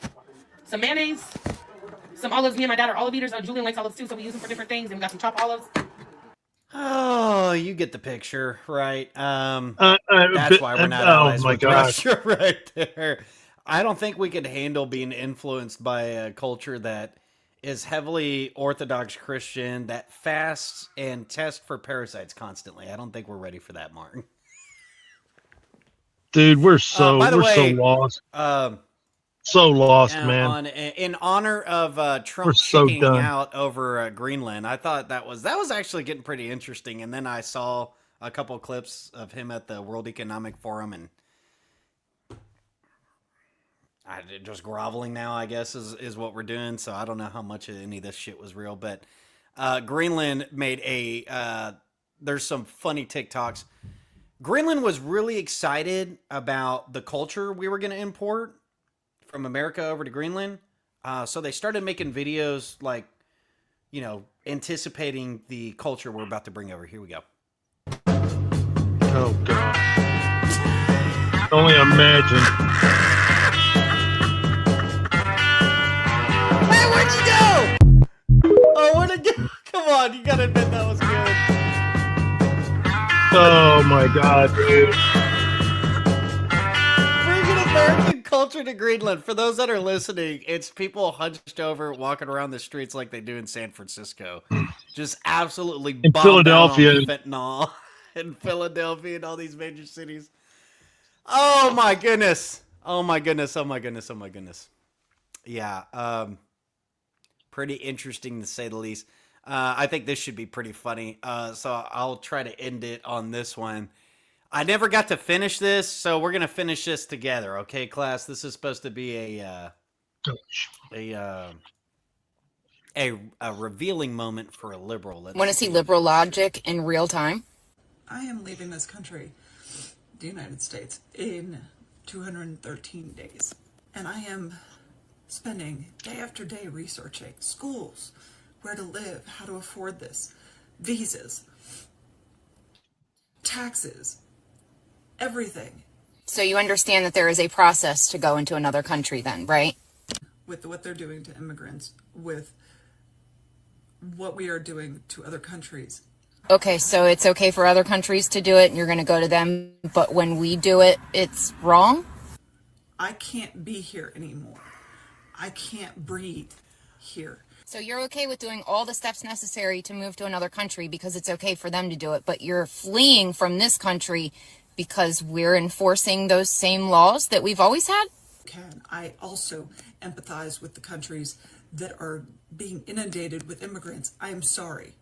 So you're sorry because you understand that it causes issues, but you don't mind putting that on another country because you're angry that this country is trying to fix that problem? I'm not trying to ask anyone to assimilate to me. Okay, I am moving and I expect to fully have to assimilate into that culture as much as I possibly can. So you understand that you should assimilate when you move to another country, but you're angry that people are coming here and not assimilating, and we're trying to fix that. For 1 second, understand why people are leaving. Totally fine with you leaving, but it's a little hard to understand where the disconnect comes in, that it's okay for all the other countries to have these laws, but the fact that we are enforcing these laws finally after not under the last administration, it's a problem. We're literally escaping fascism. Oh, okay. You're brainwashed. I get it now. Well, good luck with your travels. Good riddance. Pretty revealing right there. Yeah, if you're curious about how countries work in general, just be so animated about all the fascism here and try to move off to Mexico or go to I don't know, maybe they can go to Albania. You don't need Costa Rica, to go over there. Canada, Rica, Brazil, France, England. Knock yourself Come out, on. baby. Go for it. Go across the pond and assimilate to their culture, but don't understand. Yeah. That's a lot of conflicting logic and ideology all masked into one video, don't you think? That was pretty good. Remember that guy that you played earlier that did the diagram? Travis, remember the guy you did earlier? Yes. What's his name? Okay, this is what we just saw with this was what he was explaining with the diagram played out in reality. That's what we just witnessed. Exactly right. That's what we just witnessed. What he explained in that diagram, which was brilliant. You need to go back and watch that a number of times because what you just played here was what he explained, and it was perfect. I'm telling you, man, that's what this is. And that's why when Pam Bondi says she doesn't understand these people, that should scare the ever-living shit out of every single American. Because think about it. Our government does not understand our enemy. If you understand how terrifying it is that the head of the Department of Justice, that's first line in defense of private innocent citizens, you and me, she just admitted she does not understand. She does not know who our enemy is. I could not utter a more terrifying statement. Yep. And if you don't understand why that's terrifying, then you need to read some books. That is absolutely bone chilling. The head of the Department of Justice admitted that she does not know who our enemy is. We're done. That's why I keep saying there is no political solution to this. None. There is only one solution. It's the final solution. It's the most effective solution. It is a permanent solution, but it's going to be ugly. Yeah, and I did want to, because I've been seeing these reports. Obviously, these are happening in real time. Yeah, it appears that, so I'm seeing here, Minnesota Democrats caught facilitating paid insurrection networks to sabotage ICE. So let's see here. They're organized, Travis. Details. This is a civil war. This is a civil war. Apparently, come on, give me the damn article. I don't know why I'm freezing up over here. Undercover reporting has blown the lid off of highly organized signal chat groups in Minneapolis. Designed to solely track, dox, and impede ICE officers, these chats divide the city into patrol zones with participants assigned roles marked by emojis. Mobile patrols scour for suspicious vehicles, plate checkers, cross-reference databases, and dispatch runs nonstop calls to mobilize agitators. One infiltrator revealed, "I have infiltrated organizational signal groups all around Minneapolis with the sole intention of tracking down federal agents and impeding, assaulting, and obstructing them. The group requires training for shifts, hit signals 1,000 member cap daily, and refresh chats every 24 hours to evade detection. They use a salute system to report agent sizes, activities, locations, uniforms, times, and equipment, directing chasers to confront them." Now, let me ask you. Does that sound like a grassroots organization just popping up randomly, just somehow finding out where these ICE agents are? No, guys, this is coordinated stuff. It's an army. It's an army. There's an it's entire tactical, training strategic manual for domestic terrorist patrols chasing ICE agents in Minneapolis.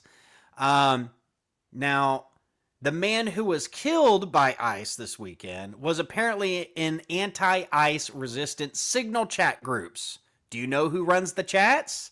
Minnesota State Rep Alex Falconer. He admitted it. He's open about it. Do you want to call Pam Bondi or do I need to? Or should I call Kosh? Dude. Should we Kosh is as worthless. Kosh is as worthless as tits on a boar hog. He ain't no different than Pam Bondi. They're both, man. They're both worthless pieces of shit. So Falconer's involvement ties state government directly to groups impeding federal law, fueling accusations of treasonous interference, further ties linked these networks to Governor Walz's administration, including Lieutenant Governor Peggy Flanagan as a chat admin, and resources like Monarca listed on official state sites. Yeah, so basically, here's what you have going on here. And I don't know where this is supposed to go, because the left is just, they're absolutely saying, keep it going, keep it up. This time get a gun, go down there, get into their face. And then they're coordinating all these chats to go along with it, and then holding back some of the resources to keep these agitators from interfering with ICE. Instead, you get the cops to kind of hold back a little bit, and then chaos ensues. Somebody gets shot. Now's your money shot on CNN. Here's the thing, though, because I'm seeing it from this weekend on. Nobody's buying this shit like they used to. This isn't 2020 anymore. So what I don't want Trump to do is back off. You can't back off now. You can't. If you pull out of there, then that's basically, they won, right? They want to be these little sanctuaries. I don't know why we got to beat around the bush with this stuff. Go and get the job done and quit screwing around with these people who obviously they want ICE agents to die, you know? And this is crazy. This is for enforcing federal immigration laws. I mean, that's where we're at. They're saying people are being rounded up.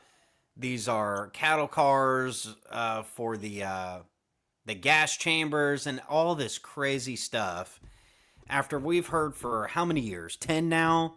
About how MAGA is violent and all this kind of stuff. We just saw Tesla dealerships get blown up all in the beginning of last year around this time. And this is what they are, man. This is what it's going to look like for Minnesota. Now, they are definitely coordinating on all these apps, and they're getting direction from somebody, somewhere. And something tells me if we really looked into it, the FBI could find out. We could. I think you could. You don't think the FBI doesn't know? They know exactly where the money's at, where it's being funded to. What we don't know is the latest excuse Pam Bondi's going to make to not go after anybody. They're in on it, man. They're in on it. But the reason I say it, like when I saw Obama out there talking about it, that generally means it's not going well. They want more of a reaction, and the Democrats aren't getting the reaction they quite want yet. They've got, now, just so happens, ICE has been enforcing these for how many years, Mark? But just in the span of a couple weeks, you get back-to-back shootings in one fucking city. Come on.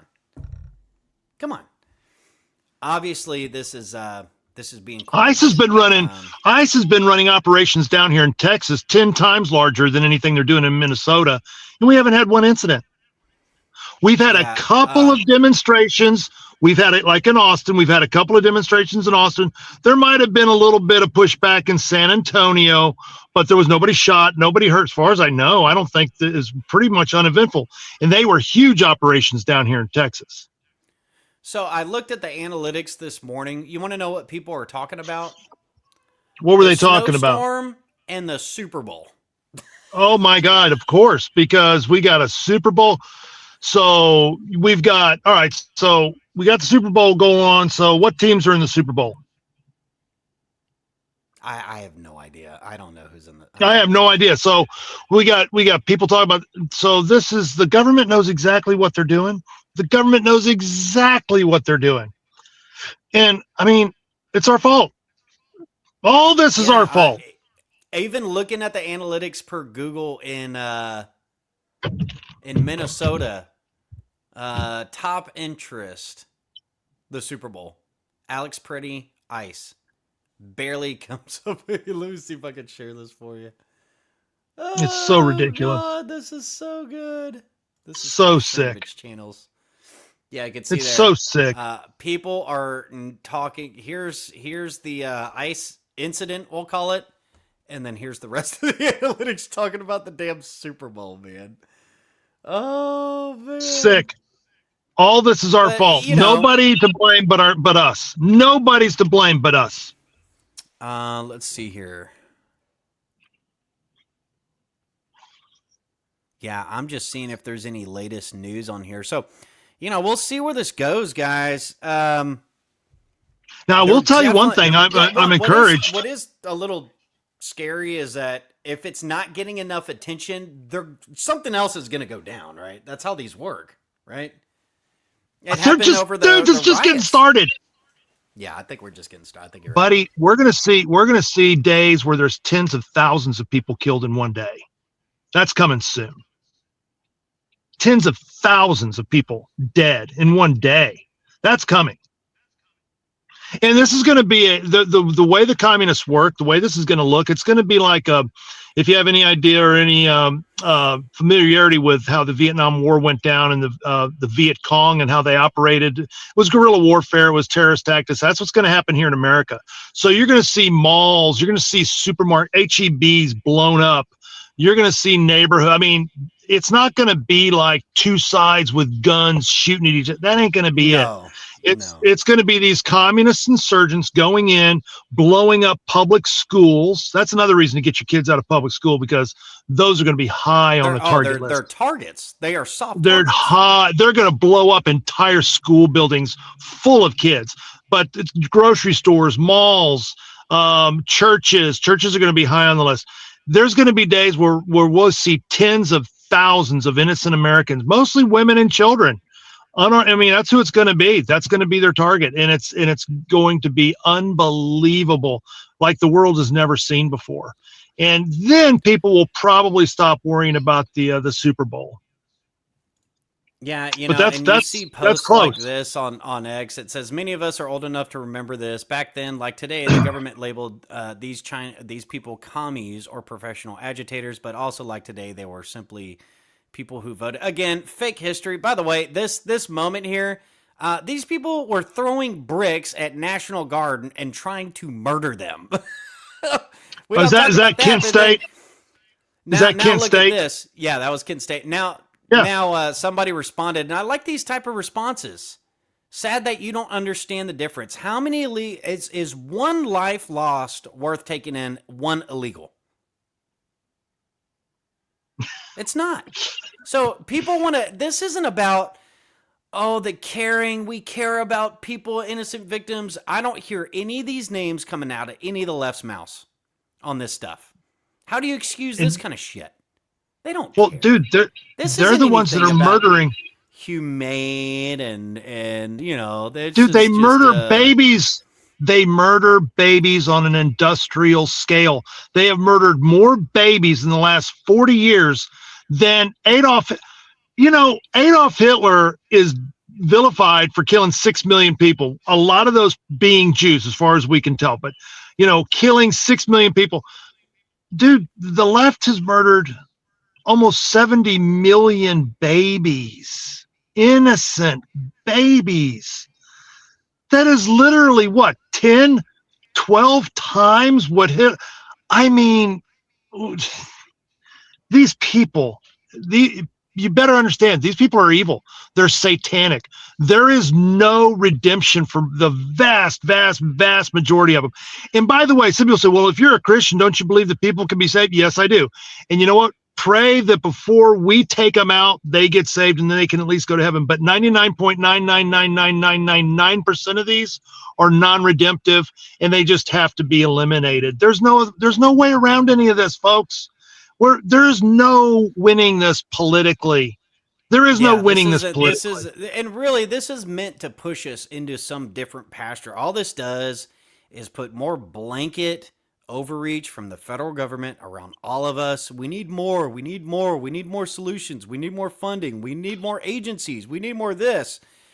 Not even just applying what's already on the books. We've got the tools to keep this from happening, but it's an agenda we're seeing at play here. It's a long-term one.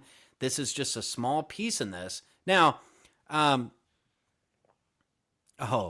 this is another one too, because there's all these hoaxes going out. Let's just go through the list real quick. This is and honestly, I forgot about a lot of this stuff.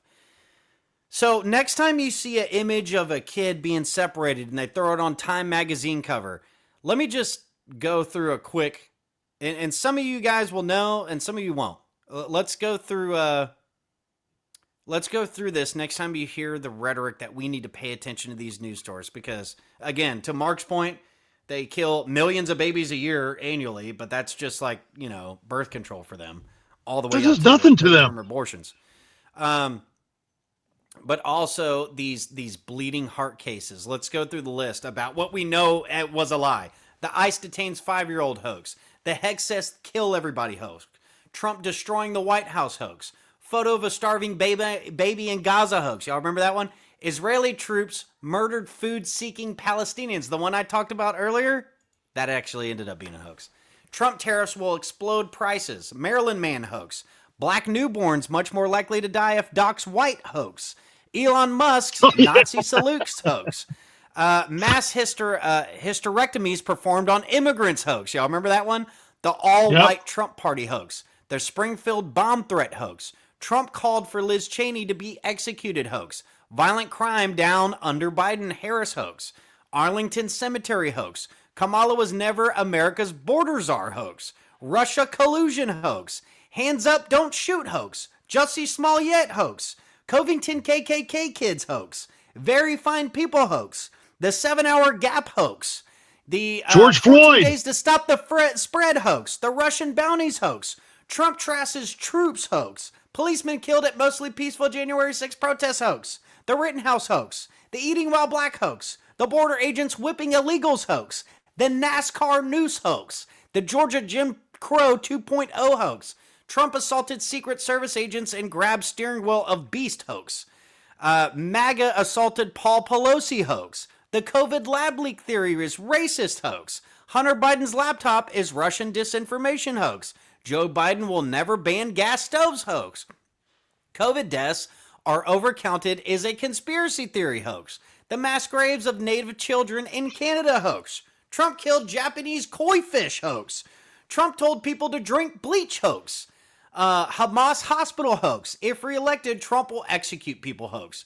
The 900,000 kids hospitalized with coronavirus hoax.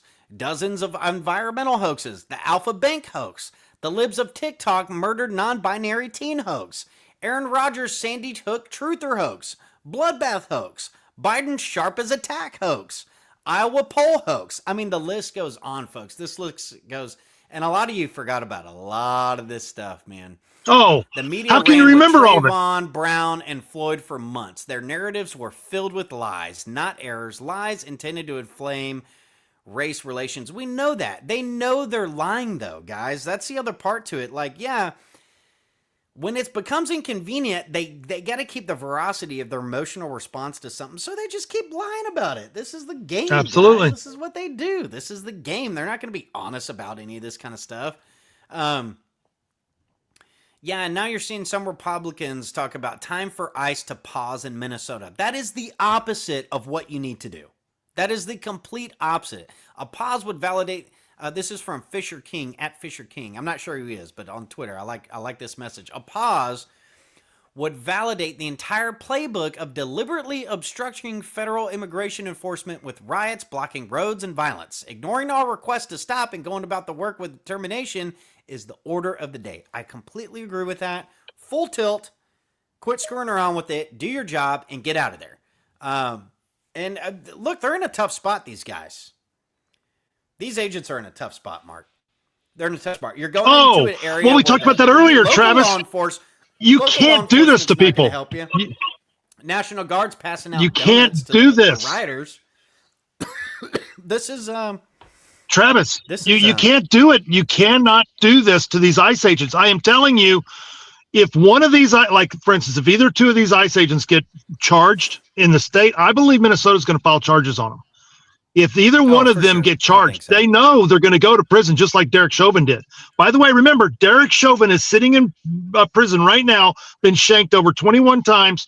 He is charged with murder, yet there's no murder victim. He is literally innocent, and he is sitting in a prison. If either one of these ICE agents get charged with murder, watch what happens to the other ICE agents. They're going to be like, hey, this isn't worth it, man. This just isn't worth it. It's like, not that they won't. They're not going to revolt. You know? They're just going to back way off. That's why Trump has to impose the Insurrection Act. He has to do it so that when they end up killing a bunch of these rioters and protesters and stuff, there's no investigation. It's just, hey, it's an Insurrection Act. If you want to come down here and get in our face, we're going to take you out, and there's no repercussion. I mean, I hate that, but that's just the way it is. But that's why Trump has to enact the Insurrection Act. He has to do it to protect the ICE agents, to protect the officials that are in the battle down there. I am telling you. See, and watch what happens. When we talk about the dishonesty, like, this is a perfect picture. All right, this is a perfect example. Who remembers this? Look at this. Oh, of course, it's from a page called Climate Defiance. Patricia and Mark McCloskey brought weapons to a protest. They were honored as keynote speakers at the 2020 RNC. Okay, folks, for those that don't remember, okay, this is outside their fucking house. Their house. What it's not showing on the other side of this is a huge swath of 2020 Summer of Love protesters. Chimping. Gearing them on right outside their house, threatening to come in and all this stuff, and they come out. Broke in their gate. They broke in their gate. And yes. Look at how they're riding it. They brought weapons to a protest. Mark. That's right there. They're on their front porch. They're standing on the. Mark, listen. You're a policeman. If you showed up to a protest in this exact position and you're walking towards the office, Mark, what are y'all gonna do? Oh, dude, I'm just doing whatever I got to do. If you're walking up like this to a protest, that is not. That would be stupid. You could get shot doing that, could you not? Right? Absolutely. If you're going to show up to a protest, don't fuck with the police. Period. That's it. Just don't fuck with the police. Just don't do it. I mean, don't do it. You want to go take out some bad guys? Be honest. They can't even be honest about what was a protest. But they know they're doing it. That's why it's so frustrating. But it's this. They're poking the bear, bro. They're poking the bear. They're poking the bear, and they know. Listen, one thing the communists know. There is a bunch of people on our side that are red-blooded American. Many of them are veterans. Many of them, they've had it. They've had enough. They're just ready to start stacking commie bodies. I know I am. I'm just waiting for, oh, please, God, could this be the day? So they want to push that and then jump on top of that and everything. Listen, it is what it is. I mean, however it needs to start, let's get it started. Let's get it going. But that's what they're doing. That is what they're doing. I think a lot of that would just, so this is breaking. Pete Hegseth just approved a CBP request. I don't know what that is. Maybe you know what that is. CBP request. Well, that's the Border Patrol. Yeah, a CBP request to use Fort Snelling in Minnesota as a forward operating base, housing immigration agents, vehicles, aircraft, and equipment. So maybe he's sounds like a civil war to me. Don't back off, man. So they're setting up shop. They're beefing it up now. So we'll see how this goes. But knowing that there's government there's government representatives that are coordinating with these people to find these agents, man, that is so messed up. Listen to the language. Is the language that he used? Did he call it did he literally call it a forward operating base, an FOB? Is that the term he used? Did Pete Hegseth use the term FOB, forward operating base? Did he use that term? Is that what it says? Yes, correct. Okay, this is a civil war. People do not understand. They think I'm being hyperbolic. I am not. I am telling you, this is how civil wars start. We are in the middle of a civil war, and it is escalating. When you have the Secretary of War setting up a forward operating base. Forward operating base is a very technical term, and it is isolated to only one usage. This is crazy because I'm not a fan of this stuff. I think it's horrible. I'm not a fan of this huge military like presence on our streets. But this is what we talked about, Mark. People will beg. Eventually. Because they'll be, you'll have actors that are standing down to it. You've got other plays that are coming. I mean, when Democrats get into power, not if, when they do, guys, talking about a whole apparatus now that's ready to go. And it will absolutely feast on you and your family. It's coming. Yeah. It will absolutely it's here. Come. Now, let me see here. By the way, our elections have not been fixed. This is what the other thing people don't understand. We have primary coming up in March here in Texas. The primaries, the most important part of the election process is the primary. We still have early voting. We still have absentee voting. We still have mail-in ballots. Travis. Now, we have to use ID, but still, when you have ballots in the mail for any reason, you're fucked. Your elections are fucked.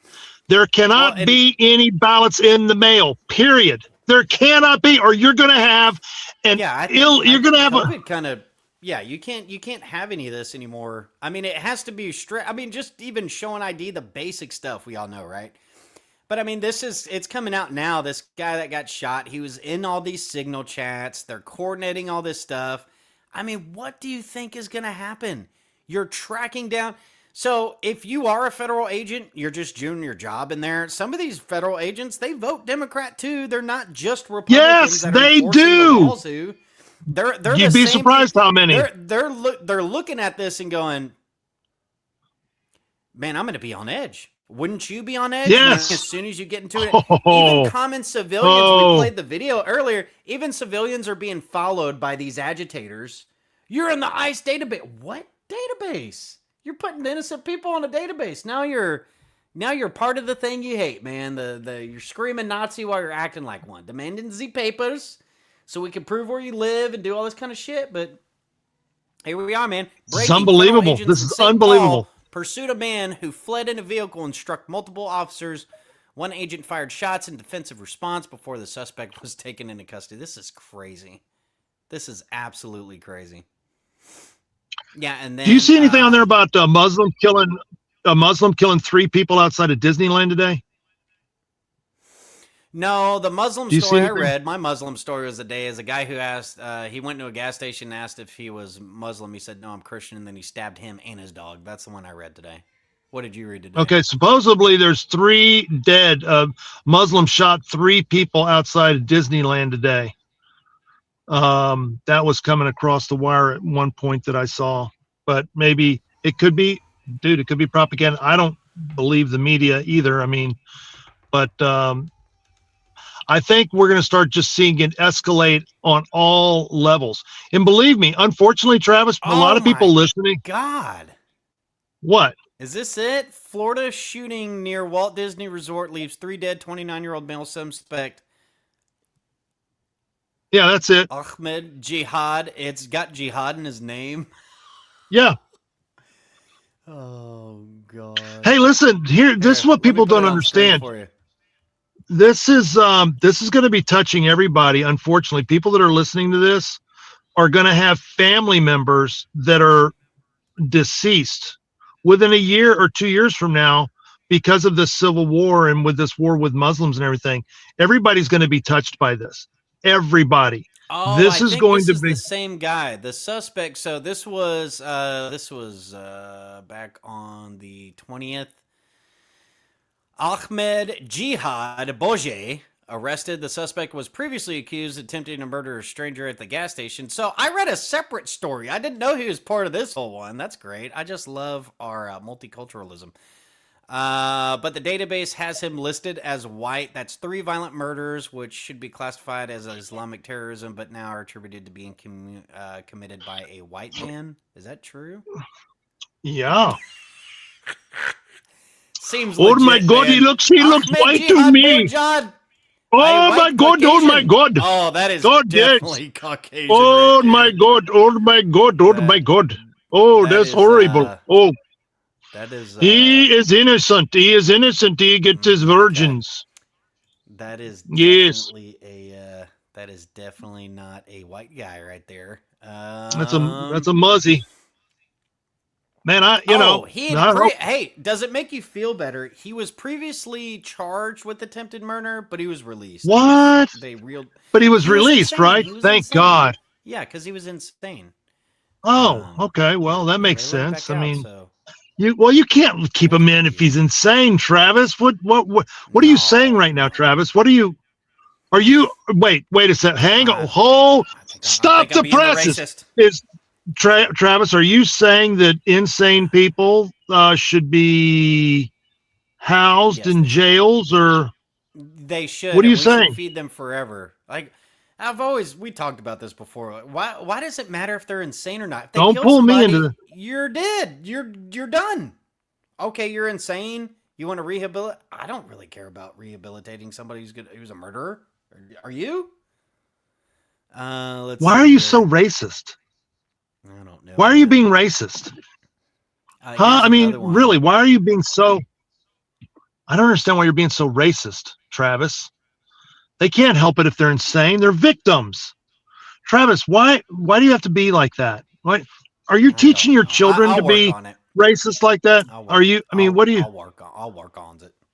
Is your wife okay with you being like that? I mean, I think so. She is part jihadi. Oh man! Oh my God! She is not Travis, dude. Oh my gosh, that is so funny. Interesting too. This is a tweet by Cernovich. The complex, or this is from New York Post, California. The complex far left network that helped Alex Pretty put Alex Pretty in harm's way, including encrypted chat, street alerts, Cernovich posted, he wasn't an activist. He wasn't protesting. He was a member of a paramilitary group, well organized and funded. That's right. He was a veteran. There's no good faith debate about the shoot if people deny basic background facts. That's right. I'm curious about this. What are they finding out? Now, apparently it's breaking. Kash Patel knows who funded these organizers, but all right, we'll see. We'll see what happens. The skirmish that led to Saturday's fatal shooting of an agitator by Border Patrol agents in Minneapolis and the response that followed were driven by a complex network of far-left organizations with a wide range of causes. A coordinated web of encrypted chats, street alerts, and tracking of ICE abductors in a sophisticated database reviewed by Fox News Digital shows that agitators were already mobilized at the scene where 37-year-old Alex Preddy was killed minutes before any shots were fired. ICE and Border Patrol agents were there to arrest an illegal immigrant criminal. That's right. The guy that they're arresting, I believe, sexual. No, I shouldn't say. I don't know. What are you talking about? I mean, for me, Mark, I see this rhetoric where people are like, well, he should just be arresting the criminals. To me, if you came here illegally, you're a criminal. Why do I need you to pick up people out of prison? I mean, that would be the easy thing to do. Go find the prisons. Hey, when you illegally cross the border, you're fair game, dude. I'm supposed to have dude. You're illegal. It's not a rapist. It's somebody that's here illegally that I've been paying for out of my tax burden for fucking almost 40 years. Hey, want me to blow your mind? Okay, I just remembered this. Look up the H-1B visa scandal. This is from the Trump administration, and this is a huge problem. So all of a sudden, guess what? They started getting all the heat on the H-1B visas, right? Okay, what did they just do? They did an end around, and I'm talking about the Trump administration did an end around, and they're increasing. We are bringing in more people from these third world shitholes like India, Pakistan, Afghanistan, Africa, wherever. We're bringing in more now than we're getting out of the country through ICE and through the deportations and everything else. That's why nothing's changing. They're talking about 3 million people have been removed from the United. Okay, why doesn't it seem like that? Because the Trump administration is bringing in just as many legal, quote unquote, legal, these people from these third world shitholes. We're being played. We are being played.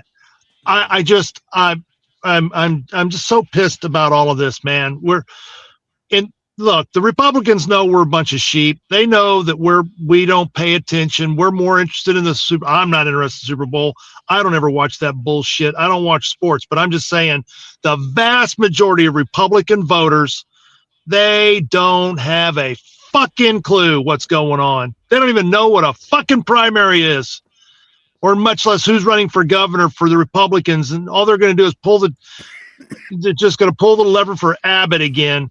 And oh my God, it's so discouraging. It's so discouraging. I'm just pissed. Yeah, the I'm sorry. encrypted signal messages obtained by Fox News Digital in real time show that anti-ICE rapid responders were actively tracking, broadcasting, and summoning backup around federal agents outside Glam Doll Donuts on Nicollet Avenue, where the shooting happened. Local rapid responders made at least 26 entries into a database called MN ICE plates in the critical hours before and after the killing, documenting the license plate numbers and details alleged. This is just a recipe for getting shot. I mean, really, that's really what this is. You're getting people all amped up about this. You're going underground like you're fighting the bad guys and doing all this kind of stuff. And some of these people are literally interfered with them abducting like rapists and shit. Like there's a video of a Border Patrol going, you know who you're trying to interfere with me arresting, right? This guy raped a 7-year-old and you're trying to stop me. And it was a Mexican dude that was in Border Patrol doing the arrest. All this kind of shit. So this is absolute stupidity. If my son was old enough and he was in this, I would whomp him around the house. I would backhand him and say, what the... I don't care if it was for a right-wing cause. You don't do this. You don't coordinate where officers are and go try to get in the middle of their shit with a weapon. Are you stupid? You don't let your wife go out 5 hours or wherever she drove from to go block traffic as they're trying to arrest somebody and get involved in there and then nearly run the guy over and get shot. That's your fault. That's your fault. So you're just going to tell your wife what to do, Travis? That's exactly you're right. a big, I'm gonna you're tell a her, big that's man. exactly right. Oh, you just tell your. Willowbrook Mall and park at 10 p.m. at night in the parking lot. So you just tell your wife what she can do, huh? Where there's crocodiles and alligators. Don't go running behind a nightclub at 2 a.m. Don't go home with strangers. You know, basic male type of archetype shit. You know, I guess so. So you just tell your wife what she can do and what she can't. She's your slave, right? I mean, you're just a misogynistic, chauvinistic pig. I just like the power. I just like telling her what to do. That's what I like doing. Don't go to that mall. Don't go to that mall. I know you want to go, but don't go because I'm just a toxic male, and I hate your shit. I hate your freedom. You're a woman hater too. I don't want you're a woman hater. Join this climate defense fund. We're gonna get rid of your individual transportation. Maybe I should have the power to shut off your car, girl, because you're female. Because we're all about oppressing them females, Marcus. Man, you gotta keep them bitches down. I'm just trying to flex. I keep my bitches down. I'm just trying to flex my nuts. Exactly. Keep them bitches down. Dude. This chair is hot. I am soaking in sweat under here, guys. Oh my god, dude. Soaking. Oh, Jiminy Christmas. Folks. Hey, this started out with some in our comments. He did not resist, liar. Okay, hey, whoa, hang on. Did anybody actually threaten you, Travis, today? Did anybody threaten you? No. Okay, all right. I just want to make sure. Don't anybody threaten Travis. I mean that. Don't do that. You can threaten me. Come. If you want to come for somebody, come for me. Don't. Yeah, it was somebody with a cat profile picture. Look, Nazi bastard. Oh, some bitch. Some guy needs to get his bitch under control. Somebody needs to go pet that pussy. I'm telling you, man. Pet the pussy cat. I meant that from the profile picture. I'm not trying to be. Yeah, viewer discretion is advised. If y'all haven't. No, yeah. She just needs a good Rogering. She needs Oh man, this is absolutely. Oh my gosh, dude! Wild times, buddy. We are there. That's why I'm out here, bunker number 2. Listen, we know that there's foundations and foreign donors bankrolling these networks, figuring out where these agents are and all the. Oh man. Oh, that's a cool one. Here's something that came out just a moment ago. It looks like. All right, let me cover this last article, and then I got to get to some funny stuff. Arizona's Democrat Attorney General Chris Mays has sparked outrage by threatening to prosecute ICE agents and implying citizens could use lethal force against masked agents. Oh my God, this is so bad, Mark. This is so bad. You got the Democratic Attorney General. Wasn't this the same group that was talking about Trump's violent rhetoric when he actually was telling people to pack it up and go home during January 6th when things were getting crazy? But here they are. Oh, yeah. Here they are right here, man. Her comments come amid reports of increased ICE presence in Arizona, feeling fears of mass deportations that could finally secure the border after years of open-door chaos under previous administrations. This isn't breaking. This was 3 years ago. Damn, man, they are just, Mark, this is so bad. Democratic Arizona AG Chris Mays is encouraging people to report and dox ICE agents.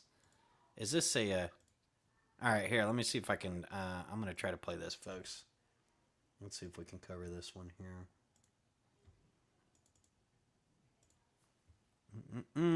Let's go. Democratic Attorney General Chris Mays has a message for ICE. We are watching you. If you violate an Arizona law, I will prosecute you. The AG's office posted this new page on its website for the community to report alleged misconduct by federal agents, including video and images of the events in question.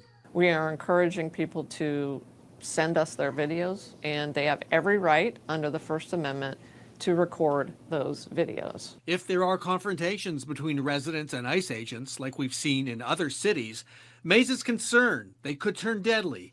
But to be clear, you're not telling folks you have license if you are threatened to shoot a peace officer. No, but again, if you're being attacked by someone who is not identified as a peace officer, how do you know? That's one reason Mays is demanding that ICE agents remove their masks. If somebody comes at me wearing a mask and I can't tell whether they're a police officer, what am I supposed to do? God, except the part where we know that they're ICE agents. We know that they're officers. Why wouldn't I? Whoa. Why would an ICE agent come at her? Why wouldn't I? Unless she's like, like insinuating you can shoot these guys. God. Yes. Oh, I know. Yes. Literally, this is civil war. This is civil war. To go and take this and think they're like funneling the Underground Railroad or something. This is literally the mindset of these people. They think they're housing like Jewish people during Nazi occupation. This is literally the mindset they're in. Well, Waltz made it. Hey, Waltz even said that today. Tim Waltz said that today. He said that there's an Anne Frank right now amongst all these illegals in Minnesota that is going to be. We're going to be. No, he said that we're going to be reading. How's he going to get to his base? Doesn't the left hate Jews more than anybody? Listen, I thought they hated Anne Frank. I can't keep the only people they hate more than Jews are whites, rednecks, conservatives. No, themselves. Well, they're not. They're above it all, Travis. They're above. They're above it all. Okay. Yeah, it's like Obama. They're just above it all. They're better than that, Travis. They're superior in every way.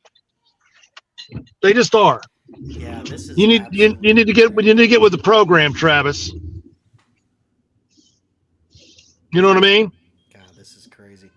Well, we'll see what happens. It's what I call bold strategy, Cotton. Bold strategies, Cotton. Bold strategies. Let's see if it pays off for him. But that is, I think that's it. What are we in now? We are 6 minutes from hour 5 of the Defiance Daily Show. Man, hey, you guys help us out and share us. Yeah, hey, big old audience today. Really appreciate that. Share us around. We'll be posting. You can go to our Facebook page, our Twitter page. We post a lot of shorts. If you guys wouldn't mind sharing those shorts that we post and help us expand our audience and our reach. I guarantee you that we say things that other shows refuse or are too scared to say. So. Yeah, folks, when you visit YouTube or go to Rumble, look up Defiance Daily Show. The Defiance Daily Show. You can't miss us. Hit our channel, like, subscribe, send our videos around. We got a lot of material. Mark, you got 5 hours of material to work with today, buddy. Dude, I'll be getting that posted up here within a couple of hours. So again, please, folks, do not forget to support our sponsors. Obviously, the main sponsor being Defiance Press and Publishing. We are a book publishing outfit, a free speech, conservative, right-wing, Christian, I would say state nationalist, hardcore group here over at Defiance Press and Publishing. Go to defiancepress.com. We ain't scared. We ain't scared. If you are in the market for a publisher, reach out to us at 281-581-9300. That's 281-581-9300. Or visit defiancepress.com. Hit that Get Published link. Follow the prompts, follow the details, and we will guide you. It should be noted that prices are changing on our partner publishing packages. Okay, guys, we have been dirt cheap for very, very long, and it's finally starting to catch up a little bit here. So we are going to be updating our pricing starting February 1st. So if you're listening to this broadcast, you got a manuscript in queue, maybe you haven't submitted it yet, do it now. Do it now before the pricing changes. That's 281-581-9300 for any questions, 281-581-9300. 9300 defiancepress.com. Hit the Get Published link or reach out to Mark at defiancepress.com. Mark, let's bid him adieu. Travis! Do what? Let's bid him adieu. Oh, let's bid him adieu. Well, folks, listen up. It's time. It's time to go make it happen. It's time to get serious. It's time. If you don't have a plan, I encourage you to get with your loved ones, get with your family. You guys need to make a plan. What happens if you wake up in the middle of the night and you're under attack? Do you have a plan for that? If you don't, then now's the time. Make a plan. Get armed. Train. Get some tactical training if you need to. I highly recommend it, but you got to prepare yourself. You got to prepare your family. Get your life right with Jesus, because, buddy, we don't know who's going to make it through this and who's not. And man, I just invite some people to come join us on the show. Yeah, we really appreciate your support, folks. And thanks again. We had a big old audience today, so really appreciate that. Bearing with us for almost 5 hours now. And to Mark's point, we will bid you adieu. Stay close to your loved ones. Stay reliable for them, as I always say. And stay even closer to God, because Lord knows we need Jesus more than any time in human history right now. This is Defiance Press and Publishing signing off at the Defiance Daily Show. Of course, I have to make one shout out before I go, which is always going to be the case, which is the man that made this possible, and that is my pops, David Thomas Roberts. The man, the myth, the legend, the reason we are here broadcasting on air. So miss you, Pops. Love you, Dad. And we just keep going over here at Defiance Press and Publishing while the world falls apart around us. Dad, you'd be getting a huge kick out of all this shit, man. Let me tell you something. So he'd be having a riot with all this stuff. But oh my God, yes. He'd be having a riot. But that's Defiance Press and Publishing. Shout out to Mama there. Love you, Mama. And I can't say enough about my pops, man. Really miss him. Really grateful for being here in the studio. So this is it. This is live from home studio here at for the Defiance Daily Show. Stay reliable, stay humble, and stay close to God. Y'all be safe out there. It's awfully cold. A lot of ice. Don't eat the yellow ice. Don't eat yellow icicles. Make sure. Yeah. If you're driving anywhere, hopefully there's nowhere important you really need to be. If you can just stay put, Mark. Don't be like Mark being a wild animal out there, just doing machismo things and driving around, hosting a show, sliding on ice, bumping cars up the hill, throwing snow at snowflakes. You know, people that deserve it. Hey, look, I do apologize. The plan was to be at the Austin offices before the show started, but I did get I got hung up. I got stuck on some ice. This was before it started warming up at all, and I literally got stuck. And so I wasn't able to get to the offices. I would have been better set up. I would have had my charger on my phone. It was discombobulated today. I apologize. Thank you for your patience. Thank you, Travis. Didn't mean for the interruptions getting off and coming on. It just was technical difficulties due to the fact that I couldn't make it all the way into the Austin offices today. So anyway, we'll be better off on the next week on Monday. Well, but thank you again. I certainly think it all worked out. Mark, thank you for tuning in. Thank you for jumping on here. And until next time, stay reliable, folks, and stay armed. Y'all be safe out there. Keep your sanity and stay close to Jesus. Y'all be good. I'll be holding on.